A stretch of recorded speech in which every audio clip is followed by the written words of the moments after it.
live. I am so excited that I was able to fix this up. All right, Katie, you want to come in and talk to us and tell us a little bit about yourself. You're first speaker. Where are you joining from? Good morning. I am joining from rainy Vancouver, and it is 8 a.m. here, and I'm full of caffeine. So, woohoo, let's go. I'm not gonna lie, I'm going to go get my second cup of coffee while listening to your presentation. So, yeah.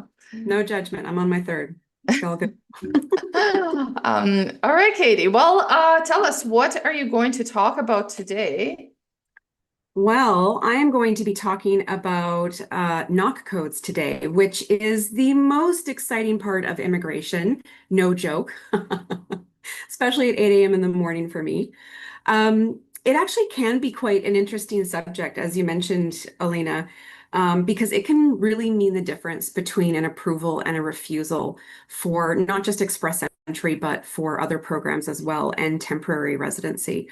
Um, so I'm just going to start off by talking about what is a knock code. Can you see my screen, my Yeah, second we're slide? all good, all good. Is it all working there? Good. Okay. So what is a knock code? So if you saw my first slide, it stands for National Occupation Classification. So every job in Canada has a code. It's like a label, and it tells the government what the job is, what kind of work the person does, and what skills are and education are usually needed. Um, it doesn't matter where the job is located. It doesn't matter if it's entry level or high skilled. Every job has a label or a code. And this is how IRCC assesses the job duties listed in your employer letter to ensure that you have been issued an ITA or an invitation to apply for PR under the right knock code. So essentially, they're assessing you as to whether you were eligible to get the ITA and whether you actually do work in that job that you have listed. Employers and HR departments use knock codes as well, but we're going to be talking about them today in the context of immigration. Okay, so what are tier levels? I'm sure some of you have seen that word floating around. Tier levels are just another way to categorize knock codes. So there are, thousands and thousands of knock codes, but some of them are more entry level and low skilled, and some are very highly skilled management positions. So if you're looking at tier level 0, these tier level jobs, and I'll show you in a minute how to find out what tier level your knock code is. These are management level jobs, and yes, they are eligible for express entry. Tier level 1 is where jobs that usually require a degree and definitely previous experience. Also eligible for express entry. Tier level 2 are jobs that usually require a college diploma or apprenticeship and or previous experience. And yes, they are eligible for express entry. And also tier level 3, which are jobs that usually require a college diploma or apprenticeship or more than 6 months of on-the-job training. So I like to tell people the easy way to figure it out is, could anybody walk off the street and be trained to do your job in a day or two?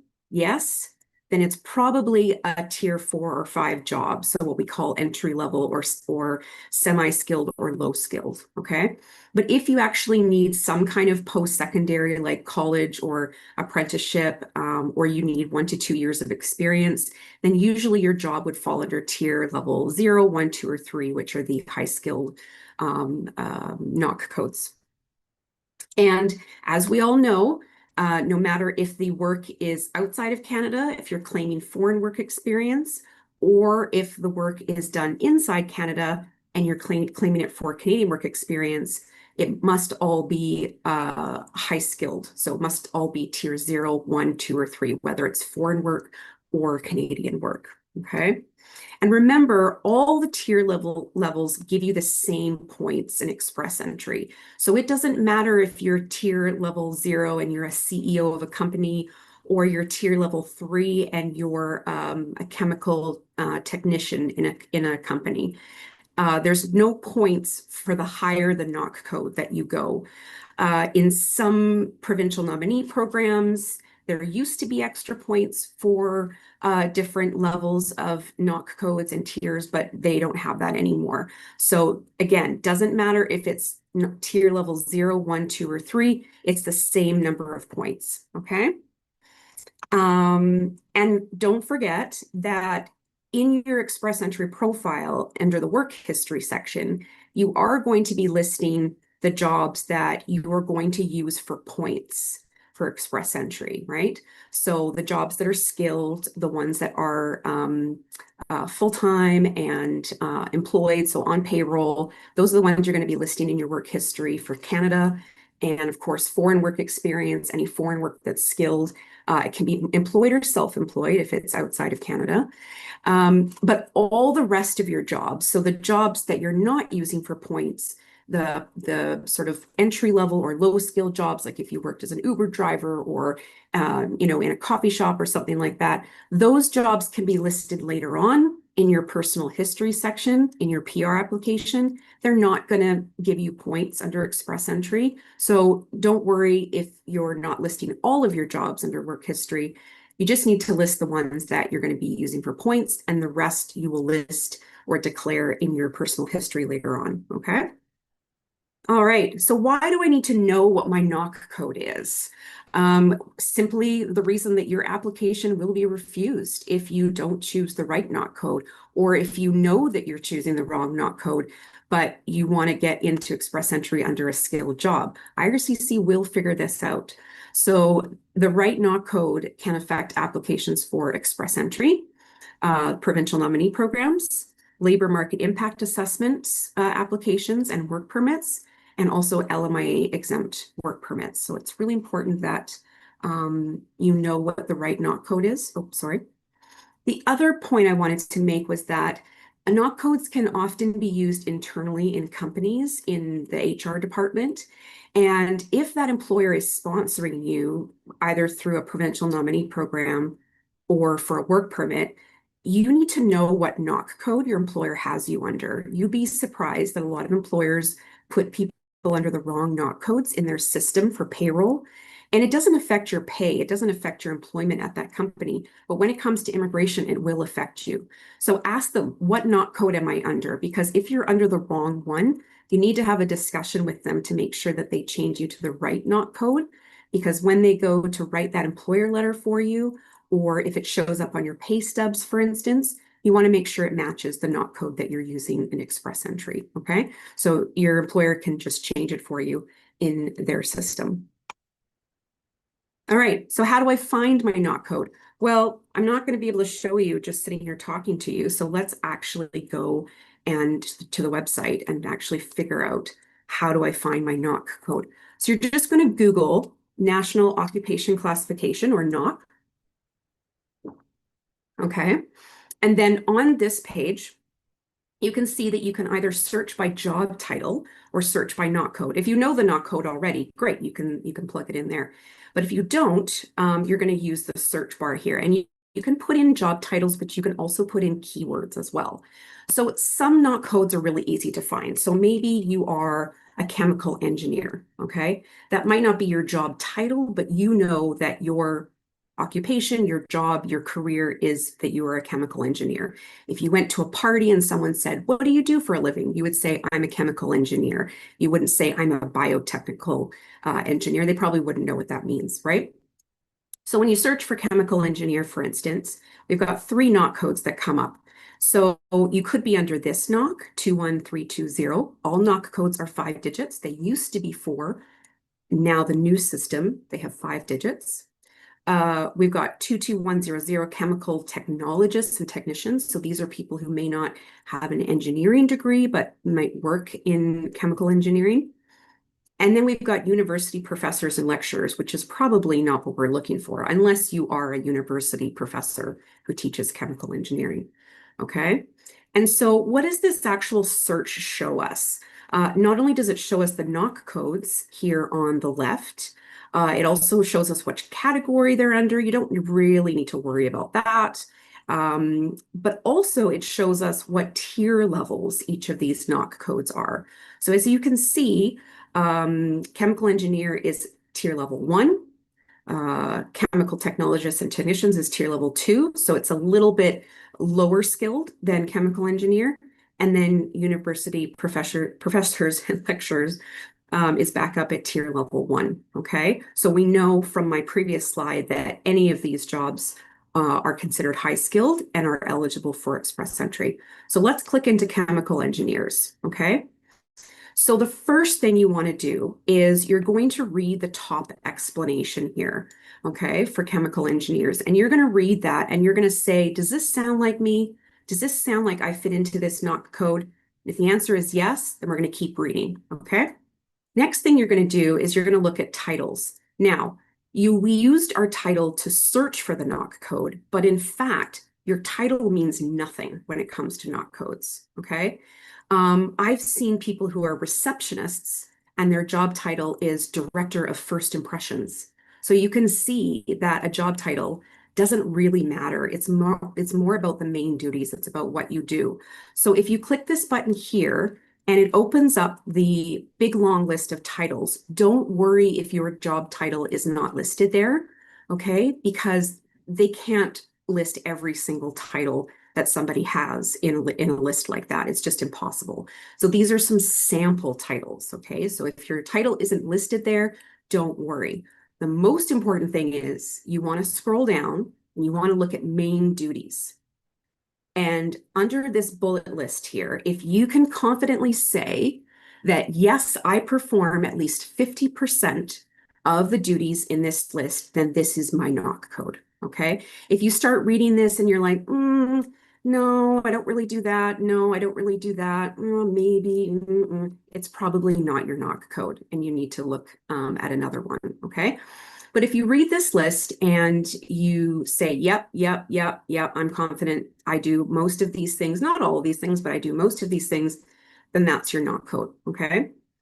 Make sure you also look at employment requirements. This is really important, and a lot of people miss this step. So if you look under employment requirements, it says a bachelor's degree in chemical engineering or in a related engineering discipline is required.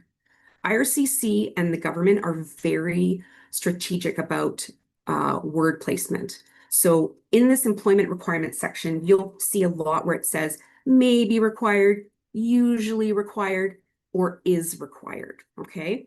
And so if it says is required, that means that if you don't have a bachelor's degree in chemical engineering or in a related engineering discipline, this can't be your NOC code, even if you perform a majority of these duties, okay? So that means you have to choose a NOC code that might be a little bit lower, a little bit less skilled, because maybe you only have like a college diploma or an apprenticeship, and you've just worked your way up to be a chemical engineer. But generally, if you're an engineer, you have an engineering degree, okay?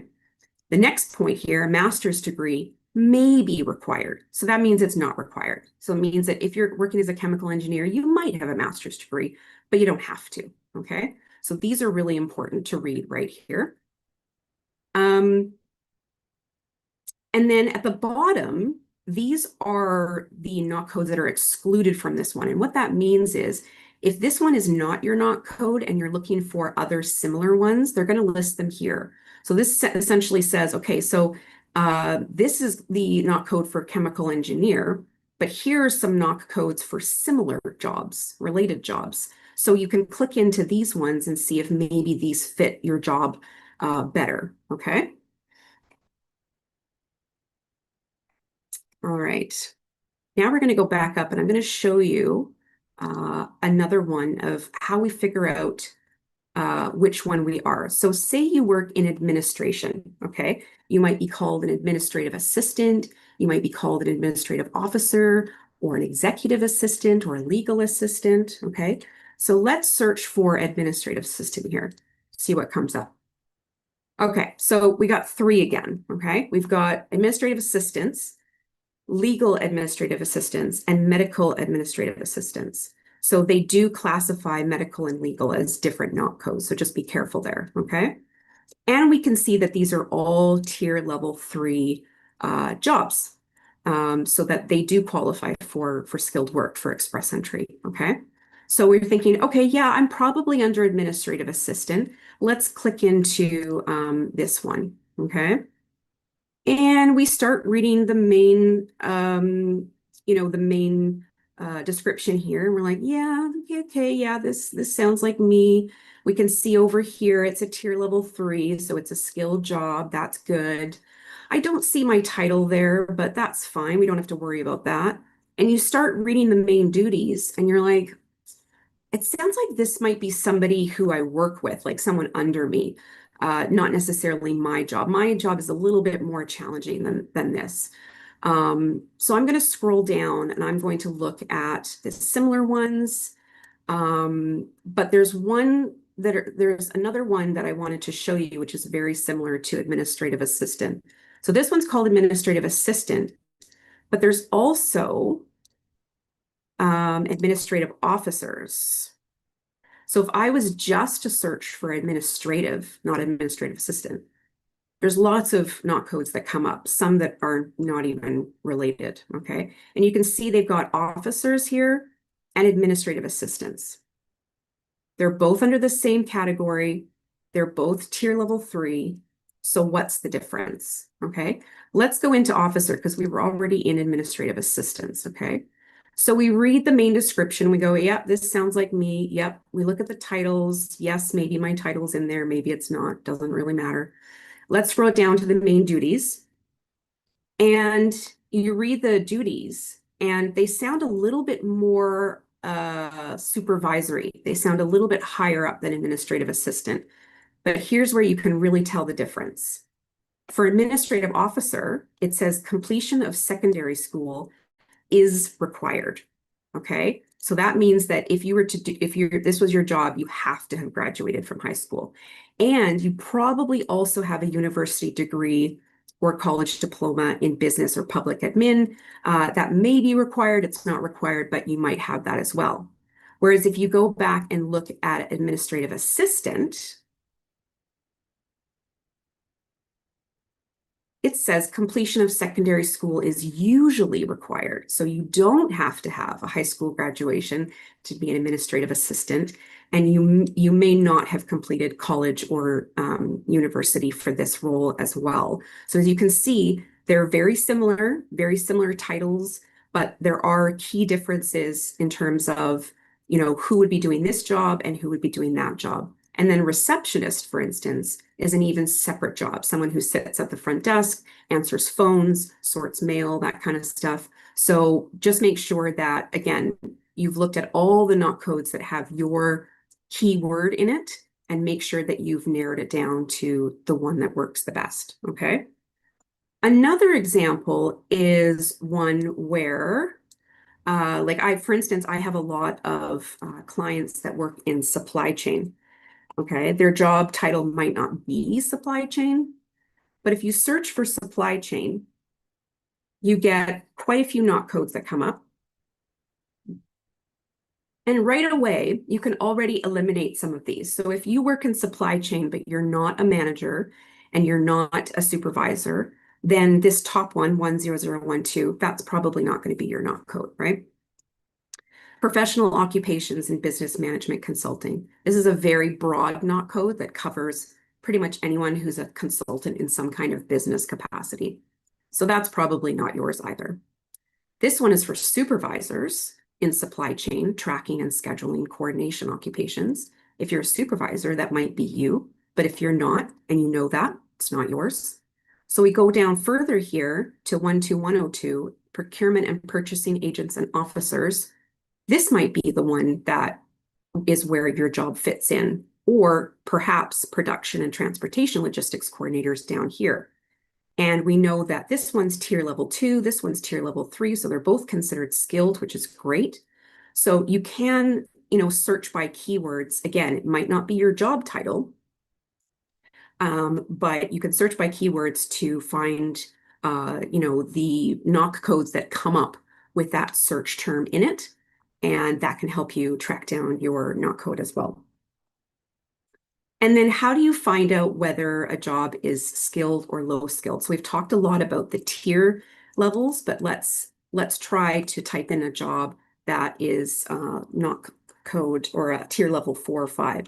So maybe you're a cashier and you work at Home Depot or Starbucks or something, and you type in cashier and these two come up.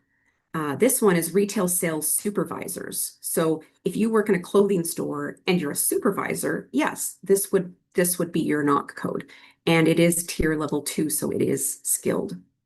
But if you are a cashier and you're not a supervisor, same category of job, but it's under tier 5, which means that this job is where they train you on the job. No previous education or experience is required, okay? And if you click into the NOC code, you can also see over here, they list the tier level on the right-hand side here that shows it's a lower skilled job. Now, be very, very careful when you are choosing your NOC code, okay?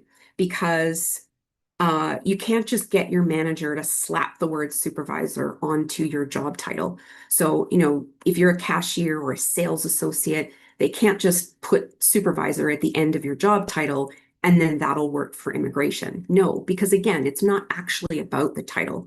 You could be called a cashier and just be called a cashier, but actually be a manager or a supervisor, right?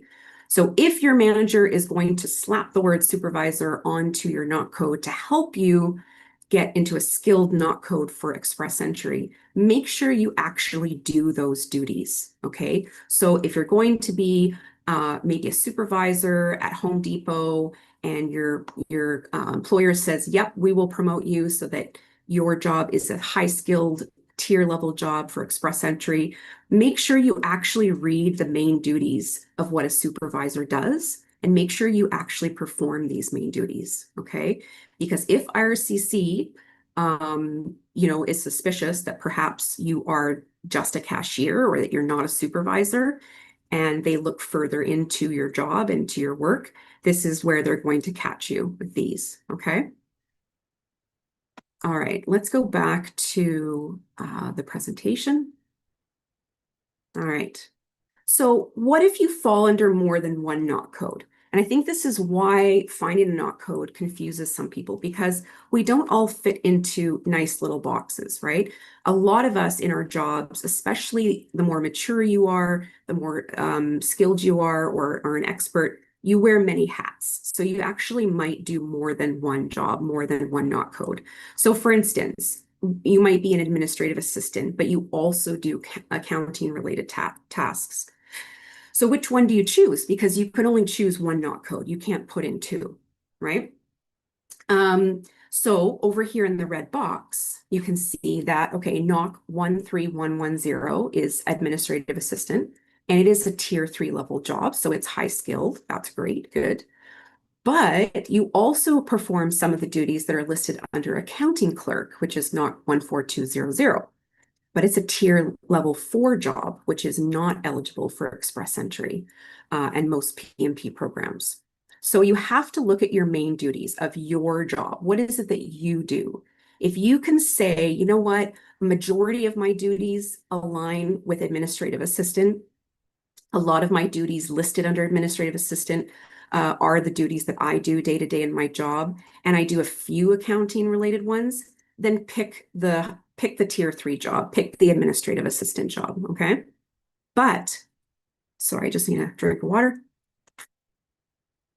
But if you say, you know what, most of my duties actually fall under accounting clerk and only a few of my duties fall under administrative assistant, then your job falls under a tier 4 level job. And until you get promoted and do more challenging tasks in your job, you're going to be at that tier level 4 job. Okay, so you can be more than one NOC code. A lot of people can be one skilled and one low skilled NOC code. Yes, of course you want to pick the higher skilled one because it makes you eligible for express entry, but you also have to be very confident and sure that you perform a majority, so 50% or more of the tasks listed under that high skilled NOC code, okay? Are certain NOC codes better than others? Not for points necessarily, but certain NOC codes are eligible for lower points draws in express entry and some PMP programs. So for instance, if you're a cook, which is NOC 63200, or chef, you are eligible for a trades draw in express entry because cooks and chefs are a skilled trade. And the last trades draw was a CRS score of 505. So instead of being under the general CEC Canadian Experience class draw, if you're in the express entry pool under a certain NOC code that Canada is looking for to fill an economic goal, the types of jobs and occupations that they are desperate for or at high need for in Canada, then your score might not need to be as high because you would fit into a category. And so I'm actually going to show you what I mean. So we've all seen this website, right? We've all Googled express entry draws. We can tell where to find the latest draw in express entry. We know the most recent one was, for 6,000 people who speak French, and the minimum score was 416. We can click on this green button and check for previous rounds of draws. But if you scroll down, there's a link here about category-based rounds of invitations. And this is where NOC codes become really important, okay? So it just tells you that categories are based on, like for instance, Canada needs more nurses and doctors. That's not a secret. So of course, nurses and doctors are going to be in a category, right? And they're going to be drawn and invited to apply for PR separate from, general Canadian Experience class draws. And if you scroll down, you'll see the current categories. Let's not worry about French right now because that's not a specific NOC code. But if we look at the rest of them, 2 to 6, these are all of the categories that you could potentially fit into in express entry. And if you scroll down even further, you can actually look at what NOC codes fall under this. So not every NOC code is in these categories. So for instance, education, if you are a professor at a university, yes, your NOC code would fall under education, but not in this category, okay? So for this specific category under express entry, the NOC codes that are under education are only these ones, okay? So you also have to check that your NOC code is actually listed here to be considered part of that category, okay? Same with trade. There's 3 pages of different NOC codes that you could fall under. There's cook right there. But not all of the trades are listed here. So if you think, oh, I'm in the trades, I'll be part of a trades draw. Not necessarily. Your NOC code has to be listed here, okay? Now, what if you're in Canada right now and you're an Uber driver, but you, in the last couple of years, back in your home country, you were a carpenter, for instance. Just trying to highlight that one there, okay? So your current job is in a carpenter, but 2 years ago, you worked as a carpenter for over a year. So in express entry, your current job is going to be listed as an Uber driver, which is a different NOC code, right? But your previous foreign skilled work experience might be listed under NOC code 72310 as a carpenter. And if it was in the past 3 years, you will still be eligible for that draw because you must have accumulated within the past 3 years at least 6 months of full-time continuous work experience or part-time equivalent in one of the single occupations listed below, no matter your primary occupation. In Canada or outside Canada, doesn't matter, okay? So you could actually currently be an Uber driver in Canada, but have been a carpenter within the last 3 years for over 6 months, and this would actually be your NOC code, and you could be part of this draw. So that's something that you really want to keep in mind for sure.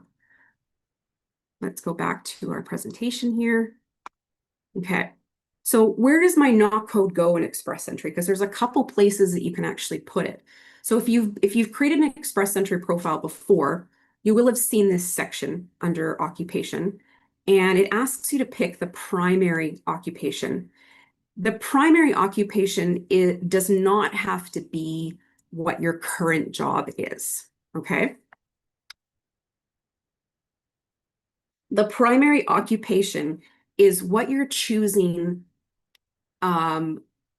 IRCC to assess you as? Like, what is sort of the main sort of base job or occupation or career that you do? So for instance, if you're in Canada right now and you're an Uber driver, but for the last 10 years in your home country, you've been a carpenter, your primary knock code here should be carpenter, not Uber driver, okay? So it doesn't have to be your current job. It has to be the one you want to be considered under, okay? And then lower down in your Express Entry profile, in the work history section, you're also going to choose the carpenter knock code for that, foreign work that you had, so that you can make sure that you're targeted for one of the trades draws, okay, if you're part of that. So again, hint, this doesn't have to match the knock code of your current job, but make sure you're still eligible for that occupation specific draw under the knock code you've chosen, okay? And again, you can put carpenter in that primary occupation section, even if you're not currently working as a carpenter, okay? Because maybe here, and I've highlighted it again, maybe you're eligible because you have accumulated within the past 3 years at least 6 months of full-time continuous work experience. And so you would have been, if your score was 505 or higher, you would have been part of the trades category draw that happened on September 18th, 2025, okay? All right, provincial nominee programs. I'm going to quickly run through this, but it's not just Express Entry that we need knock codes for. They are really important for provincial nominee programs. Almost all of the provincial nominee programs have knock specific draws. So they might have a special stream for healthcare positions or tech positions or education positions or trades.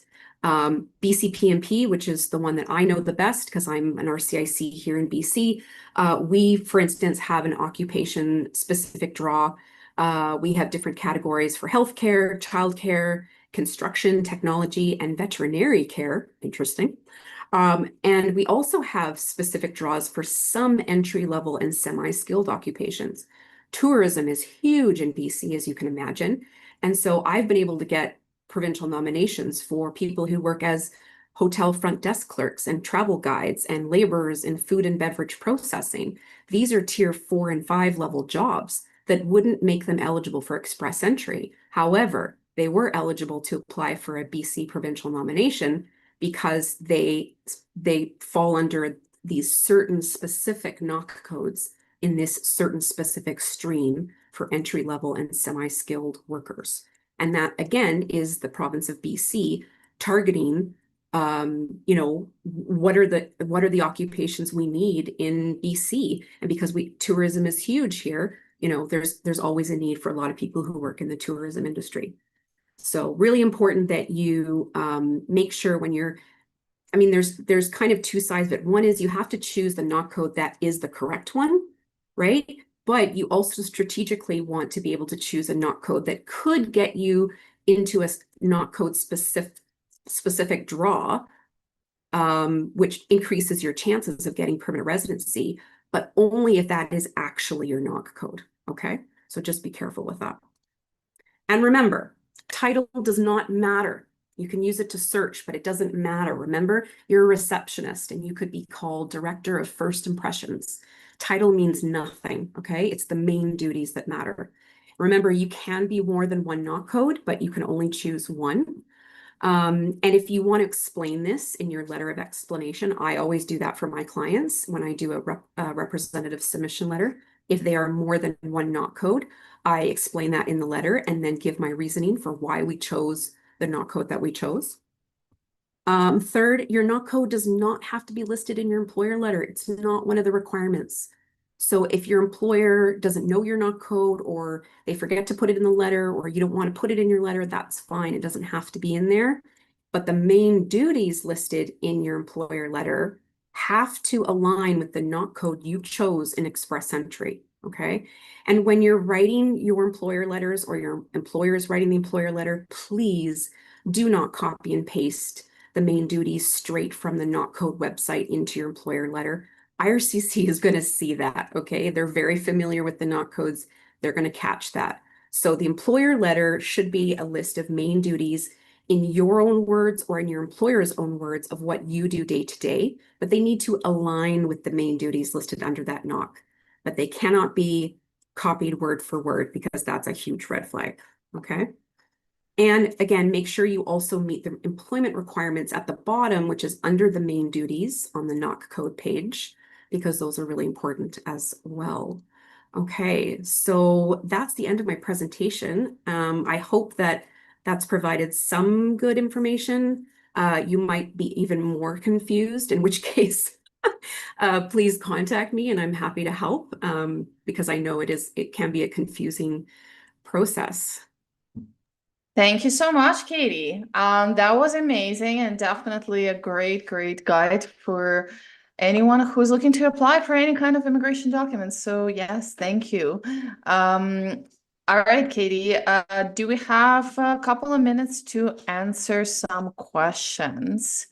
Sure. Let's see. All right, let's look at some questions here. To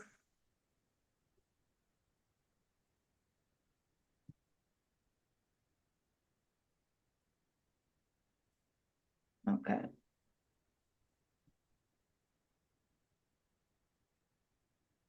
Okay, this is a good question. What if your title is a construction laborer, but you perform duties as a carpenter? What you have to do to apply as a carpenter? So the job title that you actually put in Express Entry can be your actual job title. So maybe your employer calls you a construction laborer, but you actually work as a carpenter. So you can put construction laborer as your title, but then choose the NOC code of carpenter. Because again, remember, titles don't matter much. It's what the main duties are. I see a lot of my clients, we sometimes will put construction labor slash carpenter. So we use the job title that the employer has for them, but we also add the word carpenter just to make it a bit more clear. Because in the employer letter that the employer is going to provide, it will list the main duties of a carpenter, not a construction laborer. And that's what IRCC wants to see. So you can either ask your employer simply, hey, can you just change my title to carpenter in your system and in my employer letter to make it easier? And they might be fine with that. But you have to make sure that you actually meet the requirements of the carpenter NOC. So it's not just the main duties, but look under the employment requirements. Is a red seal required for that trade? I don't think it is. In some provinces it might be, and not in others. So if you don't have a red seal in carpentry, you might be doing the carpentry jobs on the tools in the yard, but your employer can't call you a carpenter because you don't have a red seal. So just make sure you check that first. But if you do meet the requirements, I think it's simply a conversation with your employer to say, can you just make my title carpenter, or just add that word to your title in Express Entry? Yeah, that's a good answer. I would totally agree with that. All right. One thing that I do hear a lot, just generally in my experience talking to immigrants, is that oftentimes they say, "Oh, my job is a mix of these two knock numbers, and it's just in the middle. It's a mix of both. It's and they feel like that's kind of what it is." So we have a question from Hosna regarding that. So they're saying my job title is department coordinator. Some of my job responsibilities is under administrative assistant, and some of them under administrative officers. And I'm just too confused which one to select. Unless, like, it would be really confusing if your job was equally 50-50 under each. Usually there's one NOC code that you lean more towards. So read both of them really carefully. And do you actually qualify to be called an administrative officer under the employment requirements? Remember when I was showing the examples online, it said that secondary school is required, and usually a college or university diploma is required as well. Well, if you don't have those things, you can't choose administrative officer, even if you do some of those duties. So you'd go with admin assistant. We know that administrative assistant and administrative officers, in terms of at a federal level under express entry, are not under the targeted occupation. So in that case, it doesn't really matter what you choose. They're both skilled. They're both tier level 3, doesn't matter. But read them both really carefully and say to yourself, which one is a little bit more of my job than the other? And just go with the one that is the majority of your main duties. Thank you, Katie. All right, let's see a couple of other questions.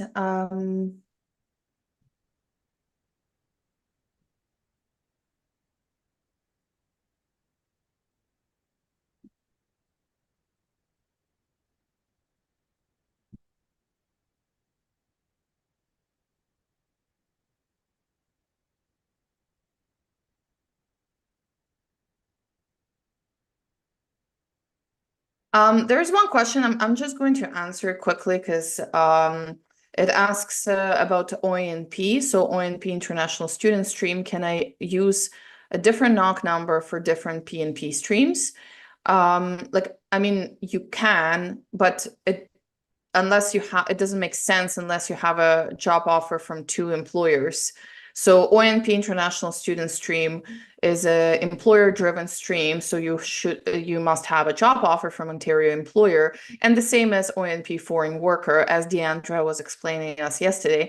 So if that employer that is offering you a job and that you're applying for those 2 ONP streams based on that job offer, then obviously it's the same job, so the knock number should be the same, right?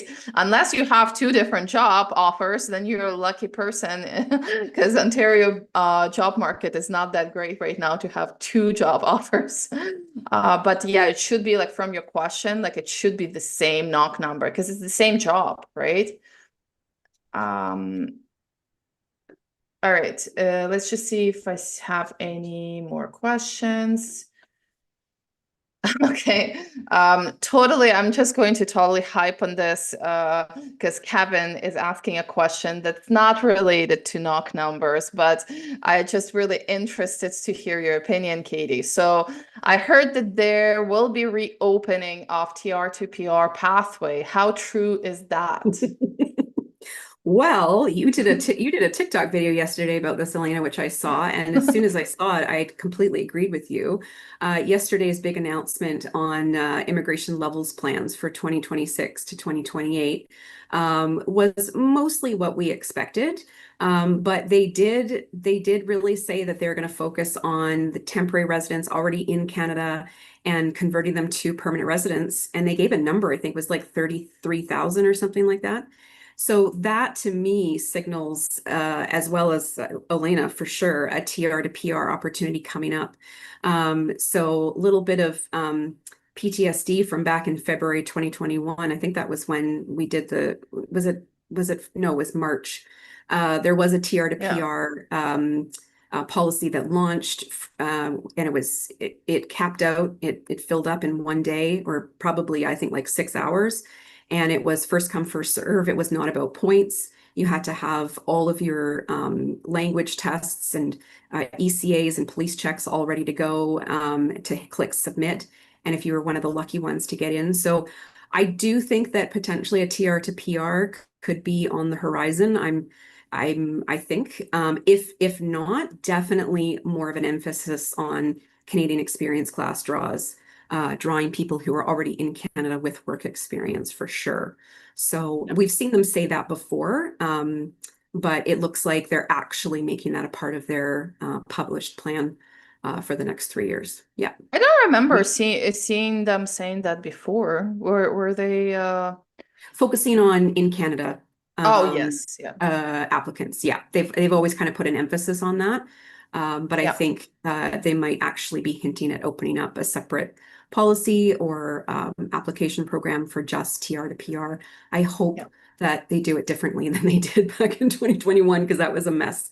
Corey has like absolutely disbelief that this is happening, and I'm like, but I get where you're coming from because I'm the last person that's going to go on internet and say that there's TR to PR coming because it's just you don't want to have that reputation. But it really says that, right? Like it says a one-time policy. And Corey is like, well, why wouldn't you draw them from express entry, just the highest points? And I'm like, well, it's just because they want our life to become miserable. Because if one more time I have to go through what I went through in 2021, then I may quit this job because it was That hard. that was awful. Yeah, it was like, how Yeah. many can we submit with, before it fills out? It was like a lottery. It was first come, first serve, which I don't think is Yeah. fair. No. And so you're right. They should just draw from express entry, like who's been in there the longest and who's got the highest points. And Yeah. if you've seen my TikTok, you know that I'm asking Santa this year for a CEC draw of 499 and above. I'm actually thinking of revising my request to Santa to be 470 above, like a la 2019, because that would be so nice. Remember when 470 was the sweet spot and it was all you needed? So I'd like to return to that year. That would be nice. So that's Yeah. on my Christmas wish list this year.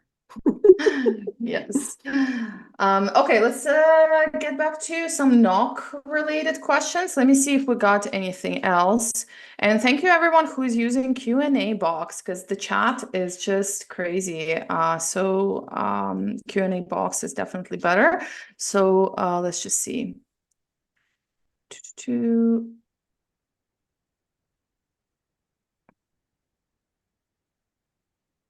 Knock related questions, please. The case of work. Yeah.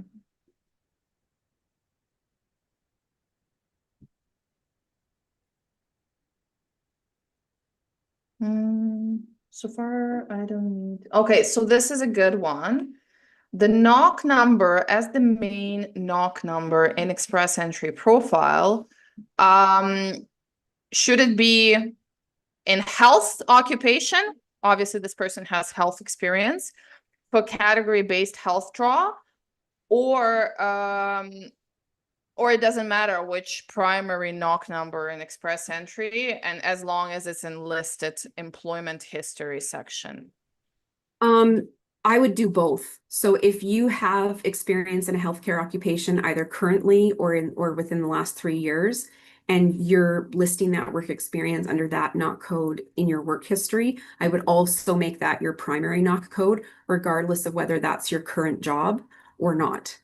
So I would make them both line up. So IRCC says that it doesn't matter about the primary occupation. Well, then why do you make us pick one anyway? Beyond me. But I would put both in there. Yeah. So for instance, my example was if you're an Uber driver right now, but you were a doctor or nurse in your home country within the last 3 years, not only do you list that work experience in your work history section under that knock code that's in one of those category-based draws, but you want to put that as your primary knock code as well, even if that's not the current job you're doing. Yeah, absolutely. Yeah, I totally agree with you. It's really strange. And also, one thing to note is that if you're putting your knock number in a primary knock number section, then also provinces may pick your profile up, because I know that with Ontario actually picks the profiles based on a primary knock number.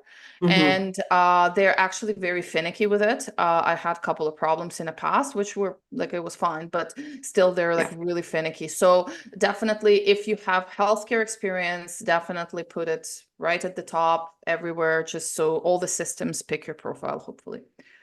Yeah, absolutely. Could I have your contact to reach you? I'm presently in Canada waiting for my certificate to apply for PR under OINP. Okay, so for OINP, by the way, guys, you can get all the speakers' information in the description of videos in YouTube. Also, every day you're going to get email with a replay link and all the contact information with all the speakers. I'm going to drop a link right now. If you subscribe to our YouTube channel, you can watch all the replays there, get all the speakers' information there, and also watch out for that email that's coming today after this session and tomorrow. And just a big note is that some of the speakers created a promo code summit So just be careful reading that email. If you can use promo code, then put Summit and you'll get a discount, right? So so just be mindful of that.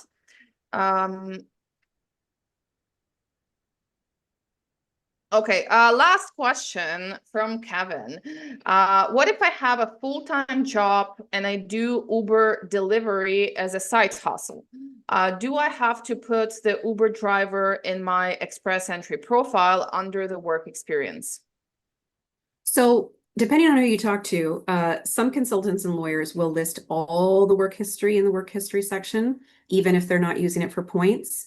I think that's kind of a waste because then it's going to ask you to upload employer letters for all those jobs when you actually apply for PR.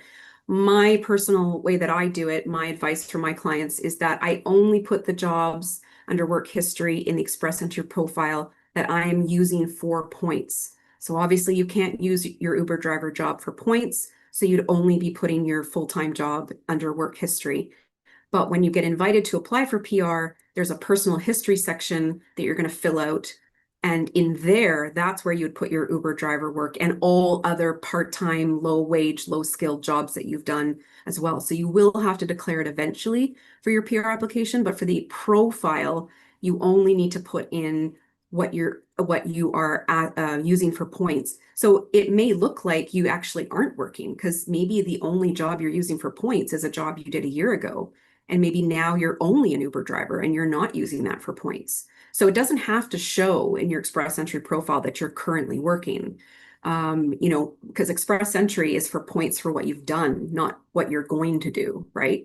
So you don't even have to have your current job in your Express Entry profile if it's not being used for points, right? So no, I wouldn't put that job in there because it's a waste of your time and to put it in there and just put it in your personal history later on. Yeah. Yeah, I totally agree with you. Also, it can be quite confusing for people who are completing those Express Entry PR applications on their own because then they put all these jobs. Then, as you said, they see that the system would require employment letters. And I've seen cases when I remember this one case, and poor guy had to get 10 employment letters, and I'm like, you just needed one. You just needed one. You Yeah. didn't need 10. But Yeah. he spent all this time reaching out to his employers in different countries. And I'm like, Yeah. no. Yeah. This is why I like doing the Express Entry profiles for my clients because I know what to put in there and I know what I can leave out because remember, it doesn't have to be 100% of your history and background in there. It's simply what you're using for points. Only put the education in there that you're using for points. Only put in a proof of funds amount or what you have in your savings if you're applying, if the program you're applying under requires proof of funds. CEC doesn't, so just put 0 for savings. You don't need to show proof of funds. So the Express Entry profile can actually have a lot less in there, which will make it much easier when you're doing your document uploads later on because you won't be asked for as many things. Yeah. So like, for instance, you only get points for 3 years of foreign skilled work, nothing past that, right? So don't put in 20 years worth of work experience under, your foreign work. Just choose like the 3 years at a job where you know it's easy to get a letter. Just use that one. That's all you need. Anything above and beyond that doesn't give you points. So you don't have to include all your skilled jobs either. Yeah, definitely. But like when people completing their PR applications on their own, a lot of times they're scared, right? They're just Sure, scared. for sure. And yeah, and they're think that like the more they put, the better it is, when it's actually not the case, because the more you put, the more confusing it can get. Mm-hmm. So yeah, just knowing the requirements and really just putting that work experience that does the job in terms of points and eligibility, that's what it matters, and that's it. You can, if you do list all of your work experience under work history, and then you get invited to apply for PR, you can go back and delete the ones that didn't get you any points, so that in your your document upload section, it'll only ask you for employer letters for the ones you use for points. So sometimes if someone comes to me after they've received an ITA, I go in and I clean up their PR application with stuff that we don't need to actually provide proof or letters for, so that in the uploads page, there's less documents that are asked for. Less documents to be assessed, less likely of a refusal. That's my opinion. Yeah. Yeah, for sure. Yeah, I totally agree with that. And a lot of times that's actually one thing that I wanted to ask you. What do you think about changing knock number after getting invitation to apply? So, can you do it? Technically, yes, but you have to be really, really careful because if you change your job to a knock code that has different employment requirements and you don't meet those requirements, that could end up in a refusal. If you change to a knock code, originally you had one that got you invited in a category specific draw, and then you change to a knock code that's not part of that category specific draw, then you're going to be refused because you're no longer eligible for that draw, right? So you have to be really, really careful and have a really good reason. And if I was doing that for a client, I would have a really detailed section in my letter of explanation about why we changed the knock code. And that, we changed the knock code, but it didn't change anything. It didn't change their points. It didn't change their eligibility for the draw. So we're still good to apply. It's just that we felt that this person fit under this one better, or whatever. But Yeah. yes, you can, but just be really, really careful that you still would have been issued an ITA under the new information that you're giving. Yeah, absolutely. All right, Katie, we're going to let you go. Thank you so much for your Okay. time today. And then You're if welcome. Thanks, everybody. yeah, and if anybody needs to contact Katie, you can find Katie's contact details and a link under a YouTube video. Just going to put a link in the chat once again, and you can also find it in the email that you're going to receive after the session. Thank you, Katie. All right, guys. Have a good day. Have a good day. So we're going to move on. And while we're waiting for our next speaker, what I'm going to do, I'm going to show you, oops. I'm going to show you kind of what is waiting for you today. So let me just share my screen. Okay. Okay, guys, so this is our agenda for today. I realized that I should have probably showed it to you in the beginning, but I did not. All right, so we just had pleasure listening to Katie's presentation about knock codes. Now, the next on our agenda is Laurie Parris, and Laurie will be talking about spousal sponsorship and how do you specifically prove your relationship and write your relationship letter with regards to spousal sponsorship. The next speaker will be Laurence, and Laurence will be talking about express entry for Francophones, all you need to know. Then we have Vipin that will be talking about spousal open work permit and 5 top mistakes to avoid when applying for spousal open work permit. So a little addition to Anna's presentation yesterday. And then we will hear from Angelica Pates, who will be talking about LMIA-exempt work permits and free trade agreements. Some countries have opportunities to apply for LMIA work permits. So certain people from certain citizenships countries like Colombia, Chile, Peru, and many, many, many more countries, they have ability to have LMIA exempt work permits. So that's what we will be talking about. And our last speaker will be Fernanda, and Fernanda is our LMIA expert. So she will be talking all about LMIA work permits. And now we have Laurie joining. All right, Laurie, how is it going? It's great, Olena. How are you doing? Good, good, good, good. Okay, Laurie, let's start. You have a presentation for us for spousal sponsorship, right? I do, but I see somebody else's has Yeah, joined. it's Fernanda. I'm not sure why is she joining, but because Fernanda will be the last on the list today. But yeah, that's fine. Once you share your presentation, the screen will figure itself out. So yeah. All right. All right. Oh my gosh, I love the Disney vibe. So nice. Okay, thank you. So, hi everybody. I'm Laurie Parris. I'm a regulated Canadian immigration consultant, and I teach in the immigration law program at Queen's University. I specialize in helping people just like you navigate the journey of Canadian immigration. And one of my favorite cases, or probably my absolute type of cases I love to do, is spousal sponsorship.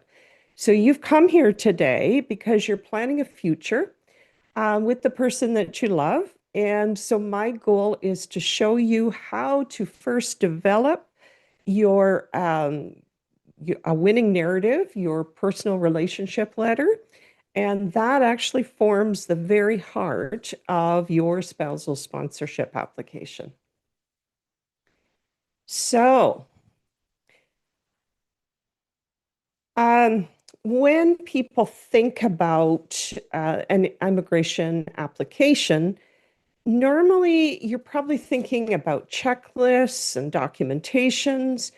But actually, the most important element, the one that pivots your application, is the letter of your relationship or your narrative. So it's not about just listing dates. Although dates are very important, so listen, it's your chance to speak directly to the immigration officer and show them that your relationship is genuine, evolving, and real.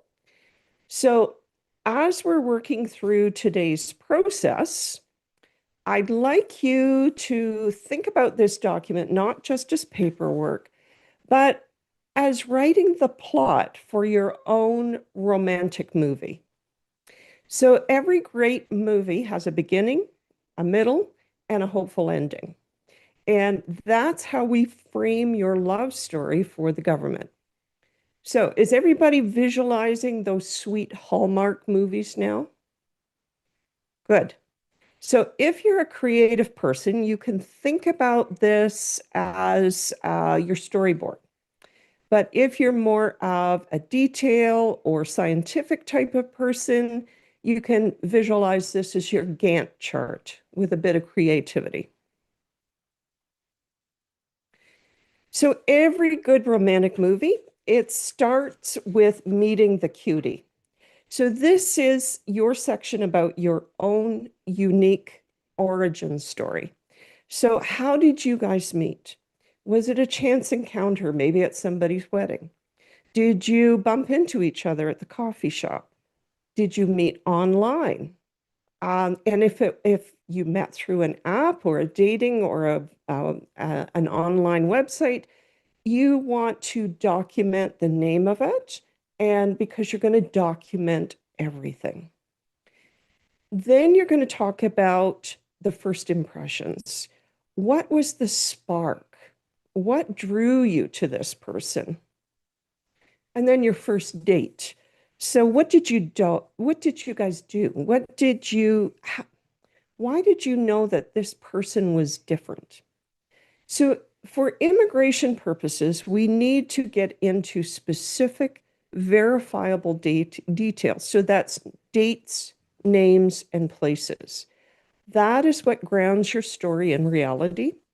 So for example, we met at Starbucks on October 25th, 2022. Or if we had a video date on October 25th, 2022. My partner was in Brazil and I was in Canada. So this is where your narrative begins to develop credibility for the officer. So once the plot starts, a movie has to move naturally, right? So this is Act 2, the journey of your connection. So we're going to map out the key milestones that show how your relationship grew serious. So this includes things like meeting your friends and family, sharing holidays, significant travel, major life moments. For instance, did you help your partner through a difficult time? Did you celebrate a major achievement? So those are the details that show the emotional commitment between you. Meeting each other's parents, for instance, is a critical step in most relationships that demonstrates the intention and family integration. You need to treat every step on the journey as vital evidence. So the climax of your story, where you make the binding decision, it's a commitment to a shared future. So for spousal sponsorship, this could mean a marriage proposal or a decision to establish a common law partnership. And both are treated equally in Canada as long as the proof is there.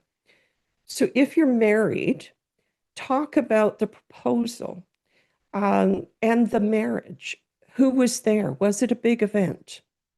If it's a common law relationship, what made you sure this is the right person for you?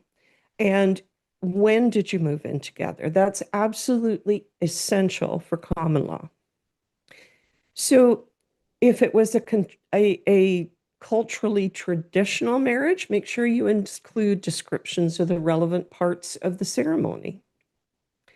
And something really important to include in this section are discussions about overcoming any cultural, language, or religious differences. You need to show the officer that how you will manage these differences come your future.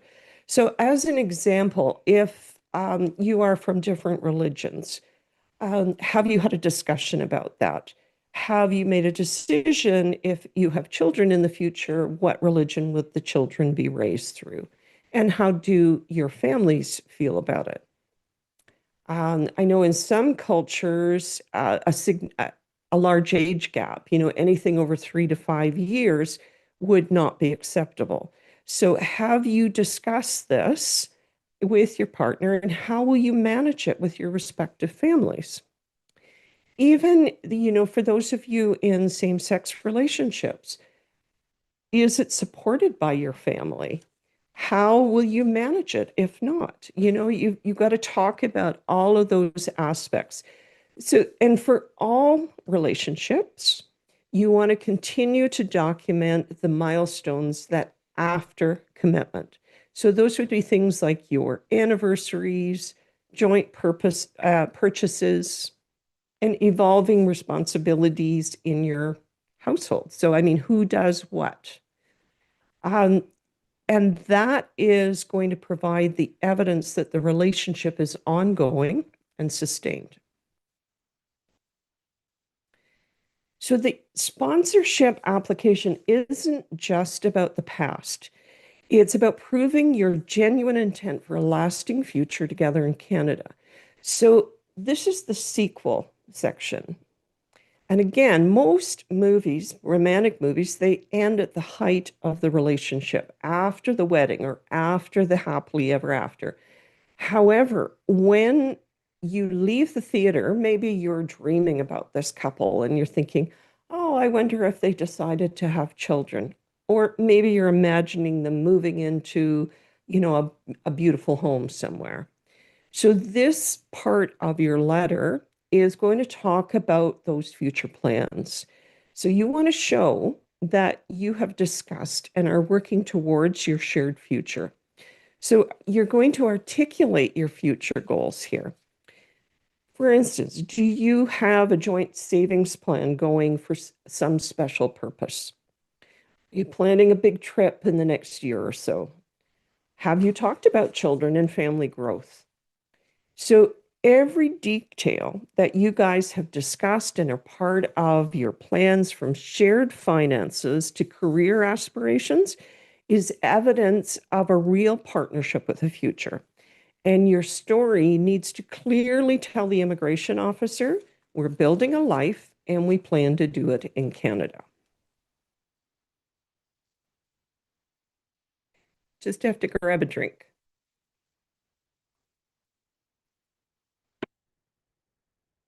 So now that we have finished talking about writing your romantic movie plot, every good story is going to need evidence. And that's what this slide's about, putting it all together. So it's about assembling the tangible proof of your relationship. So your compelling love story needs to have tangible proof. So you're going to gather and present every piece of evidence to solidify your narrative. Because the officer isn't just reading your beautiful love story, they're looking for verifiable evidence that supports every claim you make. Then this could include things you don't even realize are valuable. With proving genuineness for spousal sponsorship, the officer is basing it on three main pillars. Number one, financial interdependency. Number two, social and domestic support. And number three, relationship history and commitment. So now that you have a draft of your letter, take a look back through it. And are there items or events in there that might direct you to a specific piece of evidence? Could be maybe a photo. Maybe it's a past airline ticket. Think about your text messages or your communications overall. So every text message, every video chat screenshots, every email, those are what's showing your ongoing interactions, shared experiences. Keep those tickets, keep the boarding passes and the photos. Even social media posts can be evidence. Beyond that, we look at the financial intertwining. Do you have a joint bank account, shared bills, a lease agreement with both of your names? And if you are supporting your partner who's outside of Canada, do you have proof of that? For instance, Western Union receipts. Those are all details that demonstrate a truly shared life. So if you're living together, maybe you have mail. If anybody gets letter mail anymore, maybe you have letter mail addressed to both of you. It could be like Dr. and Mr. Smith. But I don't mean junk mail. I don't mean the addressed ad mail. Insurance policies can be very powerful, naming each other's as beneficiaries. And then finally, letters from friends and family, and that is your formal statutory declarations. Those are what provides external validation of your relationships. But the key is not just having these items, it's knowing what to include, how to organize them, and how to present them effectively. And this is where I see a lot of applicants get overwhelmed, but it is vital for your success. So if I give you some examples, you're asked to not include more than 20 photos. So when you're selecting photos, you want to examine what you're actually sending. So if you have wedding photos, does the photo show the guests? Does it show maybe a meal being shared? Is everybody dressed in a manner that would be suitable for a wedding? Okay, and it doesn't have to be a big wedding. It could be a small wedding. It could be a courthouse. Okay, but IRCC is actually looking for what could be a staged photo. So you want to make sure that you're showing something genuine. With your messages, are you showing over a period of time and capturing the date stamps in the screenshots? And are the messages more than good morning and good night?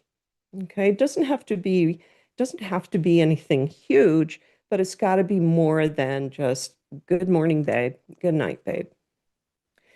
And are you including screenshots of the voice and video call log from your phone? That would be very helpful because it shows the regular contact between the two of you. Now with declarations, let me grab a drink here.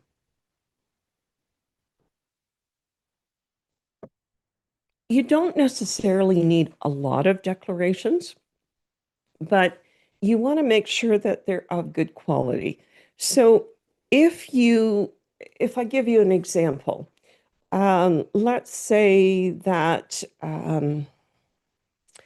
Olena is sponsoring her husband. So, and I'm her best friend. So she's asked me to write a letter of support.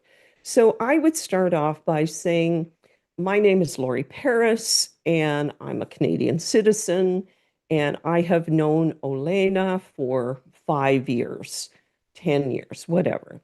And she's my best friend. And I remember when she first met Corey, she never stopped talking about him. He was so special, and I've never seen her talk about somebody like that before. And when I finally had a chance to meet Corey, I met him at a party on this date. I loved how he interacted with her, and he is such a good person. And I'm really pleased that their relationship has evolved. Maybe they'll tell a little funny story. It could be. And then they close it off with their opinion. I think that this relationship is really good for both of them. And if you have any further questions, and then it's signed, and if possible, include their identification. So maybe a driver's license or a passport biometric page, just to prove that they're real people. Okay. So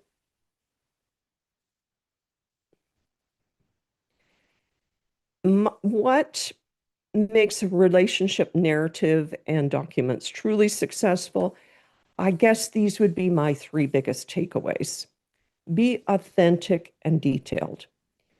Don't tell a generic story, and please don't use AI, because AI has no passion. Use your own voice. Be consistent. This is really important because your narrative and your documents must match completely. Everything from bank statements to photos need to be seamlessly matched to your narrative. And show, don't just tell. Because remember, you need to provide evidence of the relationship, not just declarations about the relationship.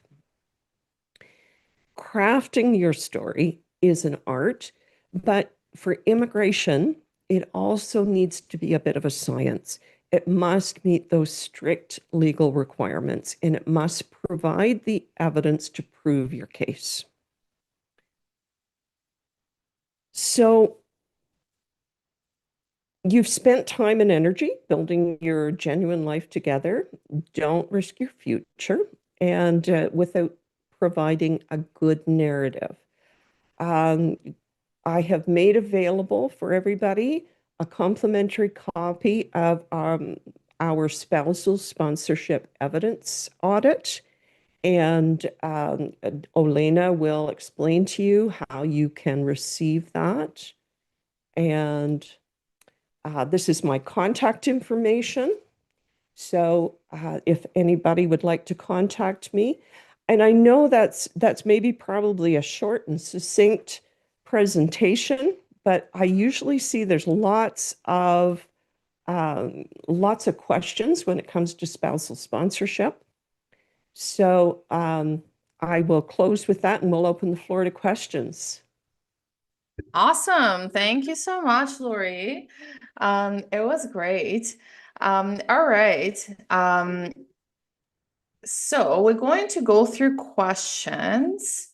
If you guys can put questions in a Q&A box, that would be amazing, because it just makes our job much easier. Okay, I'll read the first question for you. So Felicia has a question. For spousal sponsorship, what if there is no proof of joint bank account? If we just got married, so still live apart after marriage, what other documents to avoid refusal if we cannot provide proof of joint bank account? Thank you, Laurie and Elena. No. Okay, so you just got married and you still live apart. So I have to sort of think about that because that's a multifaceted question.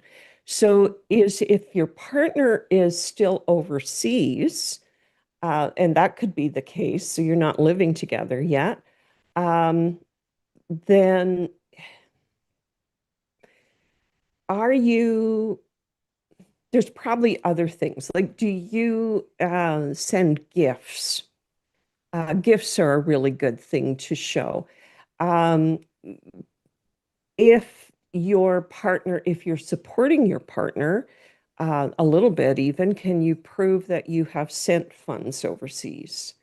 If your partner's inside Canada, I'm going to say, why are they not living with you? Okay, that's a little bit different. Yeah. But if they're still overseas, you have to think outside the box, Felicia.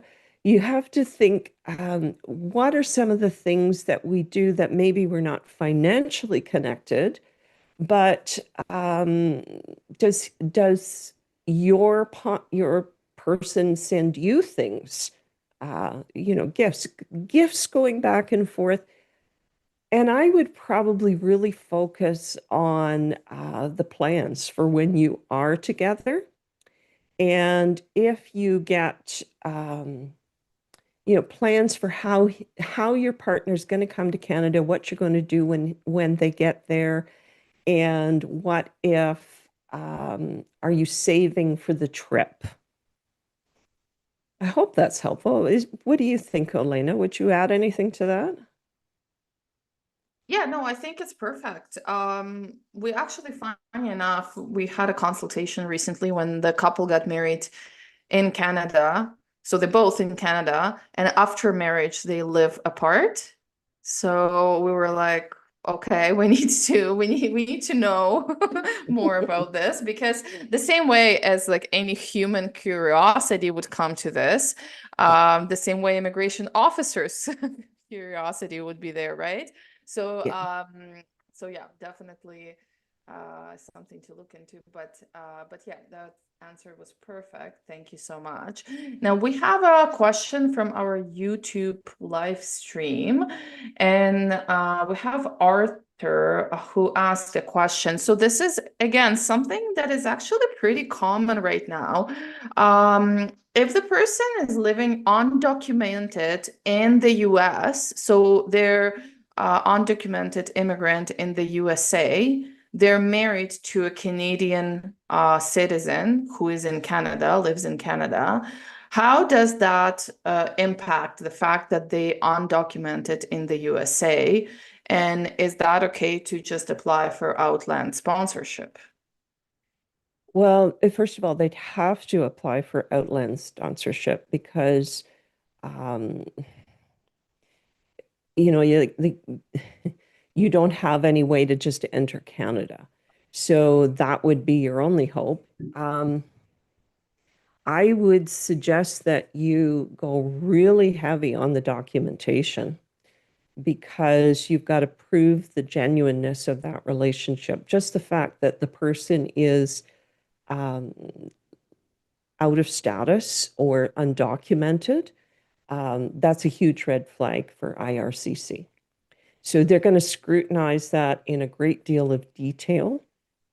They're going to be looking to see, is this a genuine relationship or is it only for the purpose of gaining status? So I would highly recommend,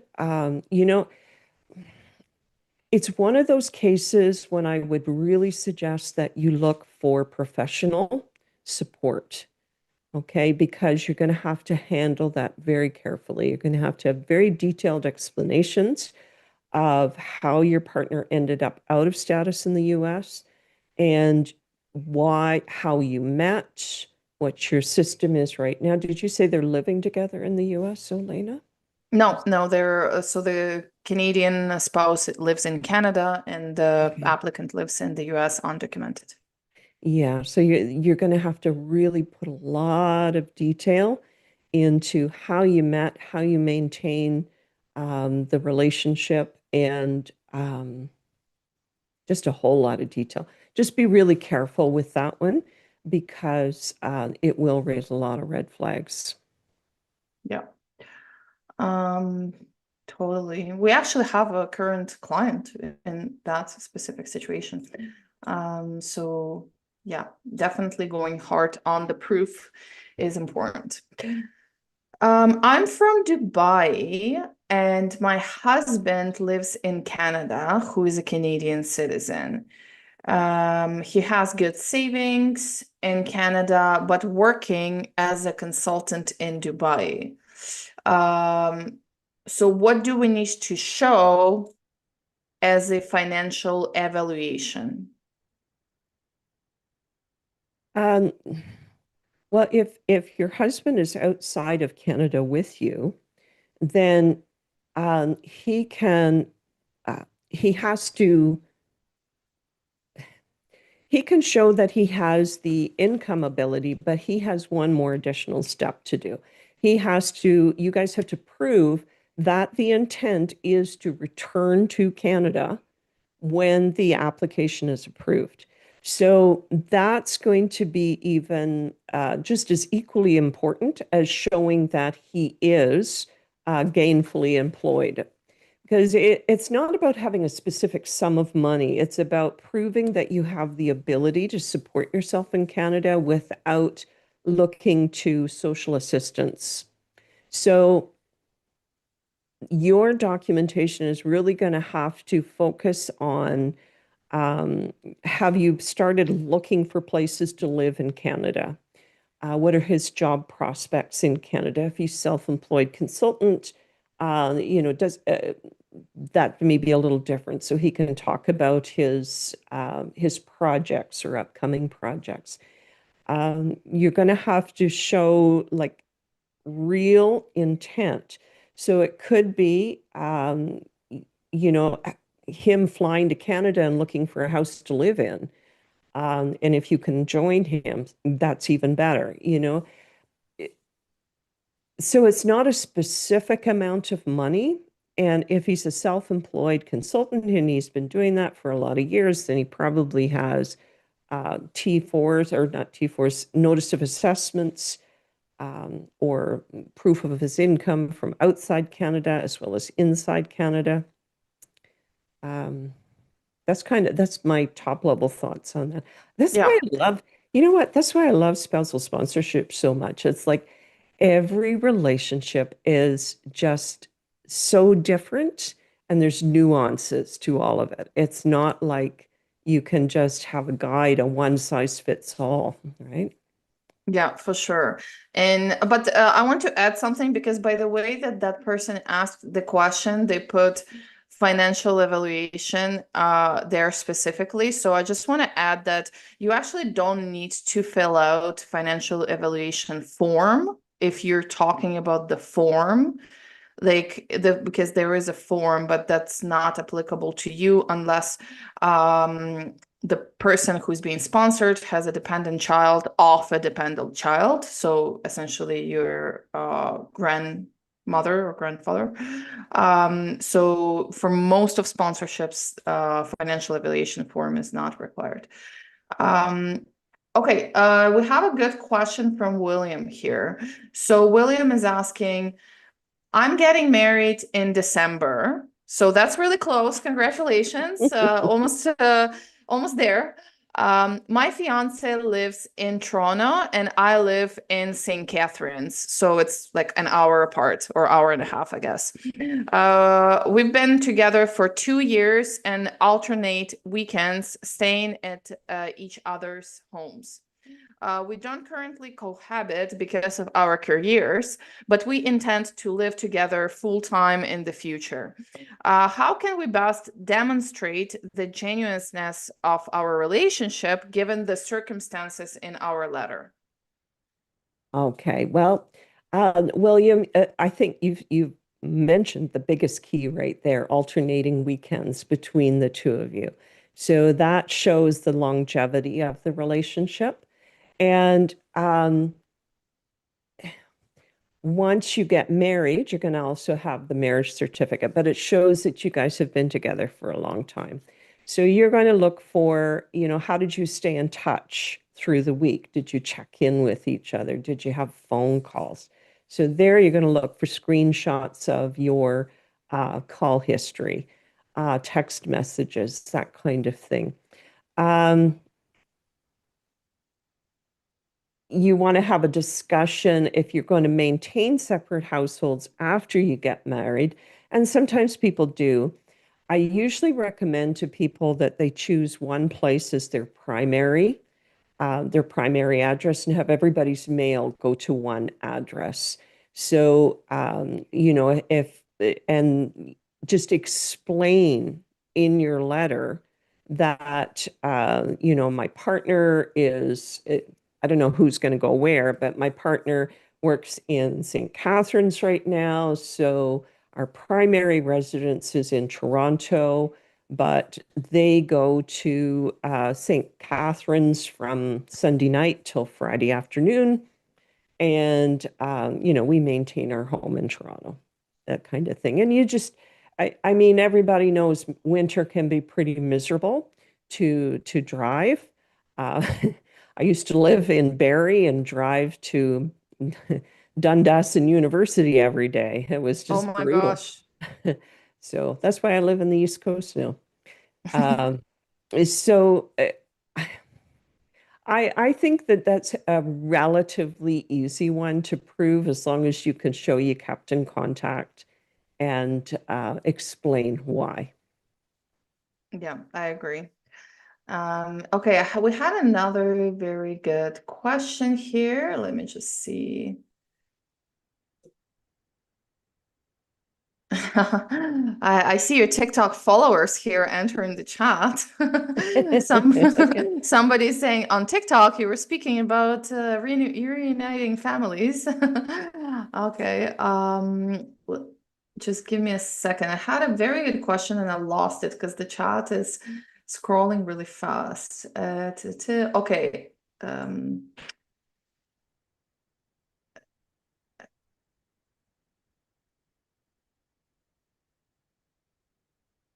Totally lost it. One second. Oh, okay, this one. So this is a question from Dion. Dion is asking, I exported our chat conversations and the file is 457 pages long. How would you suggest I condense it for proof of communication? Well, I don't think you need to send 457 pages. I think you need to be selective. But bless you for doing that. I mean, I sometimes I have clients come to me and say text messages. Oh my gosh, how do I do that? Go back to the beginning and look for the start of the relationship and make sure you've got maybe just a page from the beginning.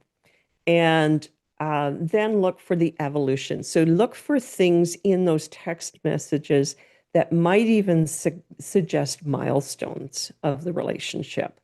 And always make sure the date stamps. So you want to put things in order. Okay. But no, do not try to send 450 pages. You only need a selection that shows that the relationship has evolved over time. And what was it, 2 years? Was that Elena? Was it 2 years, he said? Mm, I think so. Yeah. I lost the no, they didn't specify the Yeah. longevity, but yeah, I assume that's a pretty long time, 400 plus messages, yeah. Yeah. So, and come right up to the most recent, unless you're together now. Yeah. And it's just not necessary to send that much. What the officer's looking for is that the relationship has been maintained. How did it start? Remember, just like my presentation, how did it start?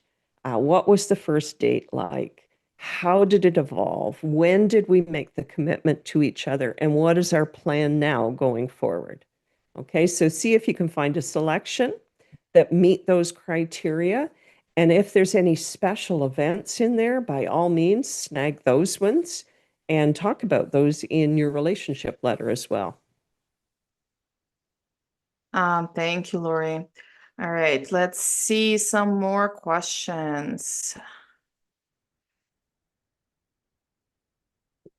Is there any specific evidence required to address age gap in relationship if it's more than few years?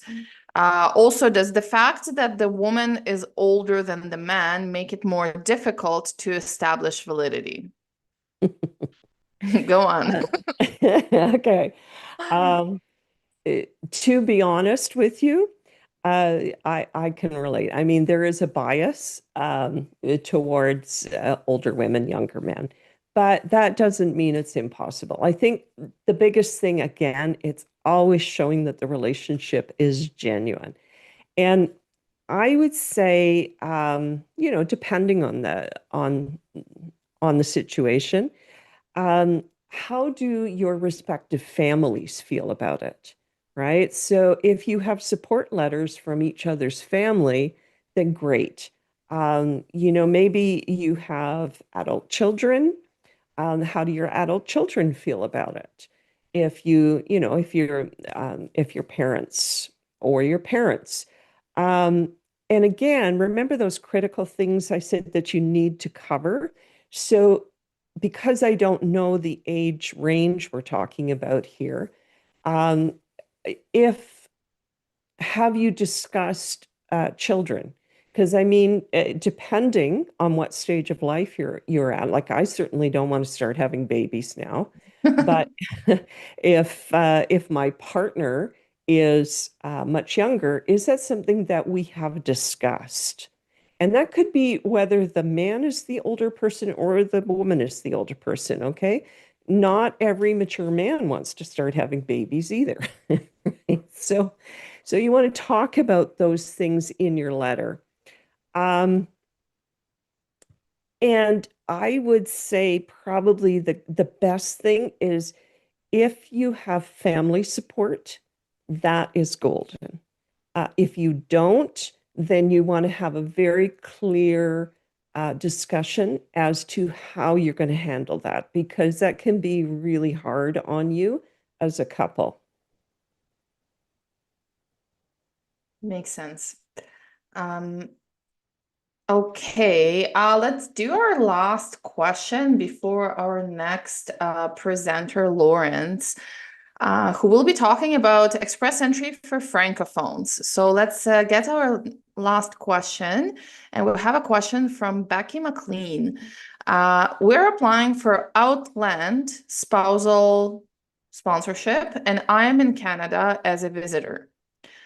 For proof of status is a copy of the letter that says that they have received my visitor record application enough, as I haven't heard an answer yet for a visitor record. Yeah, that should do. That should do. It's just proof that you're maintaining your status for sure. Yeah, yeah, that's a good one. Sometimes, you know what? Sometimes with visitors, it can be really tricky because, especially if it's a visa exempt country and then CBSA doesn't do the stamp, Yeah. then you really have to like include an explanation letter because there is no document that proves that you're here on a visitor visa. Although I have had people come in, for their weddings and so on, and explain to the border officer, I'm coming in, we're filing. Yeah. So could I have a document? And then they will print it. But Mm-hmm. yeah. Yeah. Yeah, I've had that as well. That's something that I think would be useful for people to know is that you actually can come to Canada and explain to the border officer that, like, yes, I'm coming here to get married, and then we're filing for spousal sponsorship, and that's called dual intent. So meaning Yeah. that you're entering Canada as a temporary resident on a visitor, but your intent also is to apply for permanent residence, right? And I've had several clients who've done that very successfully because they just want to be together in Canada faster, right? So they didn't want to be apart. So that was a decision to make. But yeah, thank you so much, Laurie. It was My amazing. pleasure, everybody. And stay tuned for Laurence because she's amazing. So have a great afternoon. Thank you. Thank you, Laurie. Hi. Hi, Laurence. How's it Hey, going? Olena. Hello, everyone. How are you? Good, good, good. We have a lot of Francophone people waiting for you. Yay! The chat has been popping. I have French people emailing me. Now I'm learning French all of a sudden. That's perfect. Yeah, that's great. All right. Well, go ahead. Let's learn about Okay, express so let entry. me share my screen. Up. Let me know once you see it. Yeah, it's all good. Oh, perfect. So, hello everyone, and thank you for joining me today for this new session.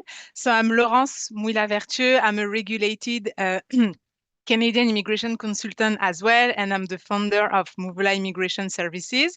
And I specialize in helping Francophones getting their paperwork, especially the PR, outside of Quebec. So basically, we're going to talk about like the real opportunity if you are a French-speaking person, a French-speaking talent in Canada, so you can get PR through express entry.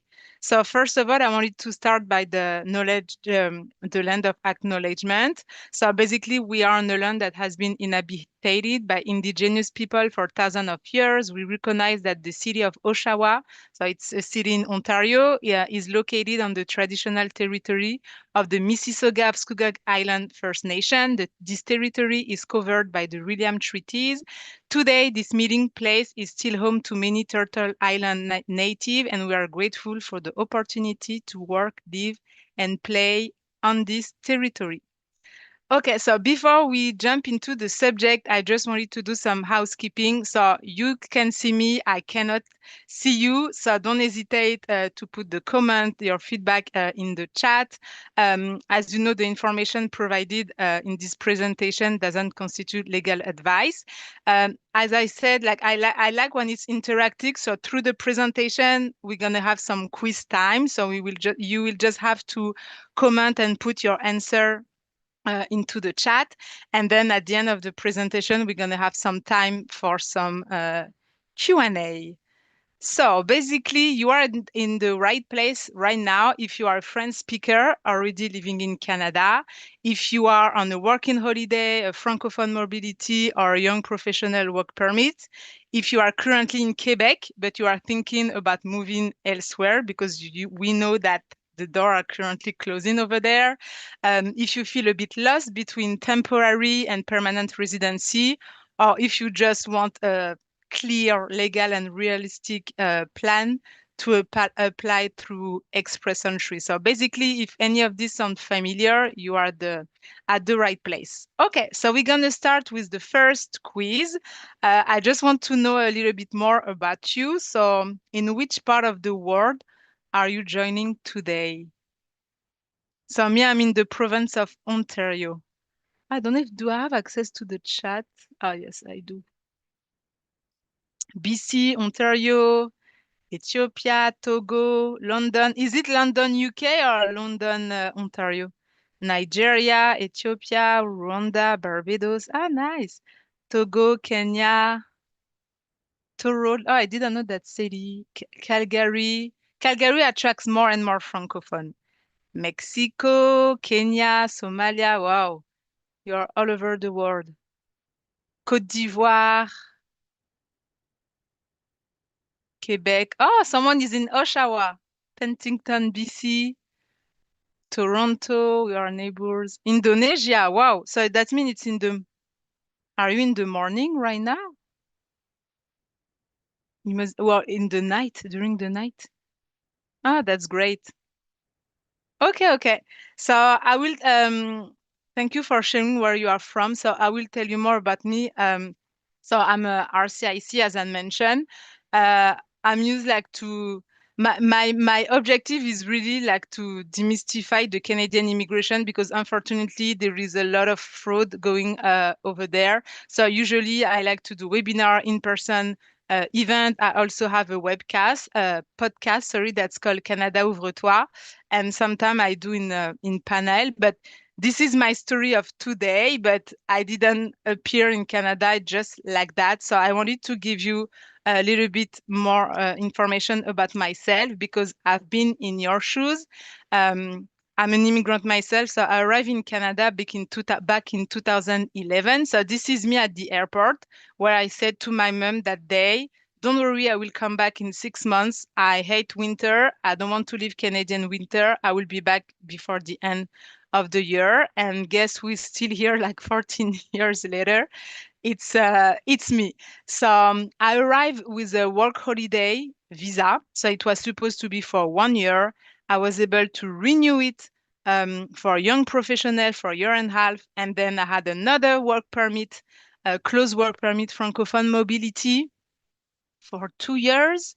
Then during those 2 years, I applied for PR. At that time, it wasn't express entry, and Francophone didn't have any advantage to the point where I remember my my test was I decided to take an English test. And then in 2019, I became like a proud Canadian. So basically, it took me 8 years from the moment I landed into Canada to become a citizen.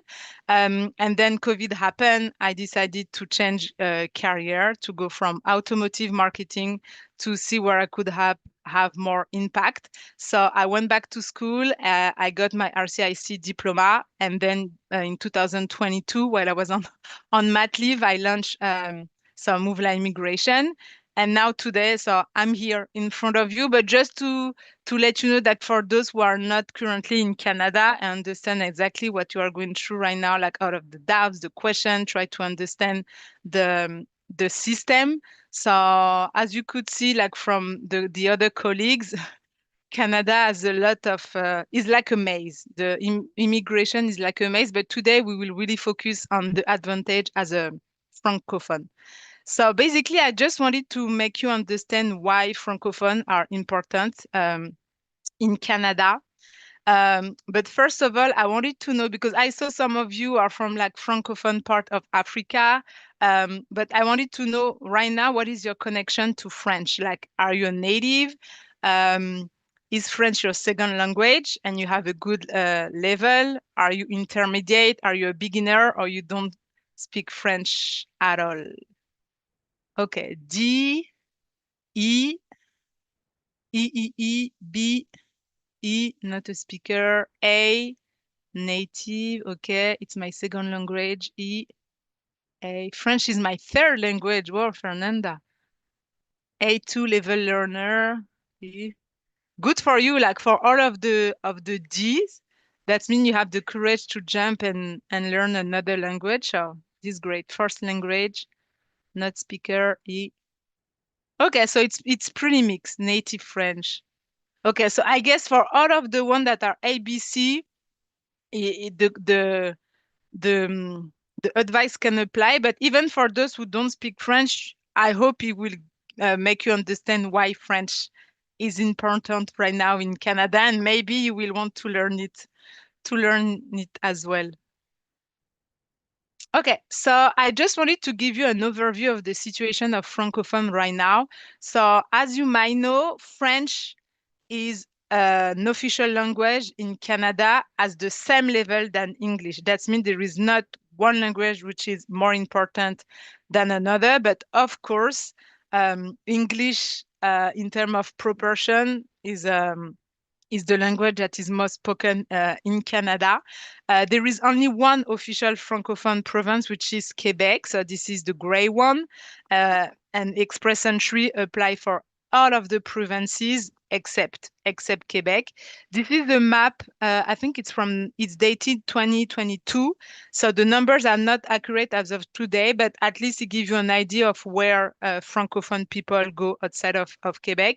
And basically right now, the government objective is to increase that percentage of Francophone outside of Quebec. So back in 2023, we were able to go over the objective of 4.4. So we went to 4.7.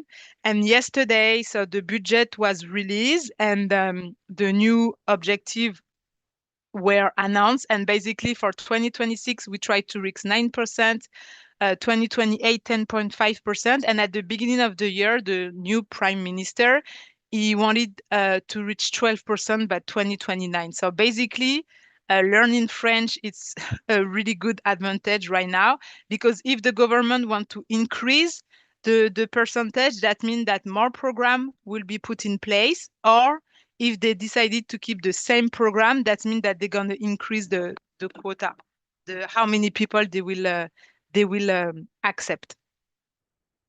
Another thing too that I wanted to show you. So this pie like is dated 2022. It was right after like how do we call that? The TR to PR program. So basically 50% of new permanent residents that speak French, 50% came up from the skilled worker under Express Entry, 31% from PNP, 10% for Canadian experience, and 9% was from TR to PR. And for TR to PR, not enough person took advantage of it because it was unlimited people. And unfortunately, a lot of Francophones didn't go through it. Just to give you an idea on the origin, so basically 83% of French-speaking admission outside of Quebec came from Africa and Middle Eastern countries. So I saw some of you are from Congo, Togo, Côte d'Ivoire. So you are part of the 83%. And the 5 cities chosen are Ottawa, Toronto, Moncton, Edmonton, and Calgary. And one thing I wanted to mention as well, because I know a lot of you are afraid to go outside of Quebec because you don't master the English that well. But just so you know, once you become PR, yes, Senegal as well. Yes, once you become PR, you can get free English classes. So this will help you like to get job. This will help you like to integrate better into the country. So really like a lot of things are being put in place, even like communities to attract Francophone, to help you find a job, to help you find accommodation. So basically the government is really is doing a lot of effort for that. So as I said, so Francophone is really an advantage. So Canada actively like is seeking like Francophone across the country. So basically your job is like to position yourself correctly. The ideal candidate right now for Canada is a Francophone who can speak English with a profession in an in-demand job. So the advantage that you can get is like we will gonna see it later. For Express Entry, you're gonna have extra points if you are able to prove that you can speak French. You have several provinces that offer like special streams for Francophone, like Ontario. And you have also employers that are encouraged to hire Francophone. So basically, don't see speaking French as a barrier, because at the contrary, it's an asset. So use it to your advantage. Okay, so we're gonna move out on Express Entry specifically to Francophone. So when do you plan to apply for Express Entry? Is it within the next 6 months? Um, is it later, maybe in 6 to 12 months, or after next summer? You're still thinking about it, you're not sure, or you think that you don't qualify yet? When do you plan to? Okay, A, B, A. Okay, within 6 months. A, A. Okay. Wow. So the majority of you are really motivated for Express Entry, which is great. In 1 month. Okay. So that before the end of the year, I guess the objective is set 2025. My profile is uploaded and I'm improving my French to take my TCF. Really good, Fernanda.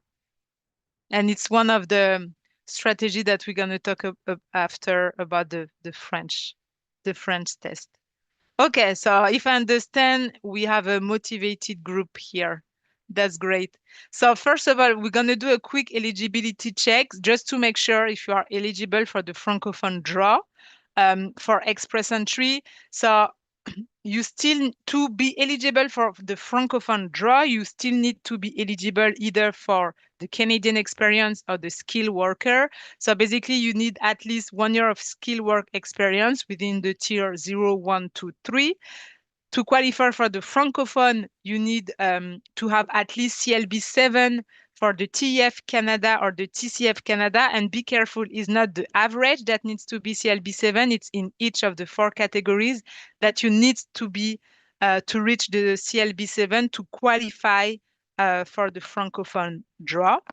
Then, depending on the category, you need to do your educational equivalency. And if you are currently in Canada, you can get the Canadian experience. So what I put Canadian experience is because you can be eligible for Canadian experience and the Francophone draw at the same time. So it will give you basically 2 chances. So I see your question. I will answer at the end for everyone. And another thing I wanted to show you the advantage, like numbers, like don't lie, to show you the advantage that French people, like Francophone people got this year for the draw. So basically, as of November 1st, we got in total 46 draw. This represents more than 81,000 of invitation that were sent. And out of those 81, we got who is this 36,000, so almost half of the invitation went to people who were able to speak French. And as you can see, it was only over 7 draw, where you can see PNP got 20 draw but not even like 8,000, and Canadian experience got 11 draw with only 22,000. So basically right now the go-to for express entry is learning French. Learning French, learning French, learning French. And for those who are native, I'm going to talk about it later, but it's like improve your score. Oops, I went the wrong way. Okay. So another quiz. It's a true or false. So when you live in Quebec, because I saw that some of you are currently in Quebec, when you live in Quebec, you cannot apply for express entry. Is it true or false? When you live in Quebec, you cannot apply for express entry. True, false, false, false, true, false, false, false, true. Okay. True. Okay, so it's almost 50-50. False. And the answer is false. And you're going to see it why. So basically, it's a question that I get all the time. Like for people who are currently in Quebec, they see that the doors are closing and they was like, can I apply for express entry if I live in Quebec? So yes, you can. Basically, express entry, it's a federal system. So it's not limited to one province, but the key is you must show your intent to live outside of Quebec. So that means that if right now you are in Quebec, you want to apply to express entry, you can go into the pool. There is no issue. If at the time you receive your invitation, you are still in Quebec, there is no issue. But you need, when you're going to send your PR application, you need to prove that you're gonna move out of Quebec.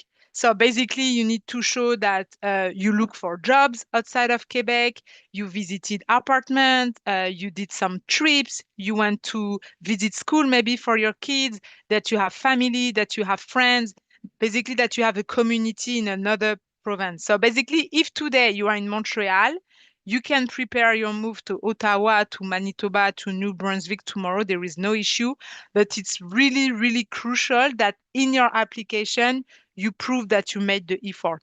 And another thing that I wanted to add, please don't try to scam the system saying like, I know I'm going to stay in Quebec, but I just want my PR quickly. So I'm going to do express entry and I won't move out of Quebec. This is totally forbidden. And don't worry, the government will know. So if they won't know the first year, they will know at some point. And because of that, if you made a fake intention, you can lose your PR and you can just Canada will just tell you bye bye. So don't try to scam the system on that. At least make some effort to move out, to try to live outside of Quebec. Okay, so we're gonna do another quick check. What's your current immigration status for those who are in Canada? And those who are not in Canada, then it's gonna be the answer E. So are you on an open work permit? Are you on a closed work permit? Are you a visitor? I saw some of the people in the comment, they put they were a visitor.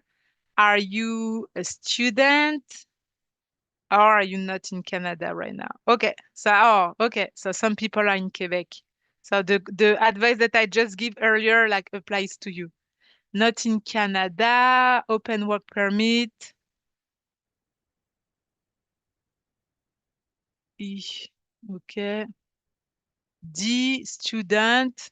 That's good that as a student, David, you prepare your path to PR and you don't wait for the expiration of your study permit. That's really good.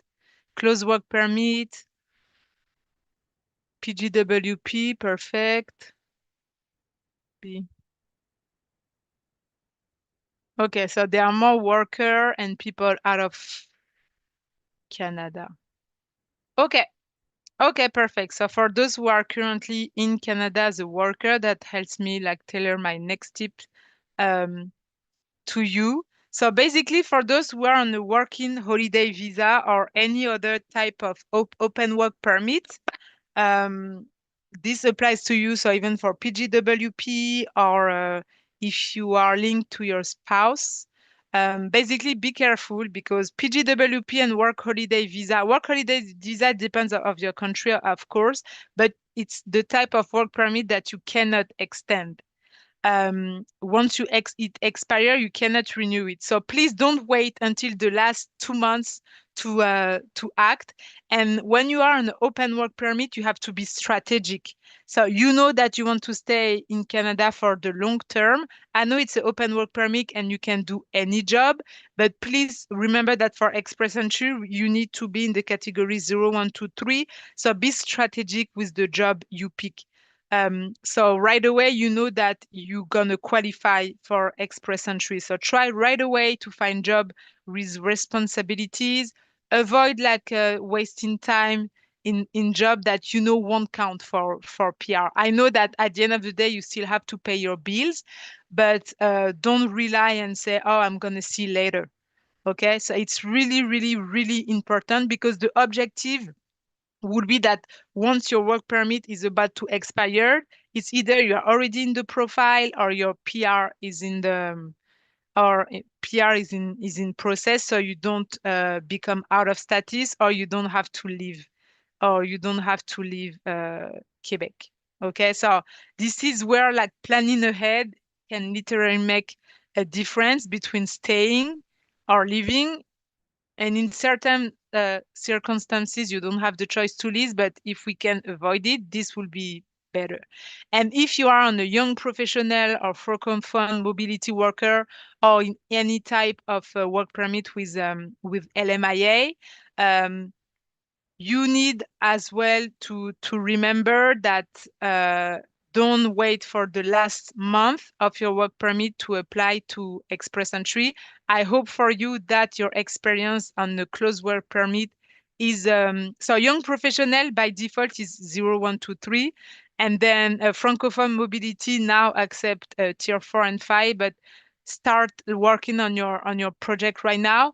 If you know that you want to do express entry while you are like in the last year of your work permit, start getting your language test, start to work on your job letter, on gathering all the pay slip, things like that. So when you are eligible for express entry, you can right away like create your profile.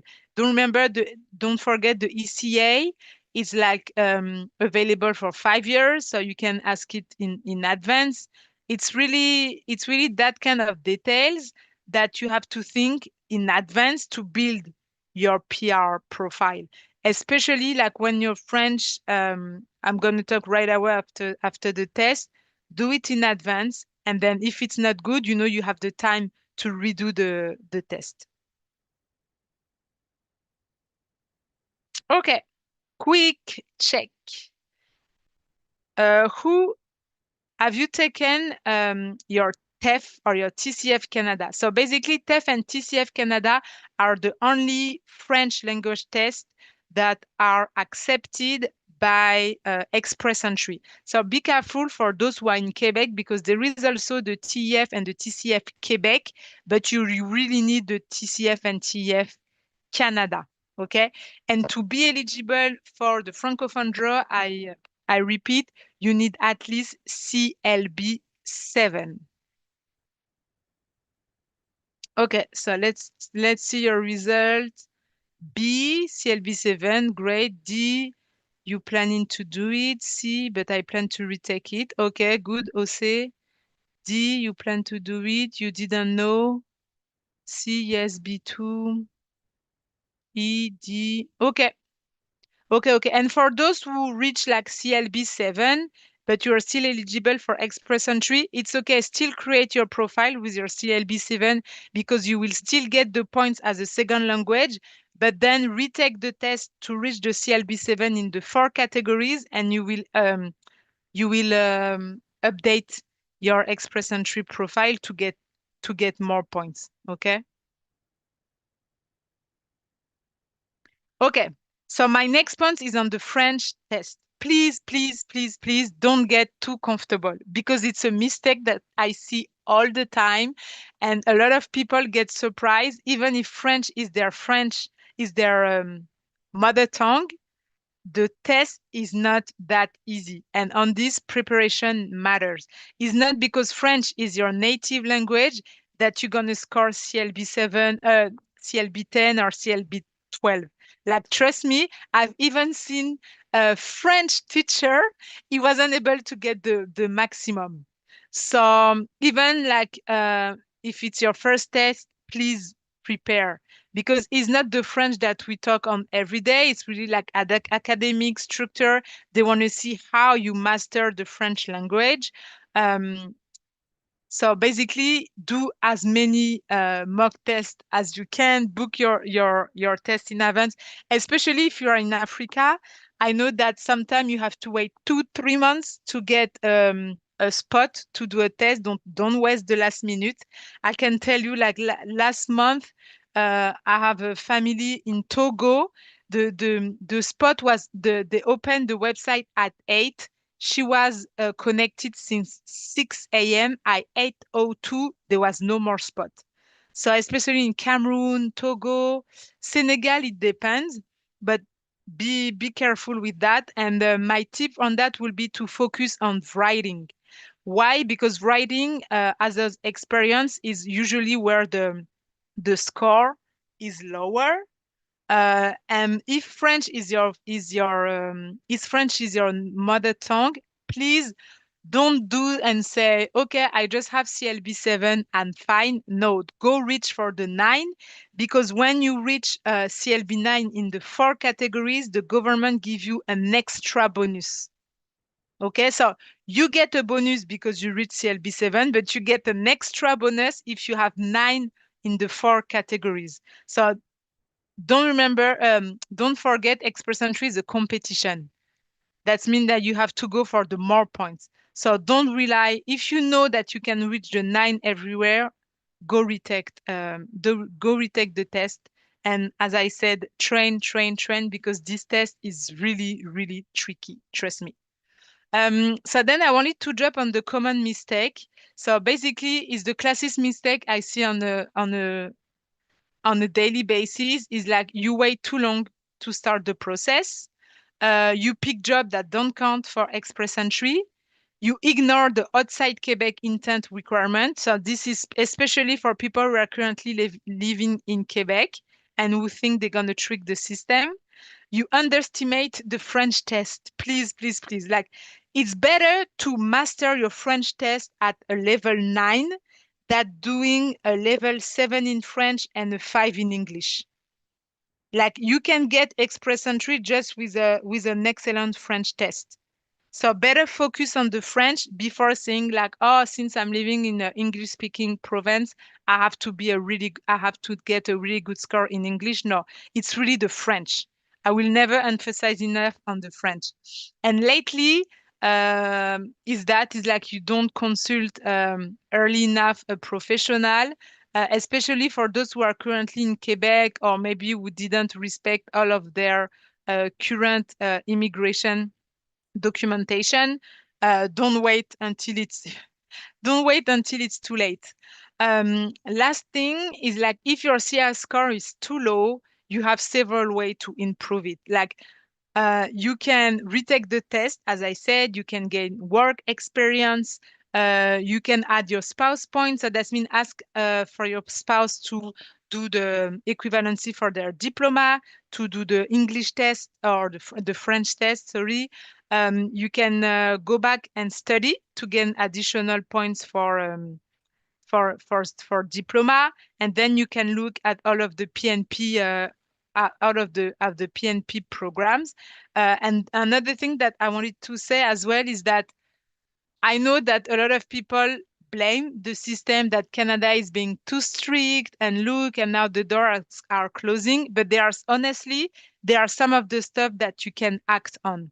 Yes, Canada is exigent, but yes, you can also retake this test. Yes, you can ask your spouse to do the French test and get the equivalency for their diploma. So do what everything is in your control. And this is the last quiz of the day before we wrap up. So I just wanted to ask you a little thing, a little bit more personal. So what is right now your biggest challenge regarding express entry or the immigration system in general? Like, do you think there are too many options and you are totally lost? You have a you have a difficulty to understand which program you're eligible for. You cannot afford the process. You think that navigating between paperwork and procedure is a hassle. You fear that you won't find a job, or it's the language requirement. Okay, for Shera, it's clear. It's all of the letters. Okay, F D F B E. Find it the job. Okay, language. Understanding which program you're eligible for. Proof of funds, yeah. Yeah, I see that a lot. Like people, they have the experience, they know how to speak, their age is okay, and then they don't have the money. B, okay, B and E, understanding which program and finding a job offer. Yeah, because once you're there, yeah. Isabella also put all of the letters. Okay, okay. Yeah, but thank you, yeah, for sharing. And honestly, yeah, it's common fears that the families that I help like share with me, and this is why in general this is what we see in consultation. So basically, yes, if you are interested to know more about what you want, what is your path, what kind of program you are eligible, what can you do if you are already in Canada, you can still book a one-on-one consultation with me where I will review your profile, your work experience, your goals, and I'm going to build a step-by-step strategy to help you out, like even arriving in Canada or move from temporary to permanent status. So I put the QR code here, and until Sunday with the promo code SUMMIT, you get 20% off the consultation. So to thank you for being here today. But thank you so much for being here. And as I said, like I came to Canada with the same question that you had, and I learned through the years that preparation is really the key. So now I'm okay, Olena, to go through the questions. Yes, perfect.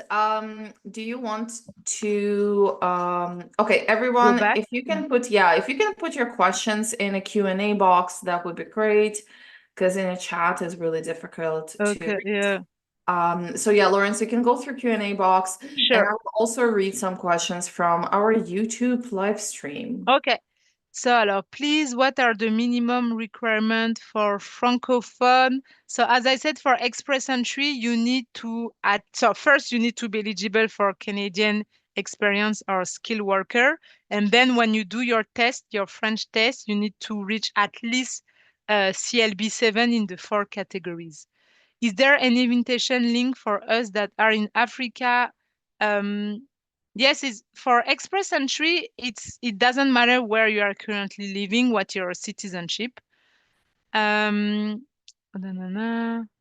But my score, I have one B1. So B1, the thing is like B1 can be CLB 6 or CLB 7. So it will really depend, Flor, of the exact score that you got. Um, Let me see.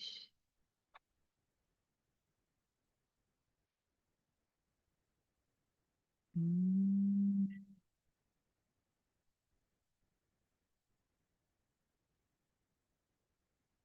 So all of the questions regarding how to find a job as a regulated Canadian consultant, I'm not, our responsibility is not to help you find a job. This is your responsibility. But if you find an employer that is ready to give you a job offer, then you can contact me. So basically just looking for a regular job. I'm in Quebec. I'm in Quebec with a closed work permit and make my profile and get an ITA. So congrats if you got an ITA. When I should leave Quebec. So it depends. Some people, they leave Quebec during the process. And in that time, you have to advise advise IRCC if you change your address. And usually it's like as soon as possible, as soon as you get your PR, you should move in the next few months. And okay. I'm trying to go up.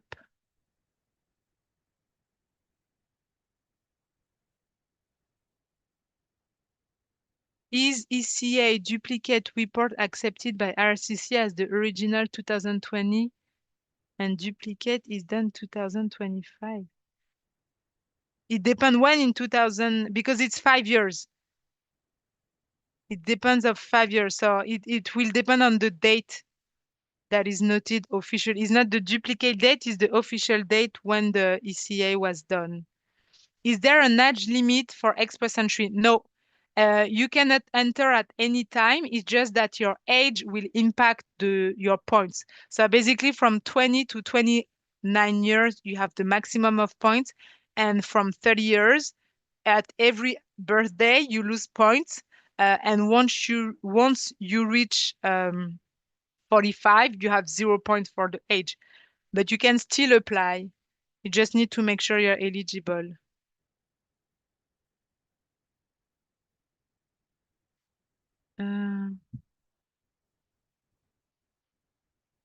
Can we apply with expectation of learning French later? No, no, no, no. So Mohamed, you need to do is not you cannot say to the government, I'm going to learn French, so please accept me. We need the proof that today you can speak French.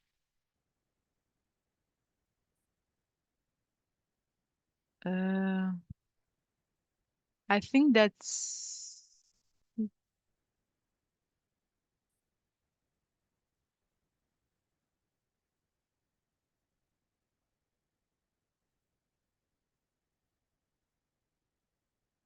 yeah, I think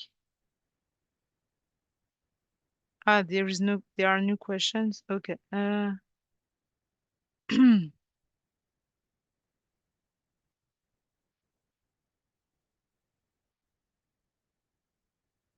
Tell us about ARIMA program. No, I won't talk about ARIMA because ARIMA is Quebec, and the subject of today was express entry. So it's a specific program that speaks about that is for people who wants to go in Canada outside of Quebec. So I won't speak about ARIMA.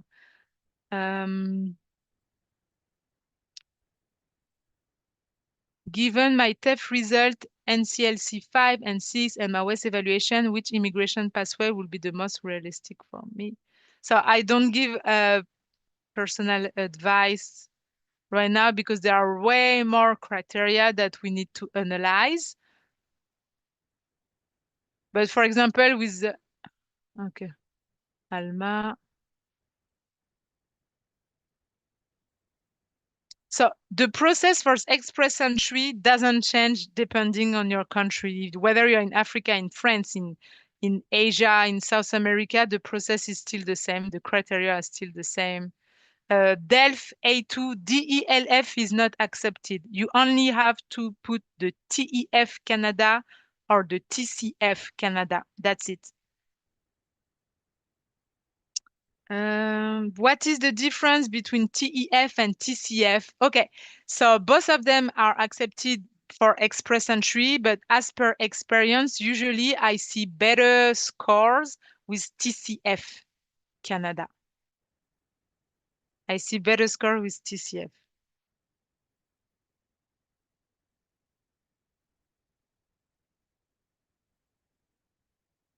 Can we apply in both ARIMA and express entry at the same time? Yes, you can, because at this moment when you are in the pool, it's like you're just, so it depends at which stage you are. If you are just in the pool, it's okay to do a profile in both, because at this point, it's just like you are tapping the shoulder to Canada or Quebec to say, hey, look at my profile.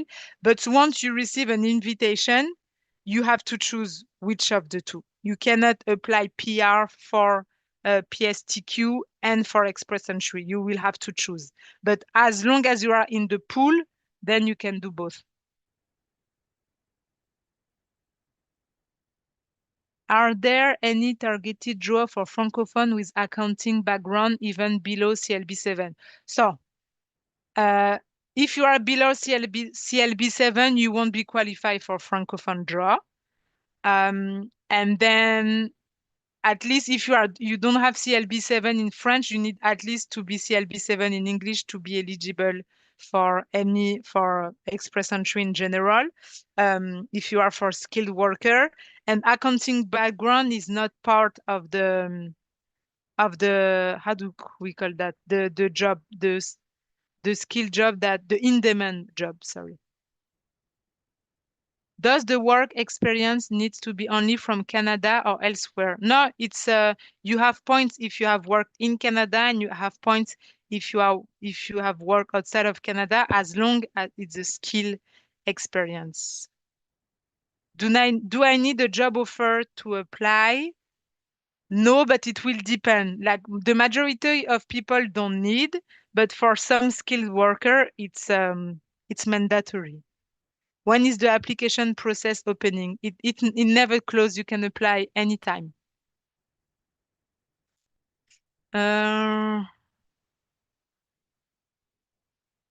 What amount must be proven for proof of funds for a single person? So for a single person without kids, it's around 50,000 Canadian dollars. Is it possible to obtain a provincial nomination without a job offer based solely on work experience and language profile? This depends on the province. Some province you can get a nomination without job offer. For example, the Francophone Ontario. Will it still be open in 28, 29? We hope. Did I miss something? Okay.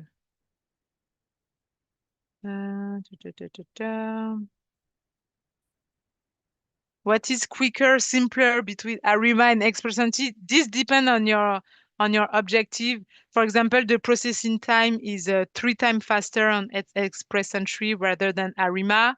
Express entry, we got monthly draw for Francophone since August, and ARIMA, we didn't get any draw since August. So it depends, and the criteria are not the same. It's completely different.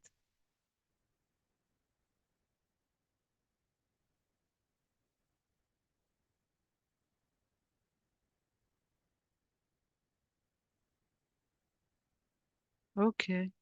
So I think my time is almost off, Olena, correct? Yes, Yeah. we're coming to an end here, and we're waiting for our next Okay. speaker. But we still have time until the next speaker joins. Join. Okay, So so I if can you have want a to look. respond to questions, absolutely, yeah. Okay, perfect. Please, the TCF and TF French exam, can they be done online? No, you have to go you cannot do it from your home. You have to go to a center, to an authorized center. And sometimes those tests are not available in your country, so you will have to you will have to travel. Alors, Biruel asks, can you give us all criteria? So I'm not sure criteria for what. So someone is asking, what about study permit? So I don't know what you want to ask regarding study permit. It depends. If it's a general question, I can answer. If it's a personal situation, then you will have to book a consultation for that. What to do if we don't have work experience but doing a master first?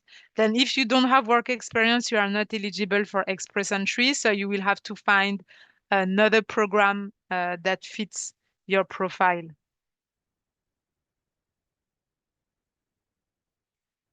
Okay, alors Christian asked a lot of questions. I'm going to read, but I'm not sure I will be able to answer because it looks like it's a personalized situation. So I will answer you generally. Bonjour, cher tout. Je souhaite faire une déclaration d'intérêt dans le cadre de la procédure entrée express. J'habite actuellement au Québec. Okay, so Christian wants to apply to express entry. He currently lives in Quebec. He is a mechanic. He has a close work permit with a year and a half experience in Quebec. During his process for his close work permit, his employer was looking for a mechanic with a license. He did his whole process with the license, and he also have a master. So he has two questions. During Oh, okay.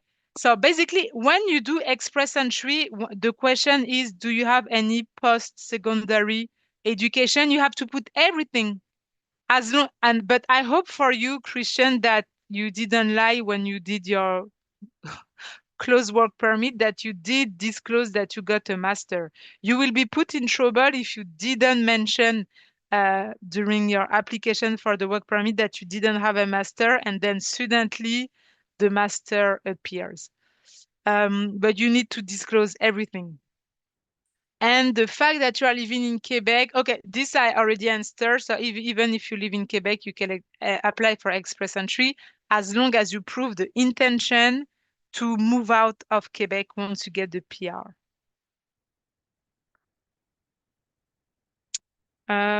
Okay. So Birel say to apply TCA. So what is TCA? Okay, Laurence, let's do our last question and Last then we question. will move Okay, on. perfect. Can I contact Alliance Française Center in Nigeria for more inquiries? Sure. It's even recommended. You have to contact the Alliance France. You have to go first on the TCF Canada and TEF Canada website, and it's gonna give you all of the list of the people, and then it's your responsibility to pretty much contact them to know the test and how to train for the test. So here you go. I'm done. Thank you so much, Laurence. It was Thank amazing. you. I'm looking forward to talking to you. How did you did your presentation? The way that your face is there, but also My face. anyways, I'll show you. Oh, But it okay. was so good. I loved it. Like the design and everything was so good, and it was very useful for so many French speakers that we have today. So thank you so much, guys. And you can contact Laurence by, I'm going to send you a link to YouTube, and in the description of the video, you can find contact details of all the speakers, and you will receive an email today as well, finding contact details of all the speakers. So make Perfect. sure, yeah, you watch out for that. Thank you so much, Laurence. Thank you, Lena. See you, Vipin. Bye-bye, everyone. Bye. Bye-bye. All right, guys. Well, let's move on to our next speaker, Vipin. How's it going? Good. Afternoon, morning, Alina. Sorry, morning, afternoon, Alina. It is fantastic. It's a rainy Vancouver. No complaints. But super excited for the summit. Yeah. Awesome. Well, thank you so much for joining today. Vipin will be talking about Spousal Open Work Permit. So go ahead, Vipin. You have a presentation to share? Yes, I do. I will All share. right. Well, let's get this started. Yesterday, if you haven't seen the session of Anna was also talking about Spousal Open Work Permit.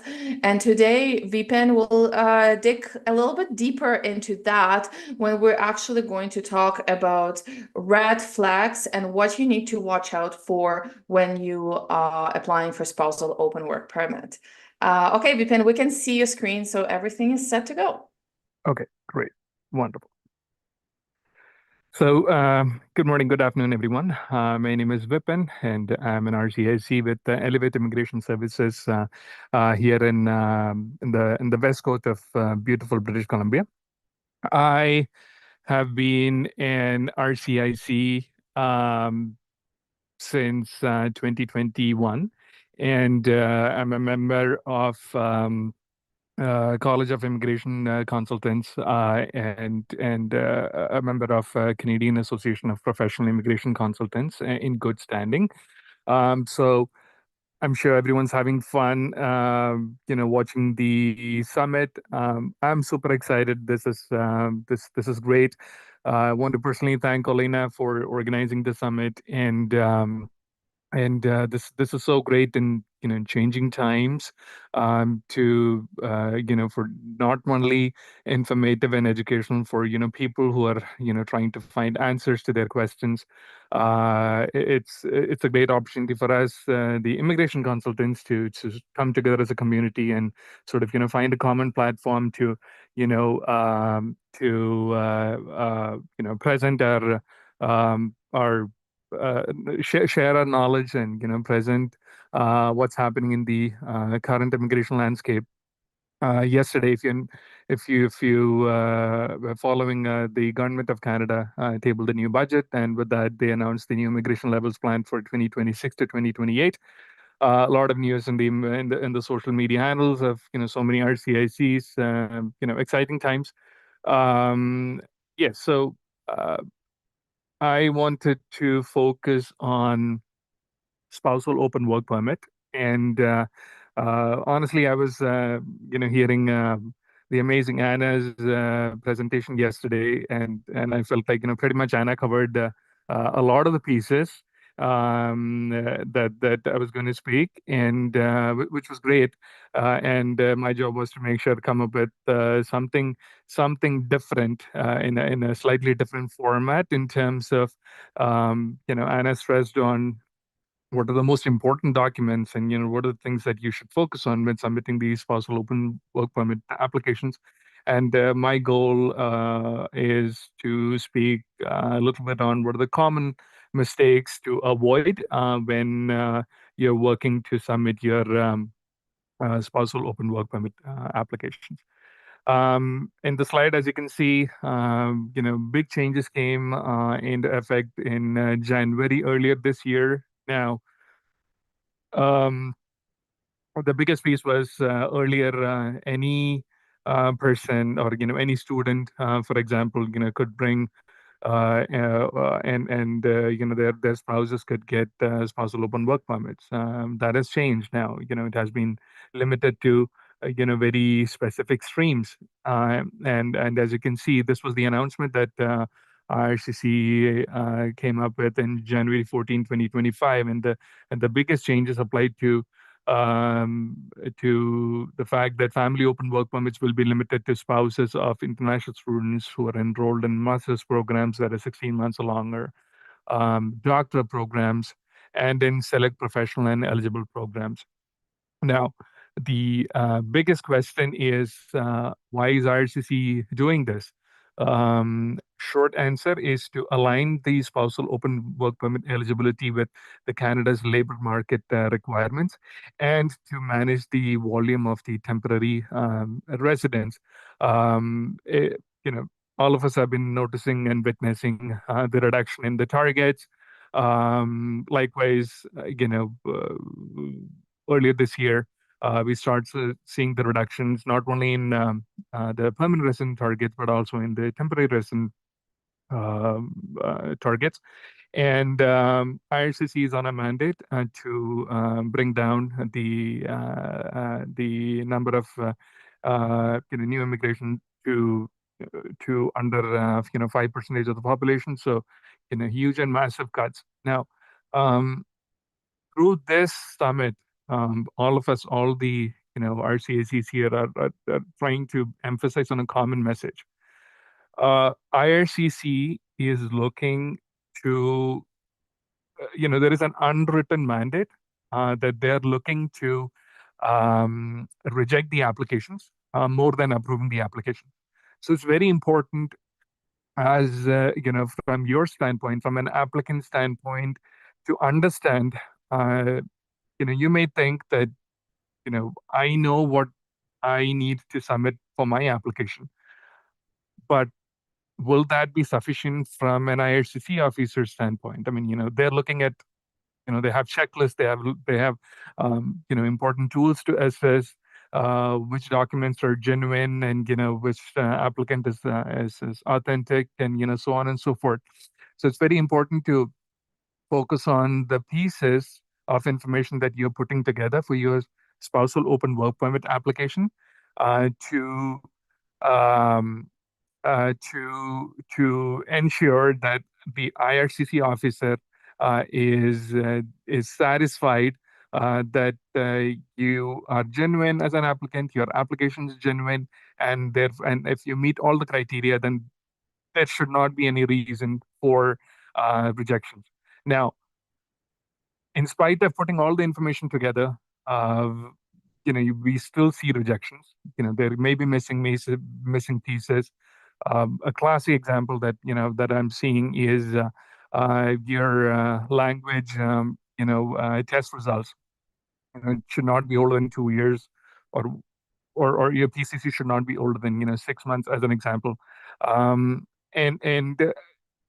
let's say someone started preparing their application a month ago, and then their PCC or their language test results were valid, but it took them a few weeks, and by that time they didn't realize the document had expired. And so we submit that document. We, as in the applicant, submitted the document, and they realized they didn't realize that it was old, and therefore it led to an automatic rejection. Now, we as an applicant may think, I mean, that's a small error on our part, and what a big deal. I mean, we can send the new documents. However, IRCC officers don't think that way. They don't have a mandate. There is a talk that they're getting bigger powers to cancel and mass cancel applications and all that stuff through a new bill, which is still being reviewed. So it's about focusing on what you can control as an applicant versus not worrying about the external factors which are outside of your control. So anyways, coming back to the spousal open work permit, a lot of these points, as I mentioned, have been already covered by Anna, and I'll focus on some of the very specifics. I'll try to make it a little more interesting with some of these snapshots from IRCC's website to give you a context of where this particular information is coming from, and so on and so forth. So a common mistake, number one, is ignoring the principal applicant's eligibility, and this primarily applies to students. The common mistake being assuming all student spouses are still eligible. And now, as I mentioned to you earlier, there are specific qualification requirements. Only the spouse of masters with over 16 months and 16 months program, doctoral students, and professional degree programs are eligible for SOWP. How do you support the claim that you are in the right program and that program is eligible? You as an applicant must provide a letter of acceptance clearly stating that the program is eligible for SOWP application. And then most importantly, it's about how to avoiding how to prevent mistakes to ensure that the applicant's program type and clear documentation is requested from education institution that specifies the type of the degree. Here's an example. Yeah, so in summary, post-eligible master's degree programs with 16 months or more, doctoral degree programs, professional degree programs, example, medicine, dentistry, and law, and we'll see a little more details in the next slide. Who is no longer eligible, important to focus, spouses of students in undergraduate or bachelor's degree programs, and spouses of students in most college diploma or certificate programs. Here's what I was referring to in my previous slide, the student eligibility. These are snapshots from IRCC websites. Important to make sure that when you're submitting the spousal open work permit application, we review all these information, and if we meet the criteria, then we can submit a successful SOWP application. A little more information on other eligible professional programs. Which are the important documents to provide? There is an LOA, a valid LOA, a proof of enrollment letter from your DLI, and then transcripts from your current program.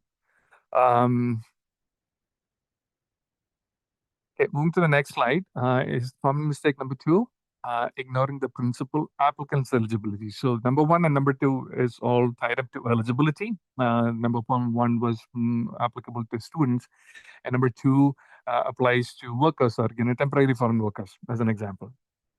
So what is a common mistake? But assuming that all work permit holders' spouses are eligible. That rule has changed effective this year. You must ensure your eligibility through your NOC code. Only the job duties which are aligned with tier 0, 1, 2, and 3 are eligible. Tier 4 and 5 are no longer eligible, or only select occupations are eligible in certain circumstances.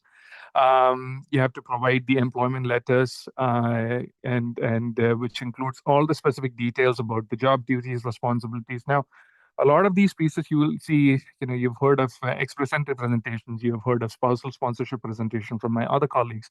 There is similarity in terms of, when we speak of NOC, job duties, tier 0, 1, 2, 3 levels, and so on and so forth. And all of these are actually connected to employment letters, and employment letters are considered the biggest and the most important critical proof to support your claim that your job meets the criteria for SOWP or spousal sponsorship or for any or express entry or any other program.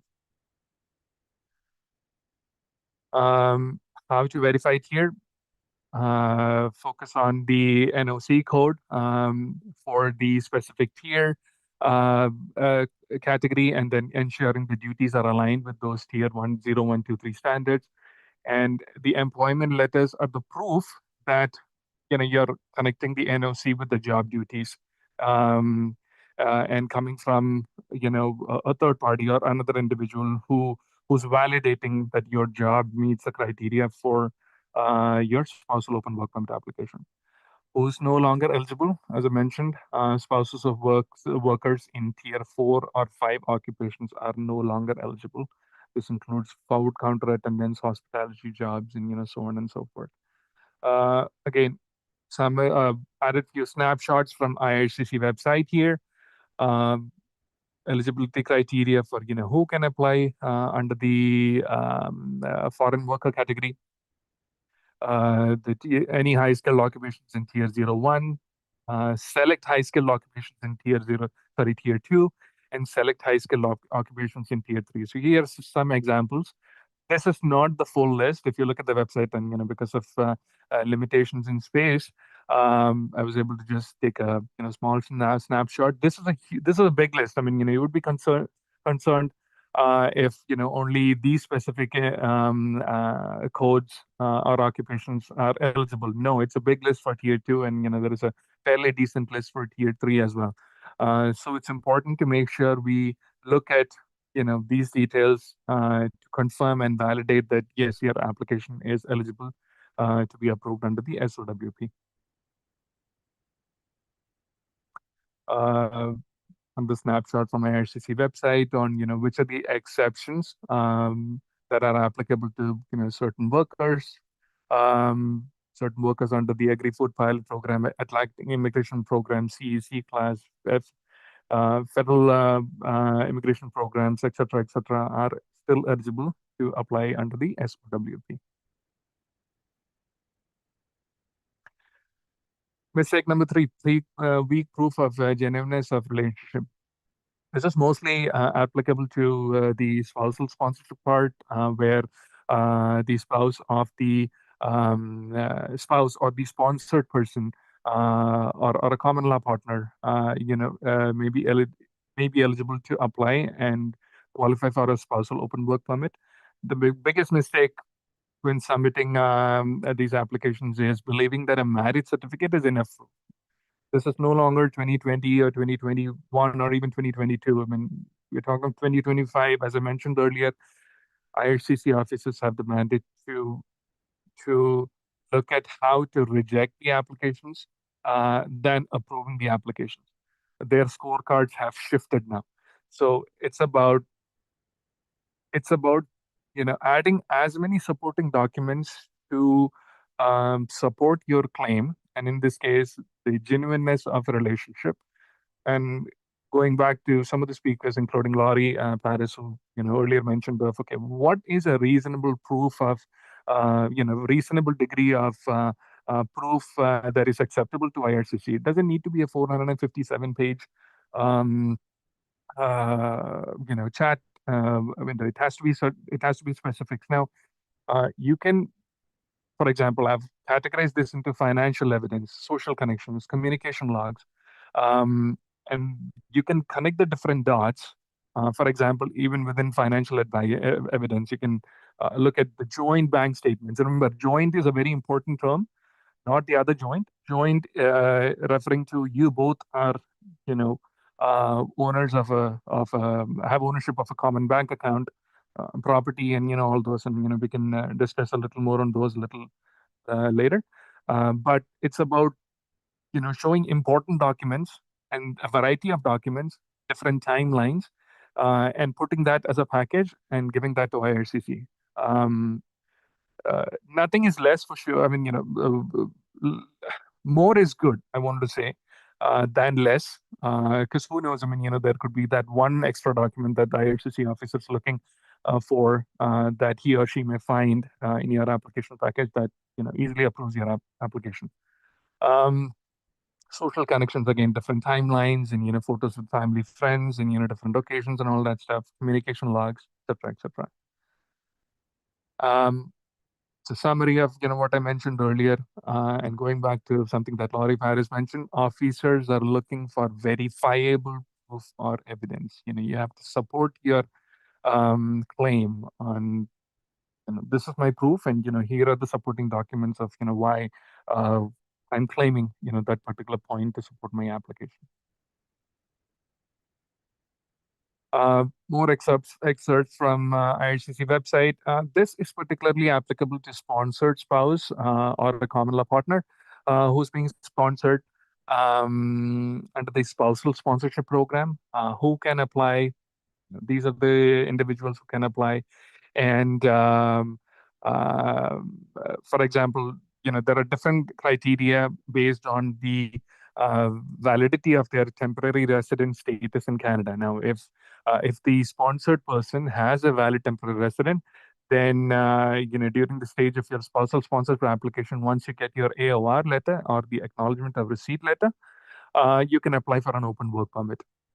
And here are the important information on who's eligible to apply without an AR. Similarly, if the sponsored person does not have a valid temporary resident status, then you or the person has to actually wait for a stage which is called the approval in principle letter, when IRCC completes the assessment of the sponsor and then issues the notification that the sponsored person is now eligible to apply for a spousal open work permit. Who cannot apply at this time? The you cannot apply for open work permit under this public policy if the application has been refused. If the application for permanent residence has been refused, withdrawn, or returned, and you plan to apply for your work permit at the port of entry. Common mistake number 4, insufficient or red flag financials. Again, depends on specific categories. And I would say in this case, it is more applicable to people or applicants who apply as spouse of international students or as a spouse of a foreign worker, temporary foreign worker. And the same situation may or may not apply in the spousal sponsorship applications too, but then there IRCC knows that there is dual intent. So there is some leeway. However, for other category, for spouse of international students or the spouse of foreign workers, here are the important documents that you have to submit, and which is commonly missing in the applications which are rejected for a successful spouse open work permit. These include the bank statements. Make sure to provide 4 to 6 months of bank statements, consistent income, no surprises within the last 6 months of how all of a sudden you have $1 million in your bank account. That can raise suspicion in the mind of IRCC officer. You have to explain those deposits. I mean, certain deposits such as gift deeds or sale documents. Certain deposits or huge deposits in your statements can be explained by proper supporting evidence such as the gift deeds or sale documents to avoid any confusion in the mind of IRCC officers or immigration officers. And another important document is to show the proof of ownership or rental agreements, mortgage documents, etc., showing the ties to your home country. This reinforces your intention to return after you stay in Canada. Just a quick summary of everything that I mentioned in my previous slide: joint bank statements, shared leases, and then utility bills confirming ongoing residence and financial ties. This is applicable to spouse or common law partners who are currently within Canada. Avoiding financial inconsistencies, as I mentioned, gifts, deeds, etc., must be documented. So, if your family member or someone is gifting you a huge sum of money, then it's not a bad idea to include a letter from them authorizing that you as an applicant are getting full ownership of those funds in your bank account. Include property sale documents to explain large bank deposits and present consistent financial history for the last 4 to 6 months. Fifth common mistake that I've seen in the applications that I've worked on is failing to intend to return. Again, this applies to the spouse of international students and the temporary foreign workers. The common mistake is focusing 100% on coming to Canada and 0% on leaving. This is where the majority of applications are actually being rejected. Because if you look at the concept of temporary resident permit or status, the requirement or the expectation is that you're going back to your home country. Not focusing on that piece in your application is the most common reason, the biggest reason, and in most cases the number one reason for rejection of the applications. So, which are the documents or important pieces of information that you can include to show strong ties to your home country? Again, employment confirmation as an example. You're working in your home country, and you can get a letter from your employer granting leave of absence or a job to return to, which is most commonly recommended. And family ties such as elderly parents that you care for. There is that's a classic example of emotional connections to your home country, and financial assets, investments, business, and other things that you have in your home country. property deeds, rental agreements, or other things similar things in your home country, and finally, a strong statement of purpose, SOP explaining the plan. So all the other pieces, the number 1 to 4 that we saw, are examples of what are real things that you can that can be used as proof to support your spousal work permit application. The statement of purpose is a letter where you're picturing, you're giving a story, you're sharing a story with the for the IRCC officer to look at all the specific details put together in a summary, in a logical order, and most importantly, making sense that here are the reasons why I'm coming to Canada, why I'm eligible to apply and qualify for the spousal open work permit, and here is what here are my plans, and here is what I'm going to do at the end of my stay. So as long as you have these in the proper order, there are few or very minor reasons to ensure that your application is successfully processed and approved by IRCC. Okay, so key takeaways for a successful spousal open work permit. Check the new rules, which is very, very important. Don't be under the assumption of what was there before. Rules keep changing. At least for spousal open work permit, nothing has changed since the most recent update that came in on Jan 2025. And ensure the proof of relationship is genuine. I mean, build a portfolio of your life together, uh, explaining the genuineness of your relationship, stable finances. In most cases, avoid the last minute bulk deposits. It's always important to focus on 4 to 6 months of consistent statements through your income, and etc. Very, very, very important piece here, the intention to return. This is the most common, and in fact, the number 1 reason of why the applications are rejected. Don't forget to show that you have a reason to leave Canada. It may not be in the long run. Like you may be looking to apply under a PR pathway and so on and so forth. But for the purpose of spousal open work permit application, especially for spouse of international students and spouse of temporary foreign workers, you have to demonstrate that there is a reason to leave Canada. That's a non-negotiable. And last but not the least is be honest and thorough. This is very important. Double check all the forms. Okay. Forms, that's a very important piece. Again, going back to my example of, you were looking at your test results or your PCC was valid up until last month, but then, you took a month or longer to, get the complete package together. And now that document is no longer valid or it has expired. The same is applicable to the forms. The application forms also are updated. There is no regular pattern, but the forms are updated from time to time, and that is also a common reason that many applications are flagged. So double check, triple check, 10 times check, and make sure your forms are actually current and the most recent version. And another part is don't misrepresent anything. And again, my colleagues have focused on this part over and over again and again.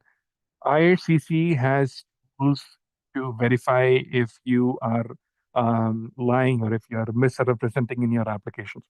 And you may feel or think that you can get away now by submitting any falsified information or so, but then that can really affect your future applications as well. Think about your uh, PR application if you're looking to get a permanent residency or looking to apply for permanent residency in future in Canada.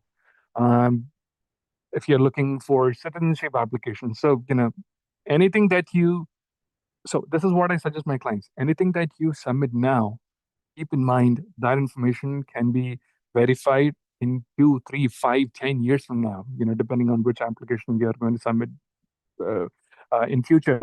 And there is an easy chance of rejecting the application due to misrepresentation. There are multiple year bans, like 5-year bans in the case of PR applications and so on. So very important to make sure the application is authentic, information is authentic, genuine, and then there is no misrepresentation. Okay, with that, that's my last slide. So I have added the contact details here of how to connect. And as Elena mentioned, I've also included a promo code. There is a QR code, and there's a 15% off for anyone who's actually applying or who wants to book a consultation. And I wanted to with that. I wanted to thank you, Elena, for the opportunity, and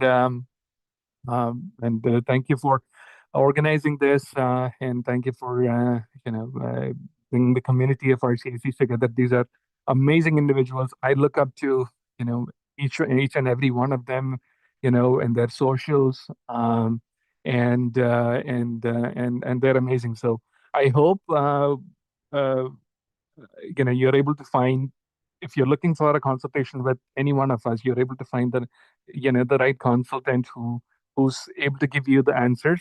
Well, actually, I'm sure most of us will give you the answers. And and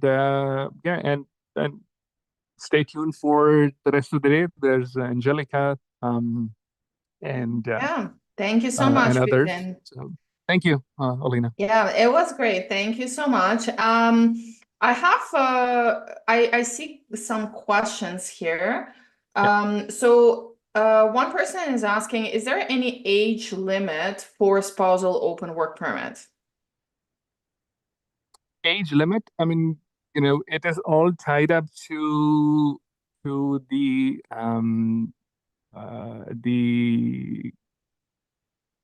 qualifications of the spouse in most cases. I mean, definitely if you're a spouse of a student, then you can be below 18-year-old in most cases, or above 65-year-old or so. So it's all tied up, and as long as you meet that minimum age requirements, it should be totally fine. Yeah, absolutely. Sounds good. Okay, guys, if you have any more questions, let me just quickly check YouTube as well to see if we have questions there.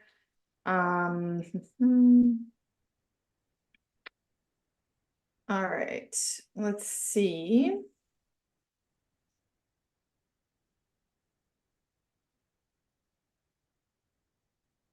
Okay.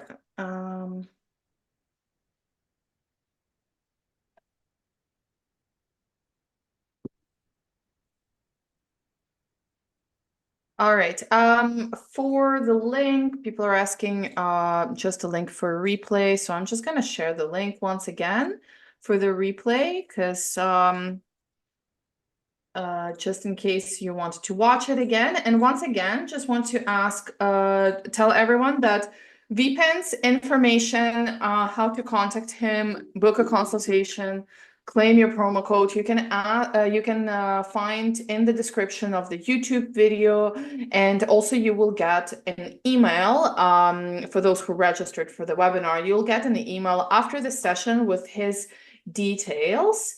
Let's just see if we have any other questions specifically. We have all other topics here, but specifically about spousal open work permit.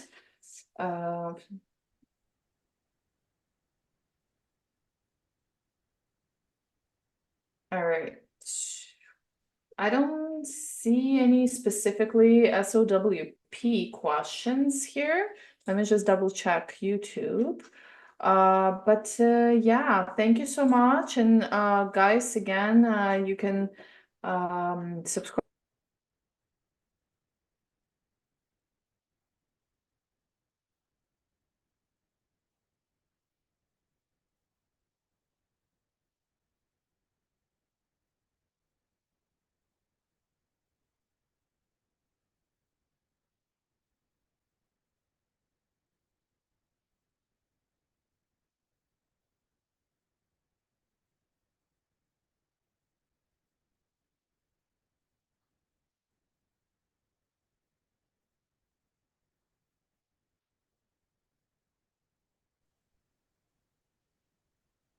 Oops. I think I had a little bit of a technical problem here, but yeah, thank you so much, Vipin. I think okay, I think we're good here. Yeah, we're good. I'm just checking on the chat, making sure that everybody's good. Thank you, Vipin. And yeah, we'll see you next time. Thank you for sharing your knowledge. And next speaker, we have Angelica. Angelica will be talking Thanks, about everyone. LMIA exempt work permits.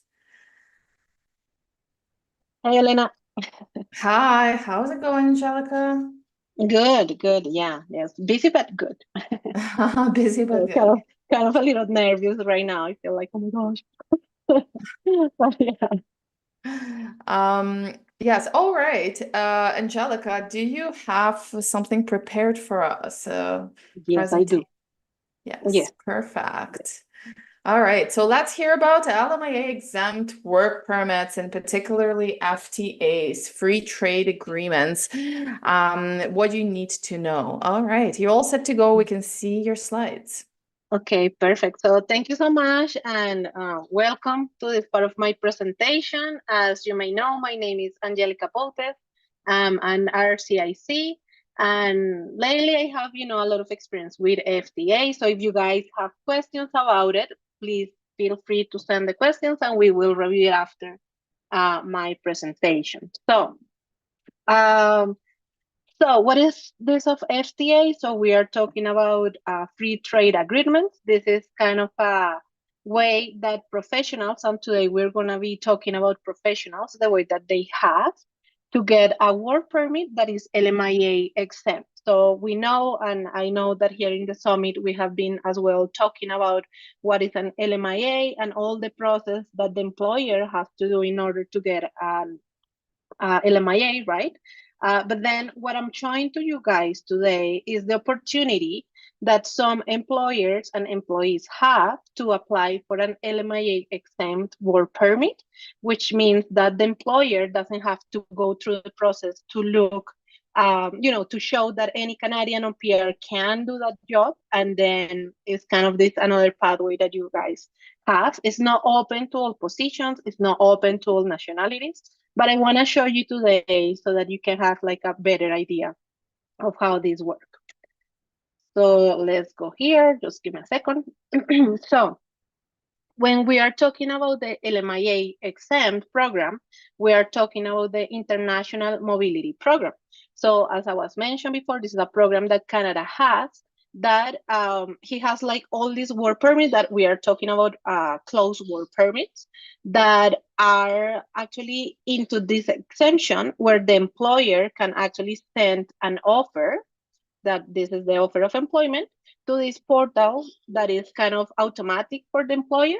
And then the employee can have this number of offer of employment and send the application. So we have different kind of, here you're gonna see kind of the list of the different kind of exemptions of LMIA that the Canadian immigration government of this part of the minister have in order where you can find. So for example, an exception of LMIA is gonna be the post-graduation work permit, right? So that's like kind of a exemption.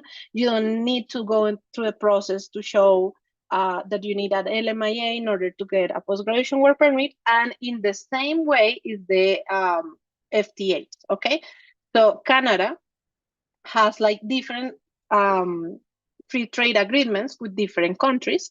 And this is like, like both governments is like they are talking and they have like these free trade agreements where they allow the job or the professional mobility between countries. So this is pretty interesting because in all this process of Canada, like that they have been having so many changes.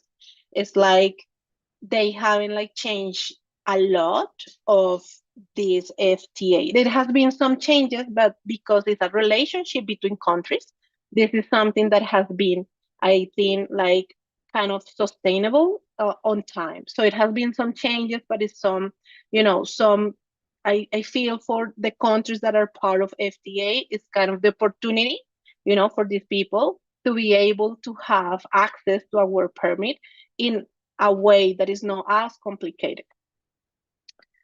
So I want to show you here then. Let me see if I'm going to go down here. Okay. So when we are going to look for this kind of work permits, right? So we're going to go and let me here, I want to share with you this, how can you guys have this information as well. So if we go to the website of Canada, canada.ca, so we're going to go into, and let's go here. So immigration and citizenship. And we are going to look here, like what are those work permits, right? Like, so if I'm going to work in Canada, I need a temporary work permit. I'm going to add here, access here. And then you're going to find here that all the work permits with special instructions. So when we go into this, you're going to find like some categories, right, of employer-specific work permits. Always that we are talking about employer-specific work permit, the employer needs to send a job offer through the employer portal, right? So you can never send, for example, an FDA work permit if the employer hasn't done that process before. Okay, so you always need to have like the offer, even if it's an LMIA or, you know, like in this case that we have the other instructions, you need that offer. So, and usually that's like a number of employment that starts with the letter A. But here, as I want to show you here, what are those kind of specific work permits that you could apply through like employer portal. So we have Francophone mobility, and on the other side, we have then the free trade agreements. So once you come to this website here, and in this window, you're going to find that is like, so it's Canada saying, okay, business people, that I'm going to explain this, all of this later, but here you're going to find all the countries, right? So for example, if we're going to look, I don't know, let's see Greece, for example. So if I'm from Greece, right? So I'm going to see here that there is like two agreements that we have. The general agreement on trade services, that this is a general agreement that Canada has with all the countries of the World Trade Organization. And most of the countries are there, like around 148 countries. But that general agreement on trade and services has like a small range of time. I mean, like it's gonna be, if you get a work permit under that agreement, oh God, yeah, that the GATS like that. So you're gonna get a permit that is gonna be valid for 90 days. You know, so the term of that permit is really short. But on the other hand, we have this one that is CETA, and we're gonna see here what are the requirements, right, and who can apply. Then we have here different kind of business persons that are covered for most of the agreement, right? So we have visitor, business visitor, investors, professionals, engineering technologies, and scientific technologies. That is like, this is actually really unique of this agreement. And we have the intra-company transfers, right? So my first invitation for you is that if you are in need to extend, for example, your work permit, you are in Canada, or you are outside Canada and you are looking for an opportunity, you can come to this website here. If you want, let me send a message and we can send the link later. And then you can see what are those opportunities that you have with your nationality that would allow you to obtain like a work permit. So, okay, let's go back to the presentation, and I want to show you this, how you can get an access to those instructions. And then something really important that you have to know is that FDA are going to be, like, as we talked in the beginning, like when Canada has an agreement with another country, right? So both governments talk, they get into this agreement that you can send workers over there, you can receive workers here. And then you have this exemption of LMIA because it doesn't really, in this case, it's not going to matter if a Canadian can do that job. But anyways, you have to show why you meet all the eligibility that has after FDA. So not every country is going to apply under this, right? But I want to show you here this kind of a small resume of, about what are the countries that had those agreements with Canada. So we start with the CUSMA, right? So this is an agreement that has Canada, United States, and Mexico. We have the CETA, that is the one that we right? We went to look for grades and then we find it there. So there is some countries of from Europe that are into this list. We have direct one-to-one agreement, that is Canada, Chile, Canada, Colombia, Canada, Peru, Canada, Korea, Canada, Panama, as well Canada, Ukraine. And we have this another one that is really interesting, and is the Comprehensive and Progressive Agreement from Trans-Pacific Partnership. So I call this one the Trans-Pacific, right, agreement. So in this one, we're gonna have countries as Australia, Japan, Mexico, Peru, and Chile as well is there. Mexico, I think as well. Yeah, Mexico is there. But then is as well just for those countries. So we can see here, for example, that Peru, Mexico, and Chile, right, are into this Trans-Pacific agreement, but they as well are in their own agreement. So I have to see if for my nationality or if I'm permanent resident of one of those countries, I may be eligible to apply under those programs. So, and we have the last one that I want to explain it as well, because this general agreement of trade and services is not going to give you 1 year work permit. It's not going to give you 3 years like the other ones that they do. But it's going to give you, for example, 90 days, right? So it depends on what you need, but I think it's really important as well that we understand what is this general agreement and is like a knowledge of you guys. I think that's pretty important. So every one of these agreements, right, can give you a work permit that is going to last from 1 to 3 years, okay? So it's going to change. For example, Peru is going to give you 1 year work permit, but the maximum that is going to give you a Colombian free trade agreement or a work permit under the FTA is going to be 3 years. Even if you have a job offer that lasts 10 years or is like indefinite, or, you know, this is the max time that is going to give you. And some of those agreements is going to allow you to bring your spouse, others are not going to allow you. Okay, so let's continue here.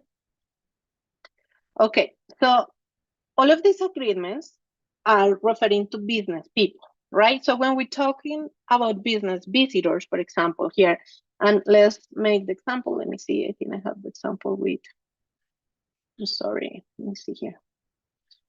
So, okay, yeah, let's do the example here with Chile. That's what I want to show you. So if we go here and let's go back with Chile, right? So I have, look, I can apply for a work permit under the Canada-Chile Free Trade Agreement, under the General, the GATT, or under the CPTPP. So when I'm gonna see, for example, in either of those, I'm gonna see that if there's any like different kind of types of business person. So it's like business visitor, professionals, and intercompany. So I want to explain, you know, a little bit about those kind of business person, but we're gonna be concentrated today about professionals. So we have, so when we are talking about business visitor, okay, so if you're gonna come to Canada and you are from Chile or one of the countries that had agreement with Canada, and you're gonna come to Canada for a business visitor, what does it mean? It means that you're gonna come for a meeting, for a conference, right? And that you're not gonna be paid directly for Canadian labor. Like what I mean is like you're not gonna come to do a work, you're just gonna come to attend some meetings or something like that. So in some cases, you can come as a business visitor without a work permit, right? So you have to check this, but okay. The second category is gonna be professionals. When we are talking about professionals, we're gonna talk about people who has a job offer in Canada in one of the professional of technicians, as a technician, and that is in one of the lists. So that occupation that you're gonna come to Canada to perform has to be under the list. So every agreement has a list. And your profession, your occupation, that job offer that you're gonna do and pursue in Canada has to be in that list. Okay, so that's really important. So when we are talking about professionals and technicians, professionals are as well all the occupations that are on tier 0 or 1, and technicians are in occupations that are tier 2 and 3. Okay, so most of the agreements has been like selected for occupations that are specific occupations that are in specific tiers. Okay, I'm gonna explain that. We're gonna go in deep about that. And we have another category that is intra-company transfers, right? So who is that people? That people are the ones who are, for example, a Canadian company has another company or the same kind of company in another country, but it's kind of owned by a Canadian, right? Or like, as you say here, like a Canadian branch in another country. So the transferee, the employee from, for example, Chile, is gonna come to Canada to work for some time, okay? And the last one is trade and investors, that are people who wants to make like trade with Canada, okay? Or make some really big investment or something really beneficial for Canada, or from the same thing, no, on the opposite side. So for Canadians to go to this another country. Today, we're gonna talk about professionals, okay? And how can we apply for that work permit? So let's do the example, right? And we're gonna see here, then as Chileans, we can apply for GATS, and I wanna explain these GATS because this can generate a lot of confusion if you think that you are eligible a work permit that is more than 90 days because your nationality is a member of the World Trade Organization, right? And then I want to explain this quickly so that we so that you have an idea what is that GATS as well, and then we will go deeper in the other agreements. So GATS. So who are, like, if we go here, let's check here, World Trade Organization. So when you come here, so in the World Trade Organization, there's like 148 countries who are part of who are members, right? We cannot find it here. But if you see here, like all the members, and are allowed to apply for a work permit, is here. So all these members, right? So if you're from Afghanistan, Albania, blah, blah, blah, all these countries here, that is most of the countries, are part of the World Trade Organization, and they're members from this organization. And then you can see here that because you're a citizen of the WTO, right, or you're a permanent resident of Australia and New Zealand, then you can apply a work permit for a work permit under GATS, always that you meet the requirements. But remember, so what do you need? You need like a signed contract, right, between a Canadian client and a foreign service provider that is a member of the WTO. You need to have the professional qualifications, right, in one of the eligible lists, because as well there is going to be a list, and we're going to check it now for Chile. There is services that can not be performed in Canada under the GATS. That is going to be anything that is related to education, healthcare, recreation, culture, sports. And this is a restriction that we're going to see in another FTAs as well, right? So this is really important to have in mind. Another thing is that if the employee, the occupation that you're gonna do in Canada requires you to have some recognition, like for example, some licenses or something like that in Canada, you need to show that you have them, okay? You need to have all the immigration. So when we are talking about this, it's like, okay, we are gonna apply for a work permit that is FTA, it's under the FTA, but at the same time, I need to show that I'm eligible, that I'm admissible to Canada, that I still have the intention of a temporary resident, you know, although that we are talking about temporary resident, is that I have the ability to leave Canada once my permit is like ending. So it ended today, so I have a couple days after to leave, or if not, before the expiration of my permit.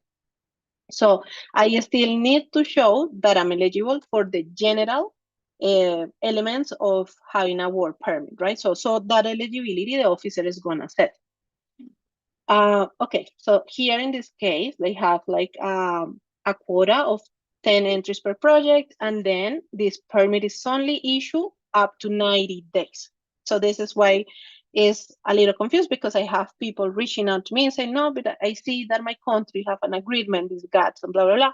And it's like, yeah, it does, right? And if you meet the requirements, you may be eligible to have this permit, but you can be in Canada up to 90 days. No 1 year, no 3 years, just 90 days. So that's clear for you guys to have that in mind. And then seeing this now, I want to show you here. So when we are talking now, let's talk about FTAs, right? Okay, so the list from professionals, we are gonna today talk about professionals. That is the occupation. So if you're gonna do, like if you're gonna perform as an engineer under GATS, you may be eligible for a work permit under this, right? Always, you know, for all this, we need our employer to submit a job offer using the employer portal, to pay the employer compliance fee, and to provide you with employer number before you apply for a work permit, right? So, and here we have the restriction. You have 90 consecutive days within 12 months period, okay? So, having this in mind, let's check now and let's jump on FTAs. Okay, so when we are seeing again, you know, let's talk about professionals. We have here the Canada and Chile free trade agreement. So what do you need? All these trade agreements, what they have in common is that you need to be a citizen of a participant country. That means that, and let's check it here. So if we're gonna check from Chile here, right? So professionals. So what it needs to be, so I need to be, it's gonna say here, I need, so for example, for Chile, only citizens can apply, right? There is another agreement, for example, that allows that some permanent residents would apply, okay? But in this case, so you have to check if your trade, free trade agreement has this condition or doesn't. You have to check all of this before submit them the work permit application. And what do they need, for example, in the case of Chile? So they need, it says that you need to have the educational requirements for your contractual position, have all the licenses and certification required for the job, and have a pre-arranged contract when you enter to Canada, okay? So that means that you have your offer for this employer in Canada. And another thing that is really important in the case of Chile, so Chile has like this list, let me see if we can find it here, but it's here as well. Only these occupations and these professionals on those occupations can apply for a work permit, right? So, for example, if you're an accountant, but if you're going to perform as an accountant in Canada, you need your CPA, right? So it's all these things that you have to check. And how do you check those things? With the NOC, right? See, for example, you are going to apply or you have an offer, a job offer as an accountant, but then you check the NOC says that you need a CPA, and then the employer says like, no, you can't come and work without the CPA. It's okay, doesn't matter. That offer doesn't count because the eligibility that you need to be according to the NOC, okay? And all the requirements that the NOC is gonna check. So let's see. So what else we need? So to have the job offer in Canada, the job that I'm gonna perform has to match the listed occupation in the professional occupation. You need as well to show that you have the educational and the experience requirement, right? So some FTA is gonna say you need like a postgraduate, like 4-year postgraduate, and others is gonna say, no, you need a bachelor. Or no, you need like to have a 2-year diploma program. So all that information you need to have it really clear before sending application and before the employer sending the employer offer for the employment portal, because otherwise this is gonna get rejected. So we have here, this is for Chile, right? But then every country, every agreement has their own list, right? So here is like some examples. So we have here, this is the Colombia-Peru list. So we have here professionals and technicians. So what are the professionals that can apply? And from Colombia and Peru is really interesting, right? Because we have one list that it says professional, but all the people, all the occupations, let me open it here, that are like in professionals are not included on the agreement. But So that means, sorry, let me see here. That means that those occupations that are here, that are gonna be in a tier that is 1 or 0, are not eligible under the FT8. But if you have an occupation that is tier 1 or 0 and is not in this list, so you are eligible, okay? And it's the opposite for the technicians. So this is just a segment, this is just a, screenshot of the list.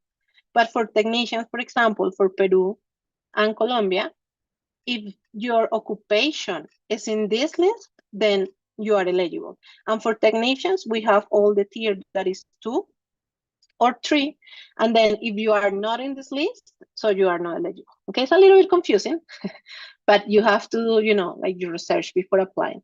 And here we have, like, for example, for CUSMA, right? So for example, they're asking here, okay, no, you need to have a bachelor for accountant. This is for Korea, so it's different in Korea. You're gonna see that it's like independent professionals, it's only these occupations, but then there is a big list of contract service, right, suppliers. We have here Chile as well, and this one is for Ukraine. So this is only, so some agreements, for example, only is gonna see professionals, but not technicians. Then you have to have in consideration all these little details in order to submit an application that makes sense with all of these, and as well that makes sense with a work permit, right? So let me check in here to see.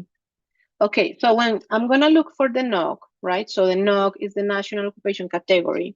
I have to see, right, in this list that we have here, that if it says civil engineering, technologies, and technicians, that the duties that I'm doing are the ones related to that title, okay? I cannot do duties that are outside of the NOC, right? If the NOC is saying that those duties are the ones for that title, so we have kind of show that that's the title I'm doing, and over everything, those are the duties I'm doing, okay? So as I mentioned, the job title is not enough. Officers look at main duties, level of education, skill type, and tier level as well. That's really important, right? That everything has like certain like logic. If you're gonna perform this job, then it's like, okay, you have that experience and that education. If you are gonna do a tier that is 0 or 1, then it's gonna be as a professional. Then something really important, and let's jump to this, is as well, let me see, is as well the salary. Well, we will talk about it, but the salary has to be as well related to your occupation and how much the employer pay in that area. So for FTA, some FTAs, you need to have like over, the recommendation is always to have over the lower wage, but there is another certain agreements that says that you have to be over the prevailing or the median wage. Okay, so all those things you have to put it together and see, because when you have, for example, if you are being hired as an accountant, but they are paying you like $15 less, so that means that that's not really your position, right? You should be earning the same amount of money that nationals should have been earning. You cannot really have a job offer with a salary that is lower than that, because that doesn't good look, and probably that employer is not a good employer, right? So we need to, then let me see here. Yeah, so NOC has to be super related to your position, and as well education experience. And then some common requirements that you need in order to apply is gonna be as well to have, of course, your valid passport, the signed job offer. Additional just to the signed job offer, we will see it later, but the employer needs to send the job offer through the employer portal, right? You need your resume, experience letters, translation of documents if needed, proof of English, really important as well, cover letter. So as well, the requirement of the wage. So it's gonna change agreement to agreement, but you can check that, okay? And at the same time, show that you are a temporary resident, that you will gonna leave Canada once the authorized state is over, okay? So what does your employer has to do if he has the job offer. So he needs to create an account in the employer portal. He needs to submit the job offer using the proper code according the FDA. Every FDA has a different code. He needs to pay $230. That is called the employer compliance fee. And he needs to provide you with the A number that he's gonna get. So you, with that number, right, you have to apply for your work permit. And when you apply for your work permit, you have to show as well that the employer meet the requirements for the FDA. Okay, so that's really important, show proof of that. So we have here some tips for a strong application. So super important, always match the job title and the duties with the NOC. Make sure that you meet the education level, organize the documents and translation in advance, apply online or at port of entry. It depends. It changes for agreement to agreement, so you have to check that.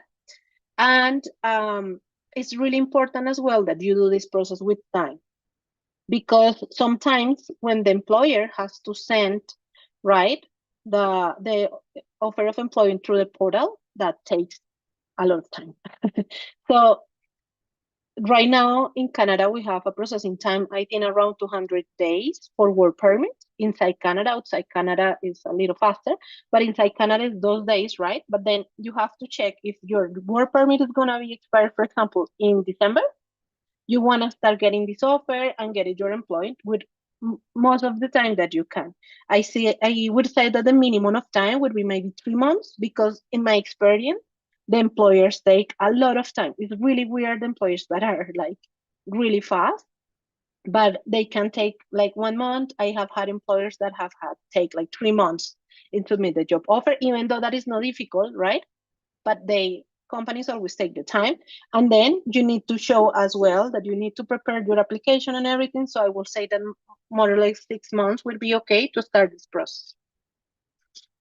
Okay, yeah, so if you guys would like to know more about FTAs, I invite you guys to follow me in Instagram and TikTok. This is my Angelica Potescana. You're gonna find me like that. And we as well are gonna be posting even more information about FTA. This month of November is gonna be your FTA month. So yeah, I will be happy, to see if you have an offer. I will be happy as well to help you on consultation so that you can put all these things together. And yeah, thank you. Thank you very much. Thank you so much, Angelica. That was amazing. FTA is definitely a great opportunity for many people because actually not a lot of people know about them. And even I was talking to Corey just yesterday, actually, because we have a client who is, and we don't do FTAs, we have a client who was asking Corey about LMIA because her work permit is expiring, and Corey is like, oh, can you talk to her about LMIA? And I was like, but what nationality is she? And he's like, because I recognize Spanish name, and he's like, oh, she's Colombian. And I'm like, send her to Angelica for FTA. She doesn't need LMIA. LMIA is so complicated right now, and FTA is just much better process. Yeah, it's really good. And you know what, Elena, I feel that it hasn't really changed that much with all these immigration changes that have happened. So I think it's a good, and I feel I have helped a lot of clients so far with, they're transitioning for post-graduation work permit. They get the offer, and this is a good opportunity to, get some more time in Canada. Yeah, for sure. All right, guys, do you have any questions? I don't see a lot of questions here, but let's see. Okay, we have one question do you see Q&A box, Angelica? Yeah. Okay. It's a very last question from Jamie. So it says, Jamie, okay, I work as a senior property accountant in Canada, but I'm not accountant, as this is not mandatory in Canada to be able to work on this. But you need to be accountant to work on this in Colombia. This is a problem to apply. Also, could the job offer? Okay, so we need to check, like Jamie, you will need to check, right? What are the duties? right? And we need to check on the agreement first, like your nationality. I'm just assuming she's Colombian, but I don't know. Oh yeah, Colombia. So, but then you need to check, right? If first, what is the tier? If the tier like makes your occupation as professional or technician. If it's technician and it's a tier that is 1 or 0, so let's check, you know, in the list of occupations to see if it's not like banned and if you're eligible to apply with that occupation. And then if you don't need the requirement to apply to work and doing that in Canada, wouldn't be a problem. You would be eligible, but we have to check the duties first, right? And then you said like could be the job offer permanent. The job offer can be permanent, but the work permit is not gonna be permanent. The work permit is gonna be issued max for 3 years. So it depends how is the offer. Yeah, but Jamie, if you want, I can help you on consultation. Contact me. Okay. Sounds good. So there's another question there. So it says, from post-graduation work permit to work permit, any hopes to renew work permit if PR pathway is still not visible? Well, I would say we'd have to check nationality to see how, if you have a job offer and like for FTA, if you have a job offer and you know you are from certain nationality, it could be. I have helped a lot of people, mainly from Latin countries, of course, but like Ukraine has a agreement. We have as well the Trans-Pacific, we have CUSMA, and we have the SETA as well from European countries. So we would have to check. Yes, but if there is no FTA, again, depending on circumstances, but then it most likely would be LMIA. So that's usually how it works. But again, there can be some certain circumstances. Maybe there are LMIA-exempt pathways for a work permit. I have a question not really related to FTA, but it's just a good question on our YouTube. So I'm just going to ask this. This person is asking, I'm planning to apply for SOWP, so Spousal Open Work Permit Extension. Is it better to apply with postgraduate work permit application or wait for a postgraduate work permit application to get approved and then apply for Spousal Open Work Permit Extension? It's gonna depend of the time that the post-graduation work permit is gonna be issued. Because if the post-graduation work permit is going to be issued less than 16 months, so that's something that she has to, or they have to check, right? But I would say that if the post-graduation work permit applicant meets the requirements and have the job offer and everything, it's better to apply at the same time, I would say. Yeah, I would agree with that. Normally, we always try to apply as much as possible, of course, but 99% of cases at the same time, But again, you have to be mindful. It's more about spousal open work permit question, but you have to be mindful of what Angelica said. If your spouse postgraduate work permit is like only 1 year or whatever, right? Like then it's a problem. But most people know that they need long work permits, so it's probably longer than 16 months. But yeah, at the same time, usually is a better choice.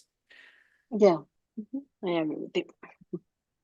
All right, let's see any more questions while we're waiting for our next speaker. And our next speaker, by the way, will be all about LMIA. So if you feel like you're not from the country that qualifies for free trade agreements, then make sure that you wait for Fernanda, who specializes specifically in LMIAs. Okay. Let's see any more questions. Okay.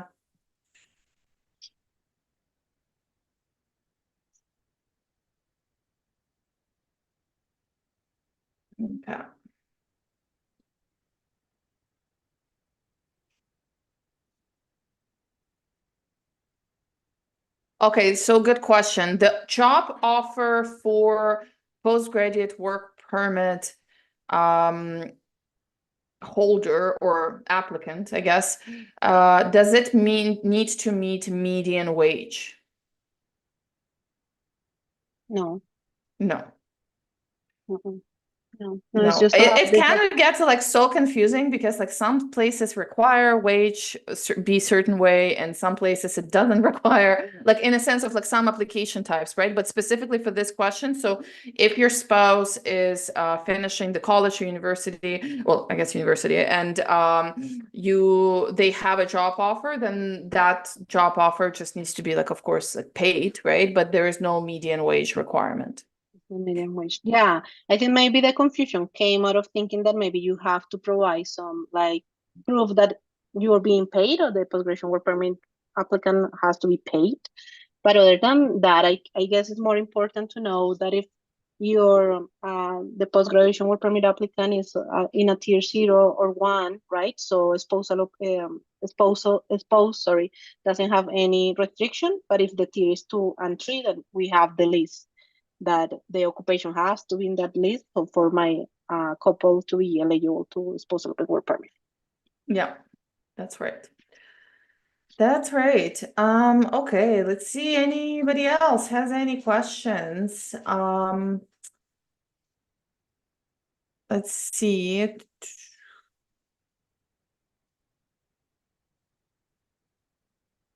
Hey guys, just a reminder that you can find Angelica's contacts under our YouTube video.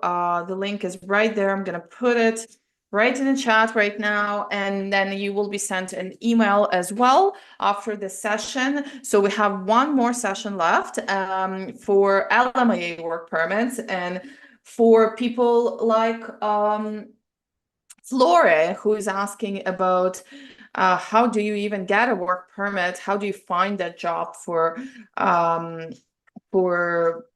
getting a work permit? What is LMIA process? What does the employer needs to do? So we have one more session, but yeah, if you need to contact Angelica or any other of our speakers, you can follow the link on YouTube, and it's in the description of that video. Meanwhile, let's answer some other questions, guys, while we're waiting for the next speaker. Any questions? Any questions? What other applications? Oh, there was a question I was going to ask you. There was a question about intra-company transferee work permits. Do you do those? I haven't done it so far, but it's more about, like the company who has, like the Canadian company who has another affiliate or something outside, and the employee wants to come here to work. Yeah. So that's kind of like you have to have as well, like, oh, we could check it a little bit faster here if you want. But then we have, right, like we want to check here. So as I explained it, like, but then we have here, so what do you need, right? Like really quick here. Then FTL, we're gonna need, right, employer offer. And then, so for example, for Chilean, then we need to be like in a multinational company with a parent social branch affiliated in Canada, be doing business in Canada, right? And then in this, for example, the intra-company transferee must be a manager, an executive, or a specialist knowledge worker. So it's pretty interesting, Lena, like there is so many details on this thing that everyone thinks like, oh, I'm Colombian, I can apply for FTA, right? Just because I'm Colombian, but no, it has like more, it's a little more dense, and you need to show proof that you meet all these things. Otherwise, you're gonna get rejected. Yeah, for sure. Okay, another question we have, is there a list of employers that support with this kind of work permits? No, there is a list of employer who has been like banned to do those work permits. Like who cannot do that, yeah.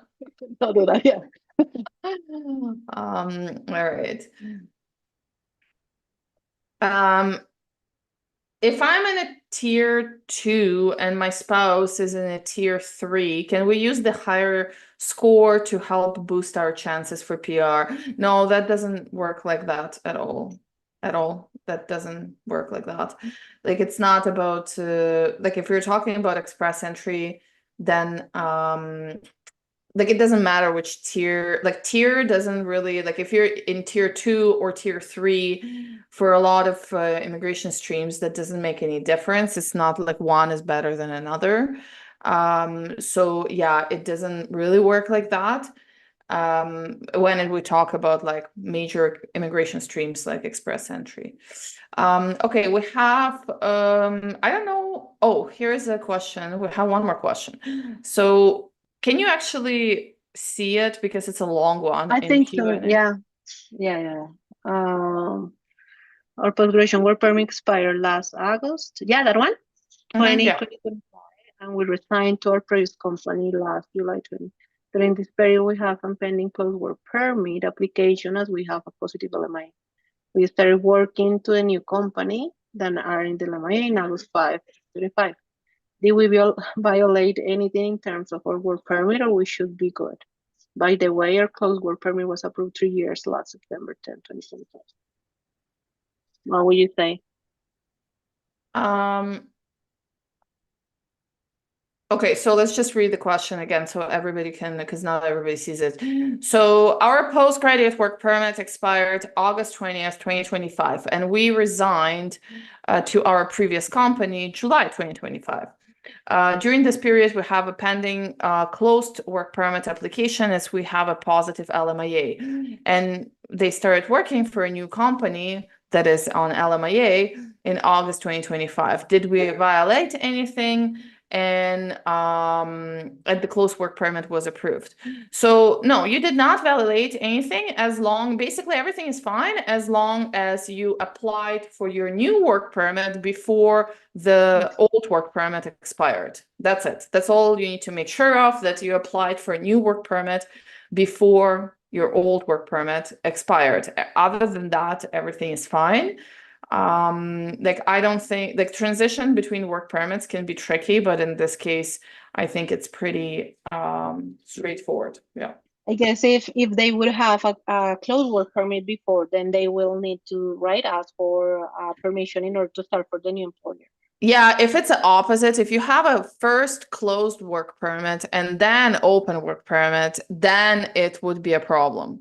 But because you had an open work permit and only then closed work permit, you're fine. So yeah, nothing to worry about. All right, guys. Yeah, Elena, I think we're good.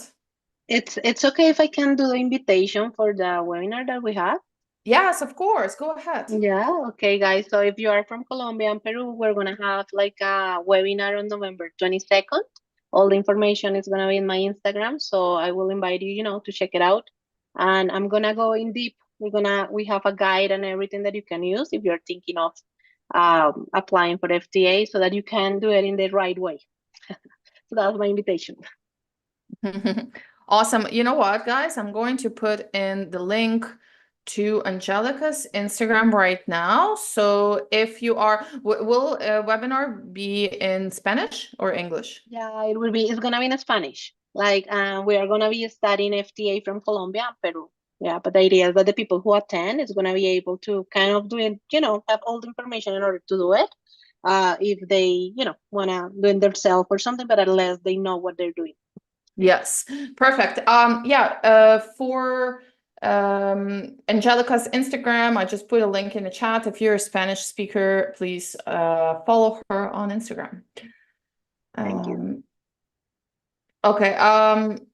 Now another question. It was mentioned that stable finances are required for spousal open work permit. Why would that be important?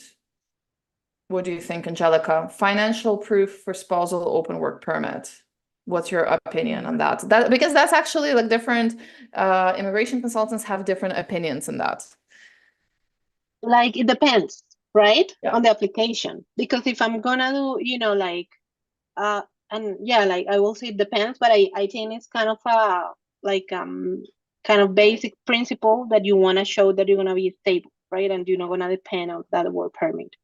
So because even if it's an open work permit, doesn't really mean that you have like a job offer or anything, right? But then it's better always. And if you are like outside Canada, it sounds to me that maybe that's outside Canada situation, maybe where it's like, okay, if you're gonna be like a spousal open work permit, if it's a spousal open work permit, so you are dependent of a main applicant is to show proof that, you know, can like have you inside Canada, well, even if you can't find a work. That's what I'm thinking. Yeah, absolutely. Yeah, I'm thinking that as well. So different consultants approach it differently.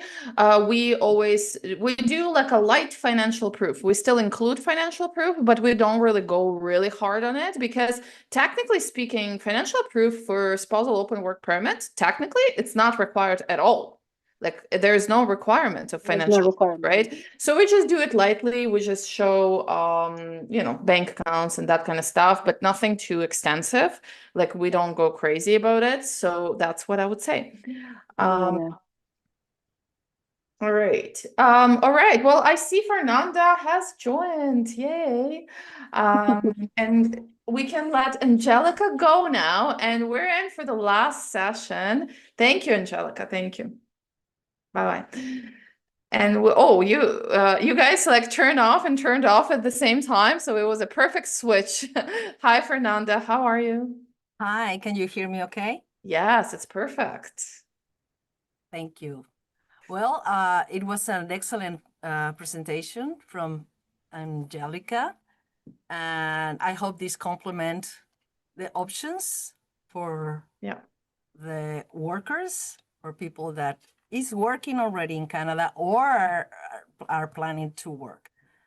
So I need to share my screen, I guess. Yes. Okay. I'll let you know when we see your screen. Okay, it's loading. So let's just see. Oh wow, that looks nice.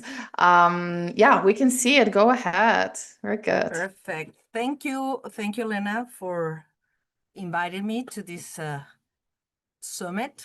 I really enjoy them. I always try, even if it's in the background while I'm working, all the conference, all the apportation, everything that it's really, really good to refresh. And this is something that I want to do right now. My presentation is about an LMIAs, labor market impact assessments, but it is more focused on workers, what they need to know. There has been a lot of changes, and it's not easy to the topic of an LMIA, and even when it is employer-driven process, as I said, the worker is the one that needs to be knowledgeable in this, okay? So let's start with this. I am Fernanda Gonzalez, as you know, regulated Canadian immigration consultant, and I am the CEO and founder of El Camino Immigration Services since 2018. I help a lot of employers, and that's why we are licensed recruiters. We help the employers in their process for LMIA approvals and their workers, work permits and everything. So that's why it's good to be licensed. And I suggest you all suggest your employers to find licensed recruiters to do this process. The content of my presentation is the LMIA concept, why it matters, the LMIA stream, including the provisional median wages, because now it's really important. LMIA, what are the important changes, including unemployment rate, processing times, and other immigration regulations. And also to have the information to make decisions. You need to know if your work permit could be renewed or not, or what you can do to do it. I'll share a guide to take actions, to take decisions and then actions. Then I'll talk about a little bit of fraud. And also I'll share some tips in a handout for you to take with you. That will be always useful. Let's remember what an LMIA is. An LMIA is a document that Canadian employers may need before hiring a foreign worker or rehiring a current foreign worker.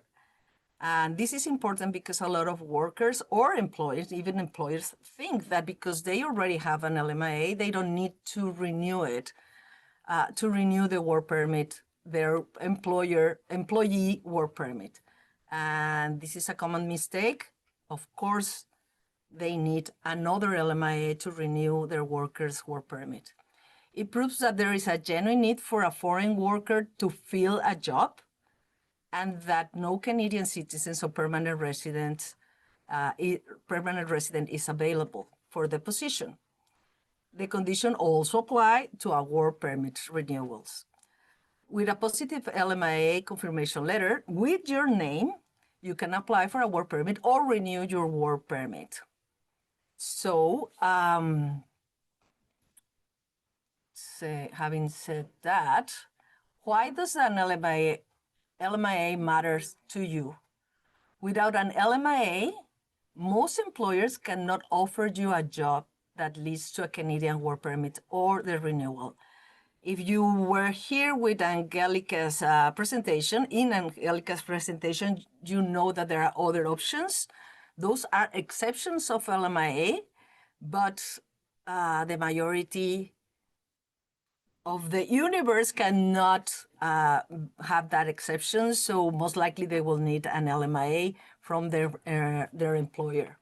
The LMIA process ensures fair wage and working conditions for foreign workers, meaning you must be paid at least the same as a Canadian Canadian for the same job.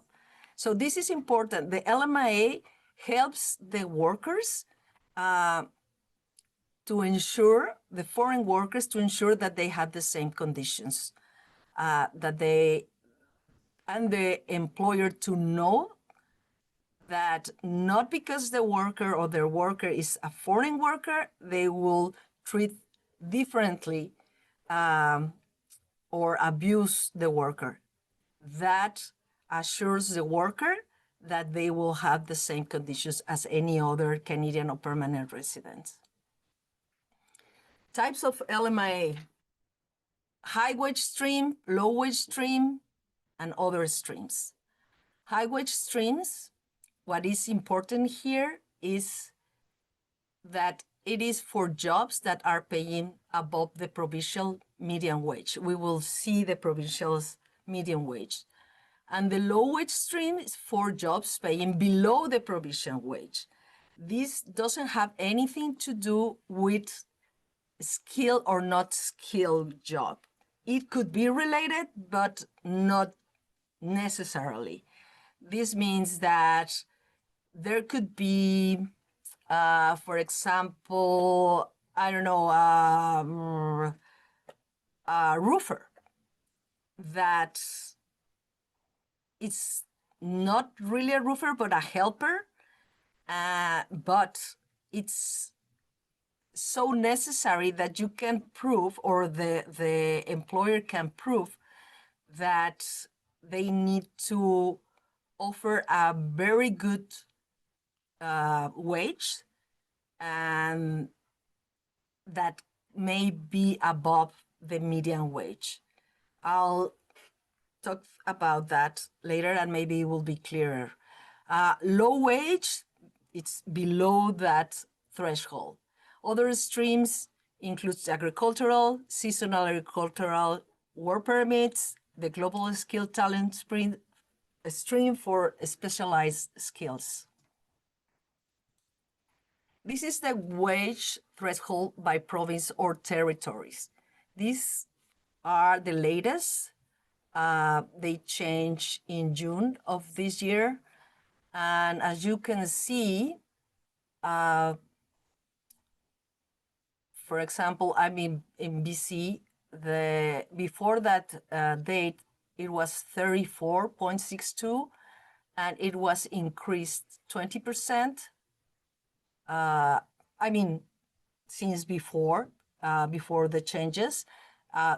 They increased 20% the median wage, and these are the new ones. But now what matters to us is this one, because it's the latest one, 36.6. So, for example, as I was mentioning, the roofer, if it is a help roofer or a roofer, it doesn't matter. If they are making more than 36.6, then it is a high wage. If it is a skilled position like chef or cook, which is a specialized area, but their wage are below these numbers, then that means that it will be a low wage and the LMIA requirements will be different. Here is the link to get this table.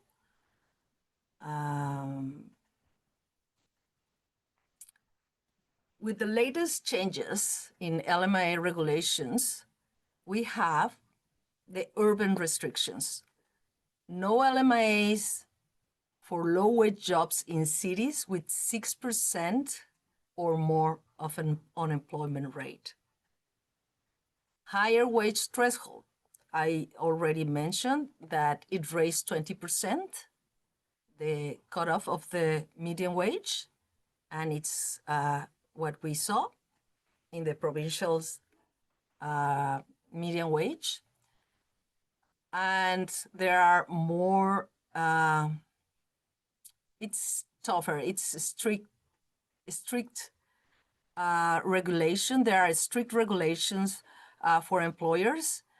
And one of these measures is, for example, that if they didn't prove that in the previous 2 years of operation of the business, if they don't have enough resources that proves that they can comply with the salaries of those foreign workers, they could add an attestation letter from their lawyer or charter accountant saying that if they attest that the employer has the financial means to comply, it will be enough. But now that's not possible. Now they need to, if they don't prove by their financials that they have that ability, now they need to add bankers, a financial institution letter, which is tough to get. So because they need to attest in that letter that they have the funds there. And if they don't have it, then they are in a problem. So as representatives, one of our jobs is to assess the capacity of the employer to apply or not.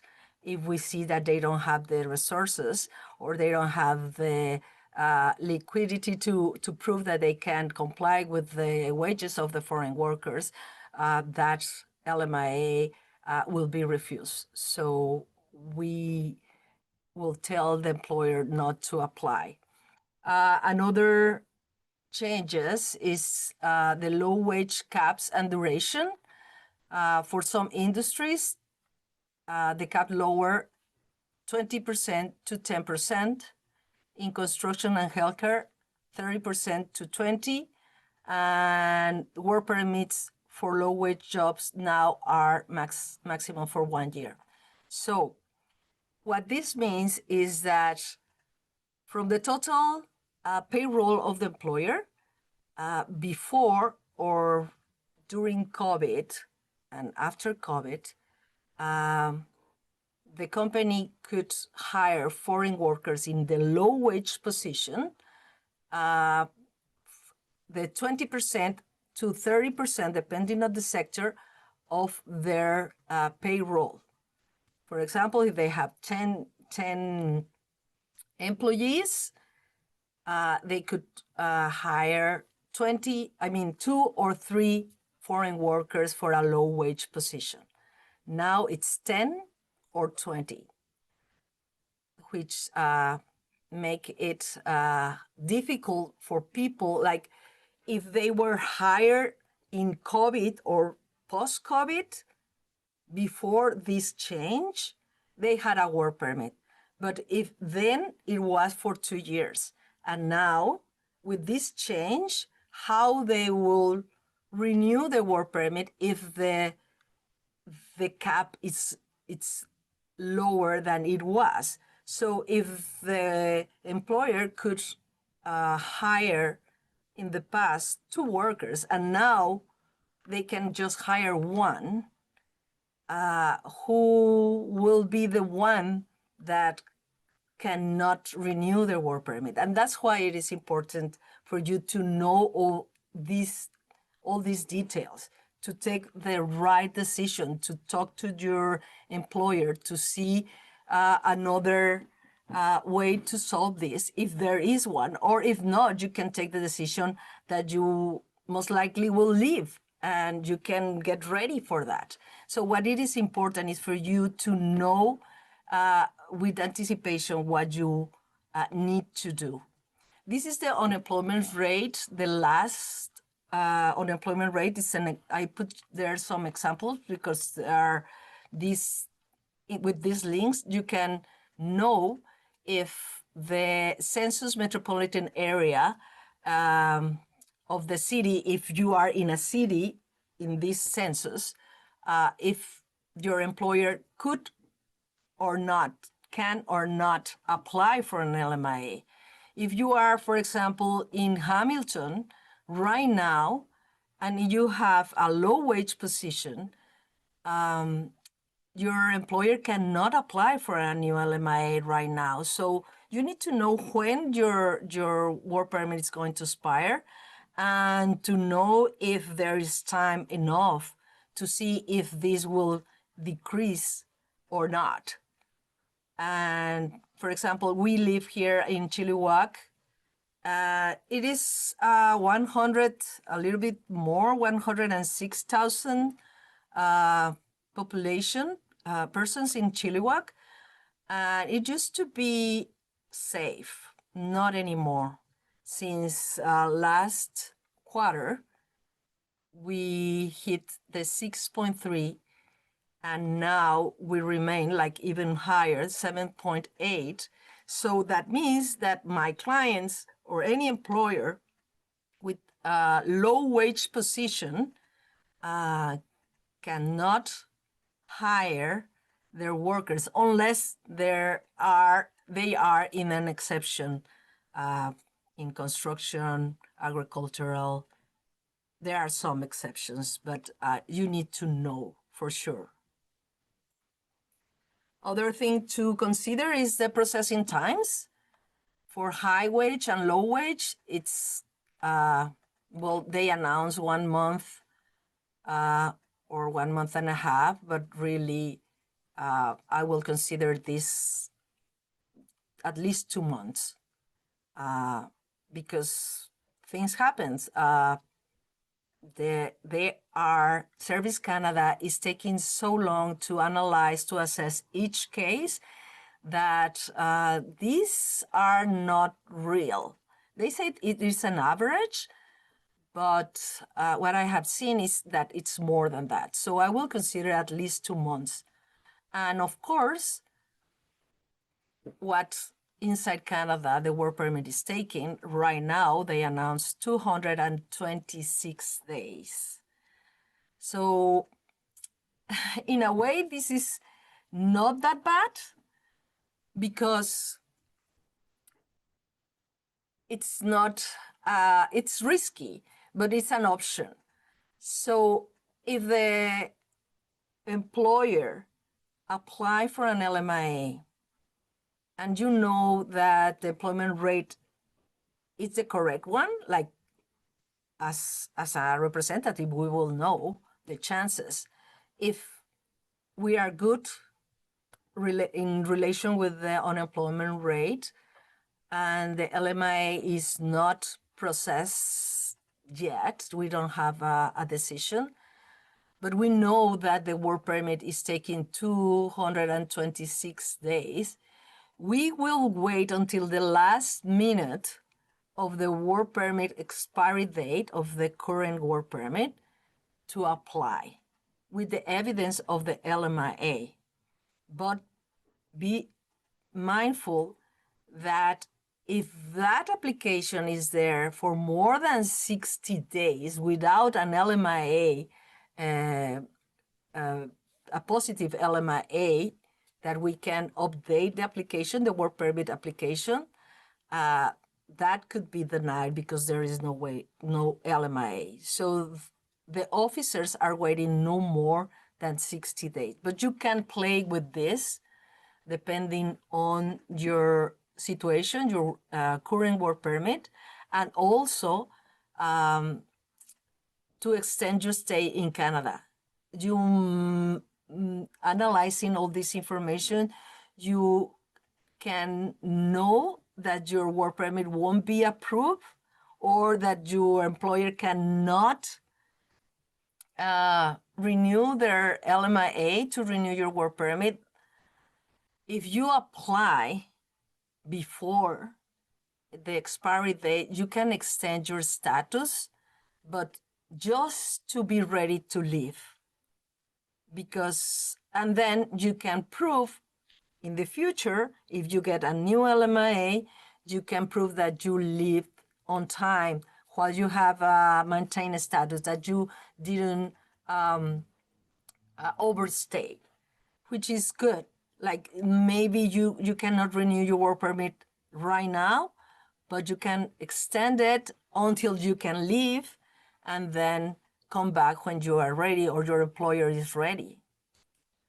Other immigration changes that complicate a little bit things is that the LMIA, the employer has just 6 months or even less to renew the work permit. And I said even less because I have this case that the officer told me personally that they were going to issue a valid LMIA, but just for 4 months, considering that it was to renew a work permit, and instead of 6 months.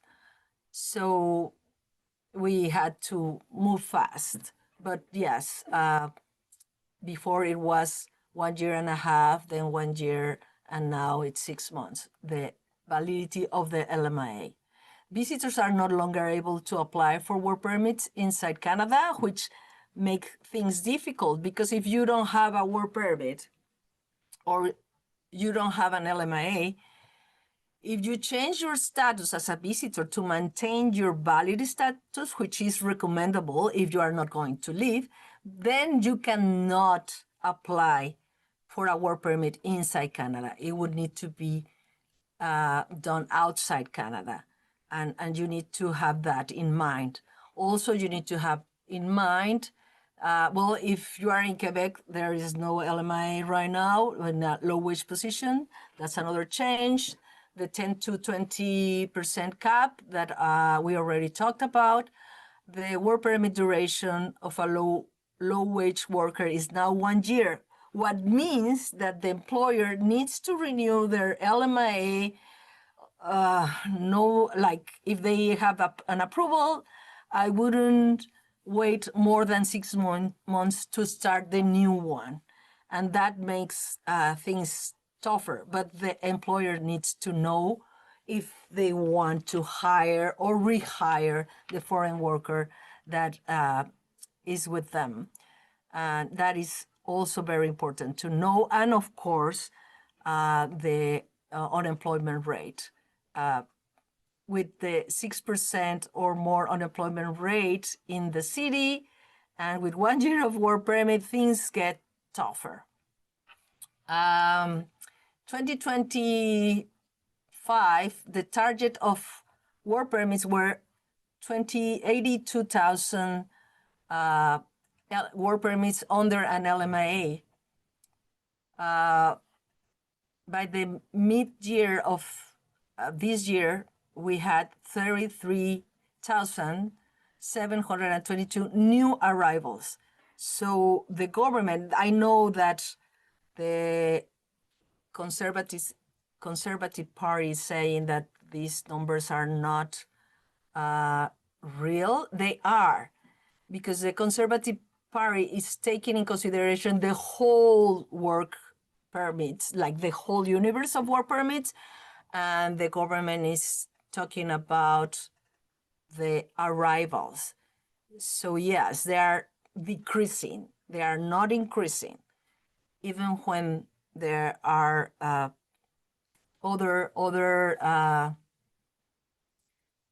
I don't want to say fake news, but news that are different, but it's what is the little letters in that news that you need to know. But the things are getting tougher. And with the new levels that were announced yesterday, this confirms that things are still decreasing, like the number of applications need to be decreased, or the number of work permits need to be decreased. And one of the ways is just to refuse LMIAs and work permits. So that's why it is important to have the information so you can take decisions. I already mentioned the attestation from CPAs are not longer accepted. In the increase of the high wage requirement, which is huge. And other reason why this is important is that if before you didn't have the interest of Canadians or permanent residents in a low wage position, and you want a high wage position because the high wage position doesn't require to comply with the unemployment rate, the 6% of unemployment rate.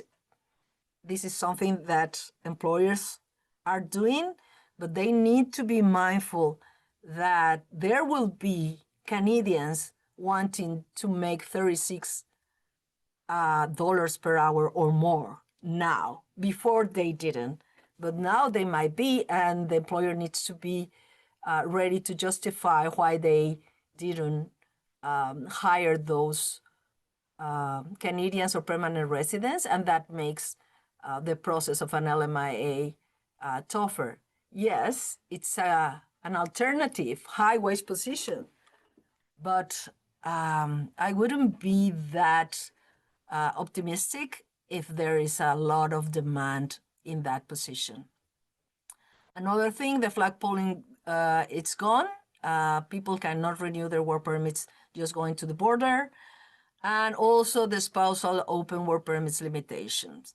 Now, even if it is a high school position and the work permit is just for 1 year, the spousal cannot renew their work permits. So if you have your family here, you need to find out if your spouse can renew or not your work permit.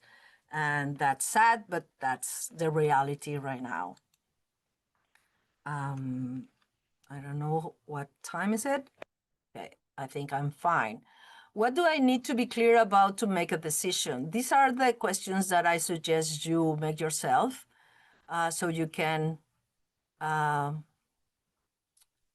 take action. When does my current work permit expire? If it is in 3 to 6 months, you now need to start doing something.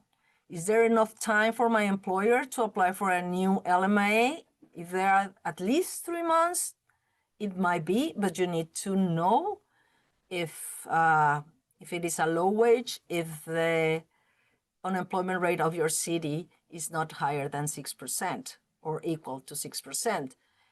Is my position a low or high wage position? Now you know with the table and your wage if it is one or the other.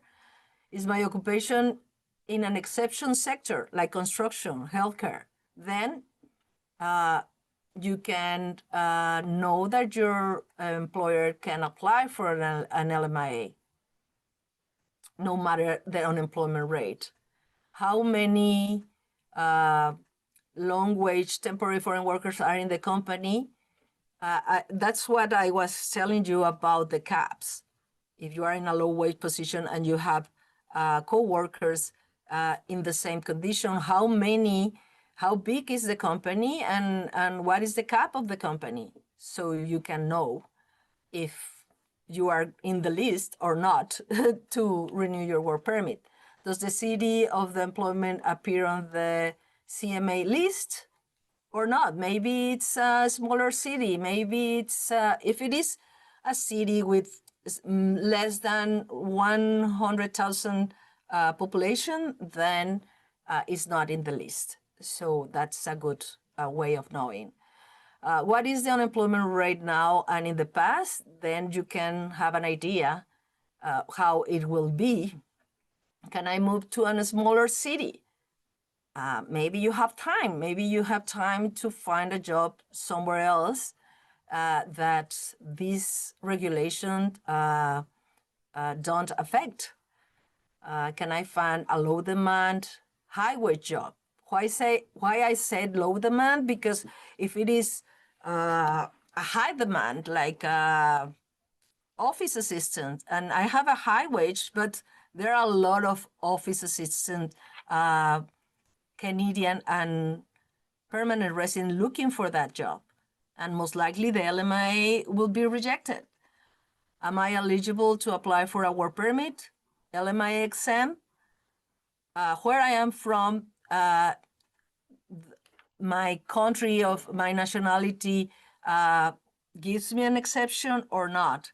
Do I have time to get prepared to take a French test? That is the easiest way, even when people think that is the hardest way. No, believe me, if you study French and you study to pass the test, at least 5, which is the lower, there is a 4, but 5 is just above the lower rate of approval. It's easy to get that 5 in 6 months if you commit to it.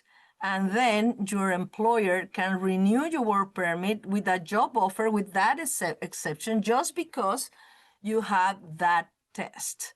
So even when it seems the tougher way, it's the easiest. It's the one that you can control. The other ones you cannot control.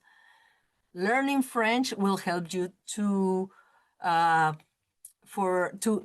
be eligible in the future for a PR pathway. Laurence already talked about it. It seems difficult, but it's the only thing that you can control. This is a work permit renewal decision guide. I'm not going through all of this, but I'm going to share this. But for example, question 3, is my position low wage or high wage? It determines the LMIA requirements. If there is a transition plans that the employer needs to fill out, which is proving that they are supporting you to get your permanent resident, and of course the workforce caps in the case of the low wage. Compare your hourly rate to the provincial median wage. That's something that you need to do. And if you are in a low wage, employer must stay within the permitted cap, which generally ranges from 10 to 20 on the business workforce composition and the sector. The cap applies to the portion of the low-wage foreign workers relative to the total number of employers. So those are things that you need to be mindful to know if you can renew your work permit. This is more questions, but you can ask for this. It's a free handout that I shared with the organizers. And also, not because you need an LMIA, you will do whatever. If somebody is charging you for an LMIA, if a representative or a ghost representative charge you to find you a job and they tell you that it's the immigration process, be careful, because most likely it's a scam, it's fraud, And if the employer plays the game, most likely they won't care about your work permits or renewals or care about your situation, and you might be abused. So be mindful with that. How to find an LMIA in Canada? Well, I'm going to give also a free handout with the link and guide to access the list of employees with a positive LMIA and tips to improve your chances. My suggestion is to contact employers directly. Most likely they have already candidates, but it doesn't hurt they have your resume because they always need people. So if you want to be considered, contact them directly, check this list, and you will know what are the businesses that has been approved and which sectors or which businesses you want to contact directly. This is the cover of that handout that it's available for you. And I think that's all.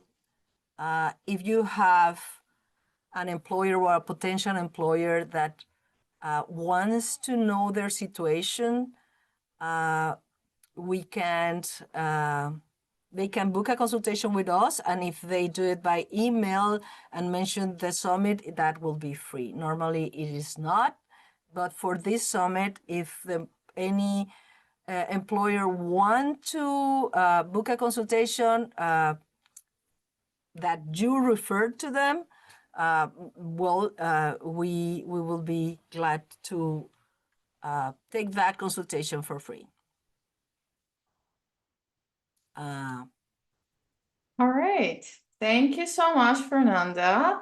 Okay, guys, so handout that Fernanda was just showing, I'm putting a link in the chat, but you also can see it in the description of our YouTube video. And you also, if you are registered for this webinar, then you also will get an email with Fernanda's, of course, contacts, but also link to that handout. So you'll have time to look into that. So yeah, thank you so much, Fernanda. Now, let's see if we have any questions. All right.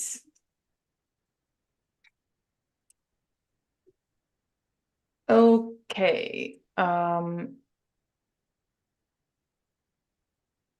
Okay, so I have a good question here. So a lot of employers offer the high wage to the worker just because they want to make sure that they qualify for LMIA, right? So the purpose why they're offering high wage is to qualify for LMIA. So in that situation, like how the employer can justify that they're paying this much to this worker.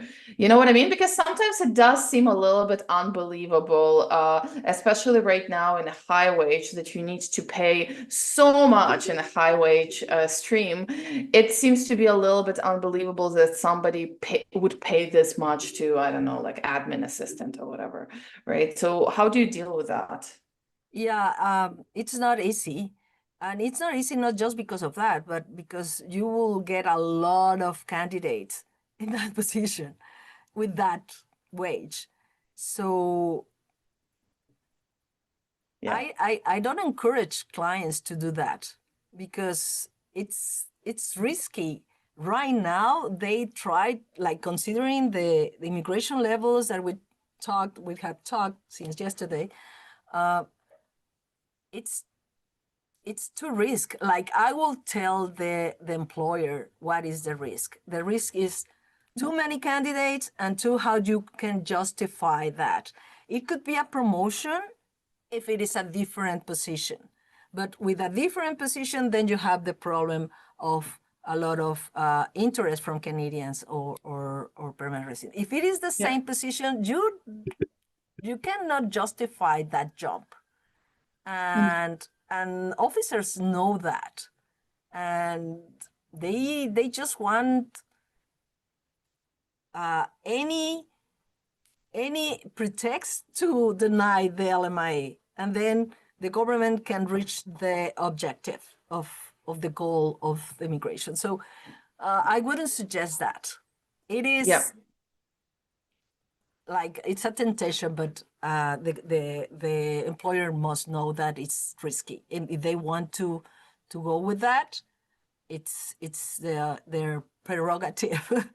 But I wouldn't suggest it. Yeah, absolutely. Now, the question from the side of workers. So we know that a lot of LMIAs may take some time to be processed. And of course, for a lot of workers in Canada, work permits are expiring. What would you do if, my work permit is expiring tomorrow and my LMIA is still in process? Would you suggest that worker to apply to extend and then include LMIA when LMIA is ready, or what would you suggest? Yes, that's what we have done. It's not ideal, but when there is a good intention LMIA processing, I'm saying good intention because sometimes you know that LMIA won't be approved. And why you will do that, you know that if you apply for a work permit under that LMIA, the work permit finally will be refused. But when the LMIA, the processing and the conditions are the right ones, I apply with evidence of that LMIA. And then as soon as we have the LMIA, then we update the work permit application. But also, you need to be aware that if more than 60 days pass, and the LMIA, the evidence of the LMIA approved is not there, the officer will reject it. They are not giving you the chance to provide it, they just reject it. And then you will need to restore. The good thing is that you have 90 days to restore if the LMIA it's good, like if you know that it will be approved. Yeah. And you can restore. And this time, like I haven't done that many restoration, but lately, because of that, because they are taking too long to assess LMIAs, and we have to do that. But we know that finally they will be approved. And the worst case scenario is that they cannot work during the restoration period. But as soon as we get it, then we do it. And we need to wait. Yes. It is what it is. So we handle what we have. Yeah, absolutely. Yeah, we ourselves have, and we normally don't do that kind of work in terms of these applications, but we have a client in this situation when LMIA was approved, but her work permit was expiring before she applied for for extension, and then we need to figure it all out. So we're still waiting for a decision, but basically the worst thing that can happen is that they refuse it, and then 90 days of restoration, she just will have to stop working, right? So which is a shame, right? Because when the person stops working, we're talking about tens of thousands of dollars of loss for that person, because restoration application can take some time as well. And living in Canada for 3, 6, 8 months without having a right to work is extremely expensive, and it's literally thousands of dollars of a delay. So I always feel bad, but it is what it is. And that's why it is important to know what could happen, so you can have time to take the decision, even if the decision is to leave Canada. But it's better to plan it than to say, oh, I have to leave next week, or or you have a removal order. Well, it's not that bad, but what I mean is that you need to plan. You need to be realistic and take the decisions. Or you maybe have, if you see that you, most likely your current employer cannot rehire you because of the unemployment rate, because you are, I don't know, maybe Vancouver, Kelowna, whatever. But maybe you can find a job somewhere else in BC or somewhere else in a smaller city that they are looking for people. And they might want to apply for an LMIA, and that will be a better option. That's another way to go. But it depends, like you need to anticipate the scenario so you can take the right decision. That's why my focus in this presentation was for that. You don't need to get caught. You can see what is coming. You Yep. cannot deny the reality. Yeah. So I it's have better a to very do. good question for you. So this is a good one. If I'm inside Canada as a visitor, accompanying my spouse who is a cook, and the employer wants to hire me as a construction worker, do I need to return to Mexico to apply for work permit once LMIA is approved? And right now, the status is what of his status is visitor? A visitor, yes. The application can be while he is here if he has a legal status. But as soon as it is approved, when they ask for the passport, you can also submit the passport inside Canada. And when you receive back the passport, then you need to leave Canada so you can come back when you have the introduction letter. And yeah, we have done that too. It's tricky because you need to know how to do that, but yes, it is possible to be here, but apply outside. And we need to explain the situation to justify why we are doing that. Do you find that refusal rate applying from outside of Canada? Well, I mean, if you are a visitor in Canada, it's like you don't have a choice. Either way, you have to apply in an outside office, but you physically can be like inside Canada or outside Canada. It doesn't matter. You can stay in Canada, but the application has to go to outside office. Now, my question is, do you feel like refusal rate is higher in the outside offices? No, actually, it's higher inside if you cannot justify what you had been doing as a visitor here. Like, for example, if somebody is more than 6 months or had been in a visitor status for 1 year and a half or 2 years, and then you apply for a work permit outside Canada, but you had been here, how you justify that? Do you have the means to be here without working? If you don't, that will be an issue. Yeah, we had a very similar refusal this year. Unfortunately, I mean, it's nothing I can do. Like, it's just circumstances. It is what it is. The person was here as a visitor for like a year and a half, just because LMIA processing time was 1 year. 1 year, like it's insane. Yes. And he was waiting, and we applied, and it was refused. And one of the notes in the refusal was saying exactly what you're saying, is that you were a visitor in Canada for so long. Like, how did you survive? Tell me. Well, I mean, he had like family here and everything, but I mean, like, we can't change those circumstances, so all we can do is submit the strongest application possible. So yeah, definitely tricky applications to work with. And let's see, there's another question, which is kind of like an odd question. Are you in the Q&A? Yeah, it's in Q&A. I have the last one here. That would be the last question for today. And the question is, if I am a Canadian citizen who owns and operates their own business, and I marry a foreign spouse, can the business do LMIA for that foreign spouse? And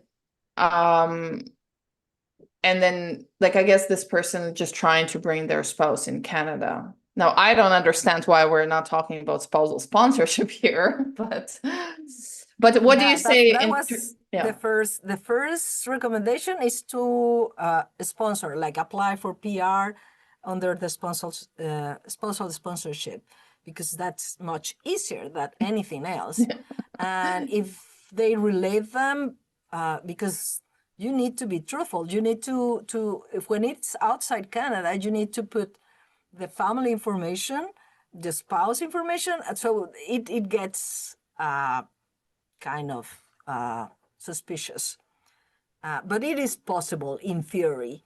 But as I said, officers are just finding, like, looking for a reason to reject applications. So I wouldn't try that. It's definitely on the all fronts, LMIAs, work permits, express entries, like any application type. It's just a common theme that immigration officers just trying to reject as many as possible. It's, it is what it is, and it's not a fun times at our jobs right now with refusal rates. But yeah, that's just to say that you guys have to be careful and kind of think twice before you make the move. So yeah, I think we're good with questions for today. And thank you so much, Fernanda. Once again. You're welcome. Thank you. Thank you, Velarde. It's really nice that you guys commenting, and really nice to hear from you and hear feedback. How do you like these sessions? But yeah, just a reminder that you can contact Fernanda by going link to our YouTube channel. You'll get an email as well with Fernanda's contact details. And we'll see you tomorrow for our day 3. Tomorrow we will cover, I'm just going to quickly tell you what we're going to cover tomorrow. Just so you know what to expect. So tomorrow we're going to cover, once again, Ontario Immigrant Nominee Program. So we will have ONP program. We will have Francophone work permits. So that's Francophone mobility program. We will have express entry post-ITA document checklist. And then we will talk also about PR refusals and procedural fairness letters. So that's what we have planned for tomorrow. And for now, yeah, we'll let you guys go. Thank you so much, Fernanda. Thank you. Thank you. Thank you, everybody. Okay.